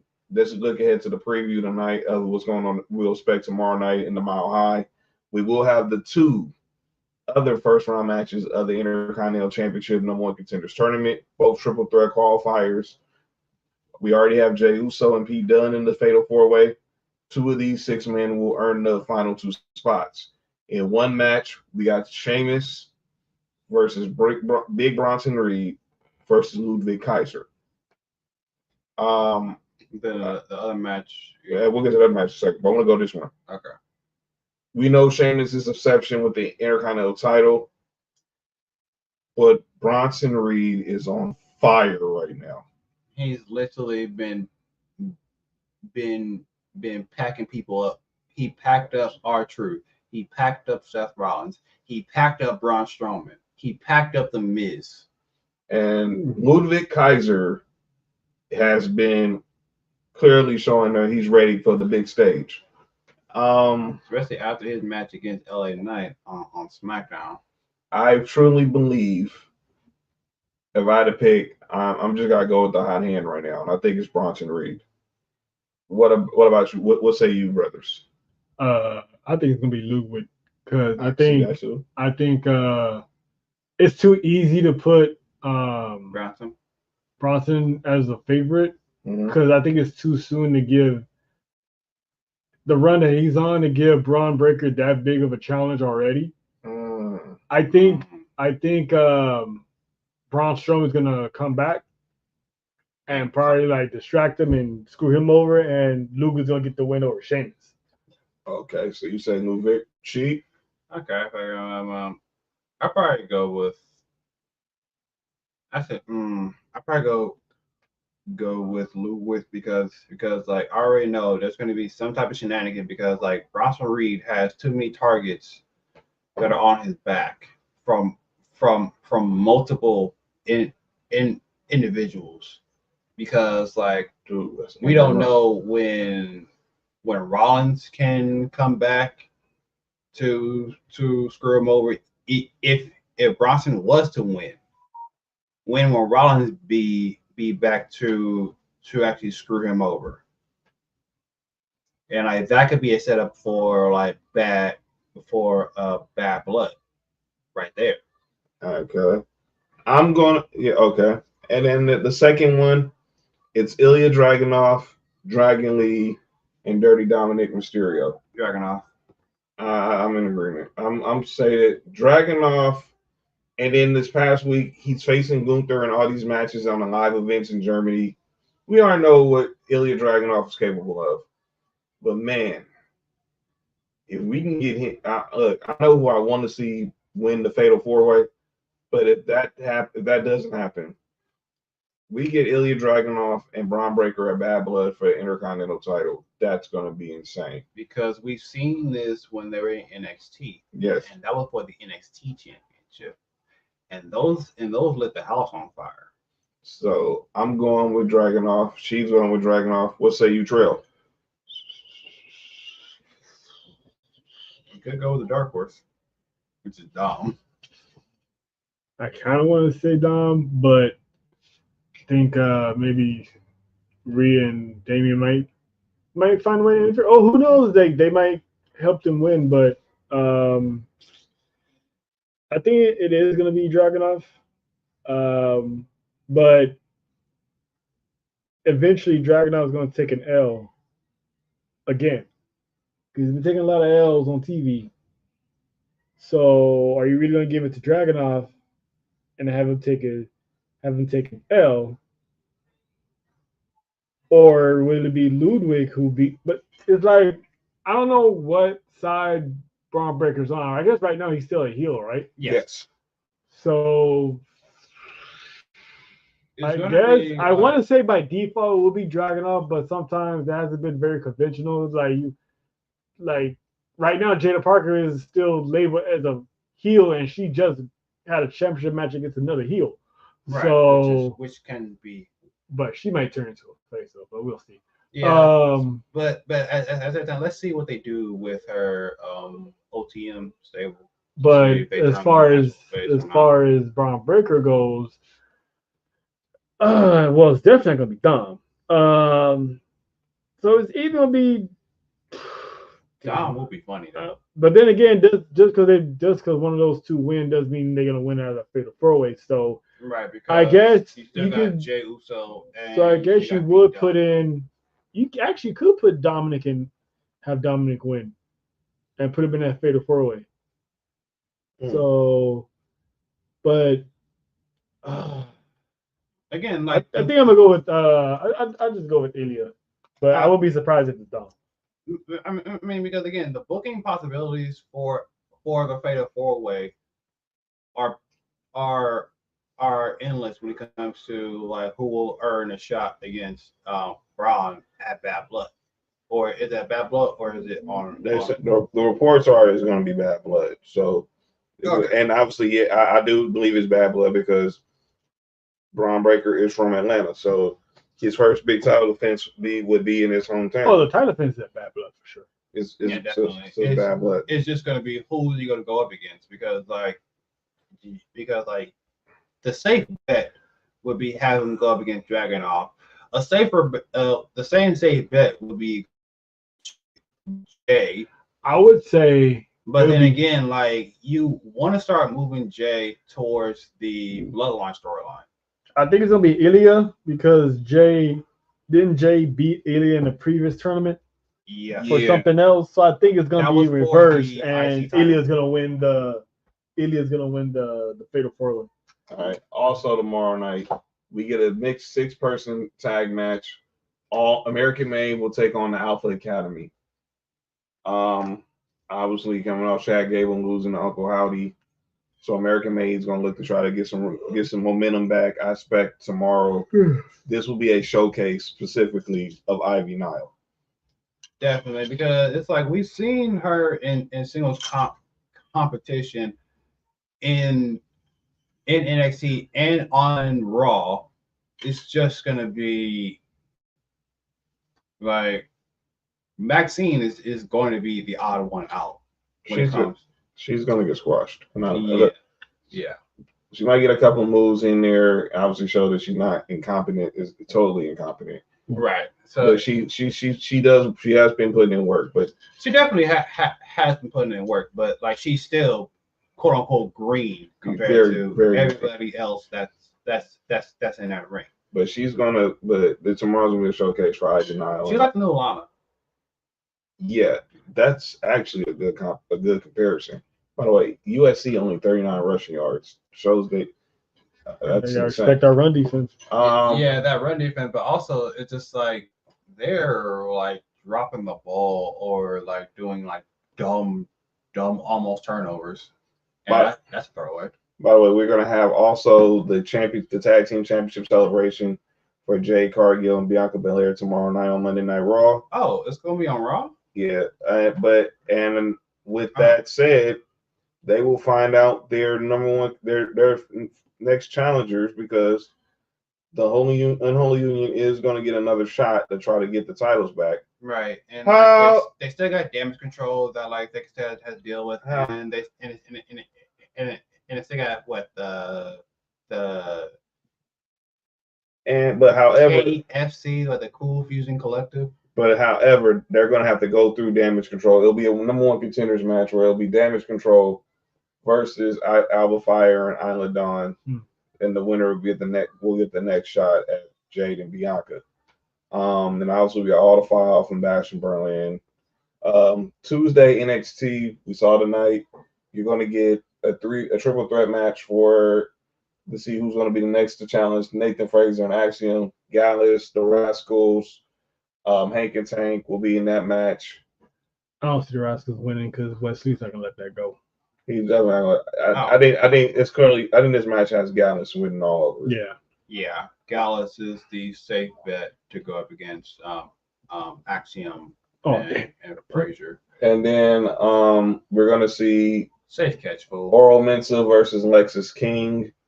And then also Trick. Obviously, we already knew this match was scheduled, but then based off what happened at the end of tonight, we're gonna see Trick Williams one-on-one with Pete Dunne. Pete Dunne's gonna have a busy week ahead of him, obviously, because next week he'll be in the Fatal 4-Way for the number one contender spot. So also now does Trick interfere in that? And I doubt it, that, but it'd be cool because Raw is in Denver, so yeah. So the roster is back from Germany, and they are in the Mile High, so that'd be kind of cool. But I doubt it. And then obviously Friday Night SmackDown, all the fallout from Batchin and there, Bloodline versus the Street Profits and DIY in an 8-man tag. Obviously, we know Roman's not going to be there. Nope. Jacob Fatu is a problem. That man would and he's off a walking boot. Yeah, during the live shows in Germany, he was out the walking boot. So yeah, he's a problem. But the champs are Guerrillas of Destiny. Hey, you seen Jacob Fatu memes? That one guy. No, I was saying. Like he's like, oh, I'm Fatu, and he's like doing this. Oh wow. Yeah, he's like in the grocery store. He's at the beach. It's funny. Yeah, what you doing? Like they like. It's funny. Yeah, I don't follow him, but I've seen it. I've seen it because Jacob did it once. So a fan caught it. It wasn't a fan caught. It was like one of those exclusives when they was leaving the arena. He was walking and then leaving. He just looked over. He's like. Yeah, there was that, and then you had Tamatonga doing them some more funny, man. Yeah, they are. Yeah, so but then you got Tonga Loa. You can't wrestle. But that's Tamaloa. He's Tamatonga. Oh, Tamatonga. Tama is funny. Yeah, he definitely be turned up. But yeah, but that's how the weekend wrestling will go. Like I said, we're gonna let you know when me and Terrell start our weekend wrestling recap, and we'll be going live on those. Some might be pre-recorded, but we'll definitely talk about that.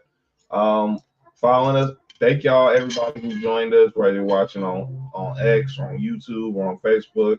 Again, special thanks to Professor Bear who joined us the entire show. Follow him on Facebook at Professor Bear Society. That's the only social media he has, and you see I put the website in the chat, thewrestlingsociety.com. Search the Wrestling Society on Facebook. And if you're a diehard wrestling fan, you like indie wrestling, all types of wrestling, they got it going there. He'll be back with us again real soon. Tuesday night, Sports4U, we're back. It's our NFL preview show. We'll give you all our predictions for the NFL season, all the awards, who me, Mark, and Nick have in the Super Bowl. Plus, we will give our final four for the college football playoff. And look ahead and make our first picks of the season, our week 1 picks for the NFL season. Thank y'all again for watching tonight. If you're watching on Facebook, like us on Facebook. If you're watching on YouTube, subscribe on YouTube, like us on YouTube, share this video, like us on Twitter, follow us on Twitter at Sports4U Podcast. Subscribe to Sports4U Podcast on YouTube, youtube.com/Sports4U Podcast. That's sports 4 and the letter U.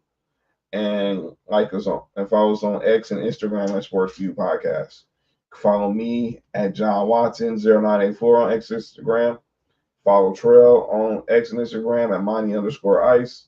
She, tell them where they can follow you. And thanks to She for pulling up during the main event. Oh, definitely. In fact, you can follow me on Instagram at Arcanon_Arco. Follow.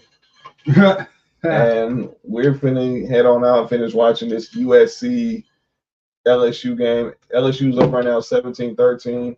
By the way, DirecTV, you suck. Just to let you know that now, you suck. So we'll be back on Tuesday. Next watch along, Trail, tell them when the next watch along is gonna be, my brother. It's gonna be on October 5th, and also that will be my birthday, so it's gonna be a birthday celebration. Hey. We're gonna go. The pay-per-view starts at 3, so we might go live probably like 1:30.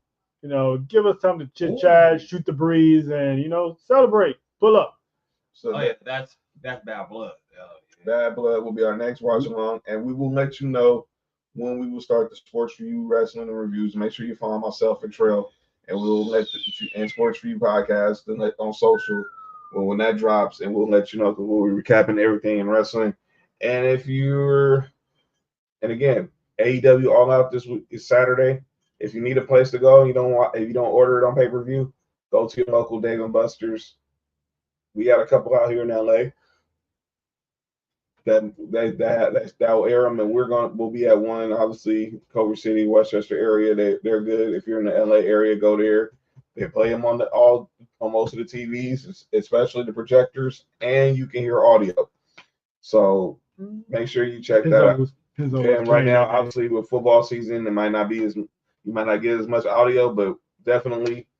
But most of the time they're pretty good with the audio. The only time we didn't have audio was the first time we went, which was when they did the World's End. But outside of that, every other time we've had audio. Every time we've been at Dave & Buster's. Okay. It depends on who's on prime time that Saturday night. Well, I'm gonna be biased as hell. I know Tennessee's on prime time Saturday night. We play NC State. Well, that's not gonna be shown. Well, relax. I mean, I'm just saying it's not. But I do think I need to look. I know Michigan plays Texas on Saturday as well. So I need to see. I'm actually gonna look at the schedule right now. But thank y'all again for joining us in the chat. Shout out to Kenzie. Shout out to Nick Freeze. Obviously, Nick, you heard the news on Friday. Nick's now in H-Town. He'll be doing the show remote from now on. So, your energy's gonna be missed here, my guy. So he'll be back in the city real soon. I mean, you carry it. Nah, not like Nick. Nick is Nick. Yeah. So shout out to G, New Orleans Finest, Sam, Mo, obviously my man Phil in Chicago, and Kenzie was lit in the chat earlier. Christy, shout out to you. Shout out to Sports BSP. Dominic Mysterio, real or fake. BS and Beer Media. BS and Beer Media. That was Dale in the house. And I know Dale's probably watching this game right now. That's why he wasn't on with us tonight. Let's go, Dale. So we'll definitely join him. And of course, shout out to Logan James, who first time in the chat. And of course, we got our shout out Bella or going on Loyal P1s. Hey, one day one. Oh, so we'll be back Tuesday. Sports for You NFL preview. This is next watch along October 5th for Bad Blood. Keep following us, subscribe, support. We appreciate it all. And get your Sports for You merch. We got the logo tees out now and hoodies. You could DM us at Sports for You Podcast for available prices and available sizes and colors. So we'll be back on Tuesday. This has been the Sports for You WWE Watch Along for NXT No Mercy. I'm John. That's Trail. That's Sheed. Shout out to Professor Bear. Shout out to the Wrestling Society. Thank y'all. Enjoy your Labor Day, and we'll see y'all on Tuesday. Peace out. Peace. Enjoy the rest of this LSU USC game too, by the way.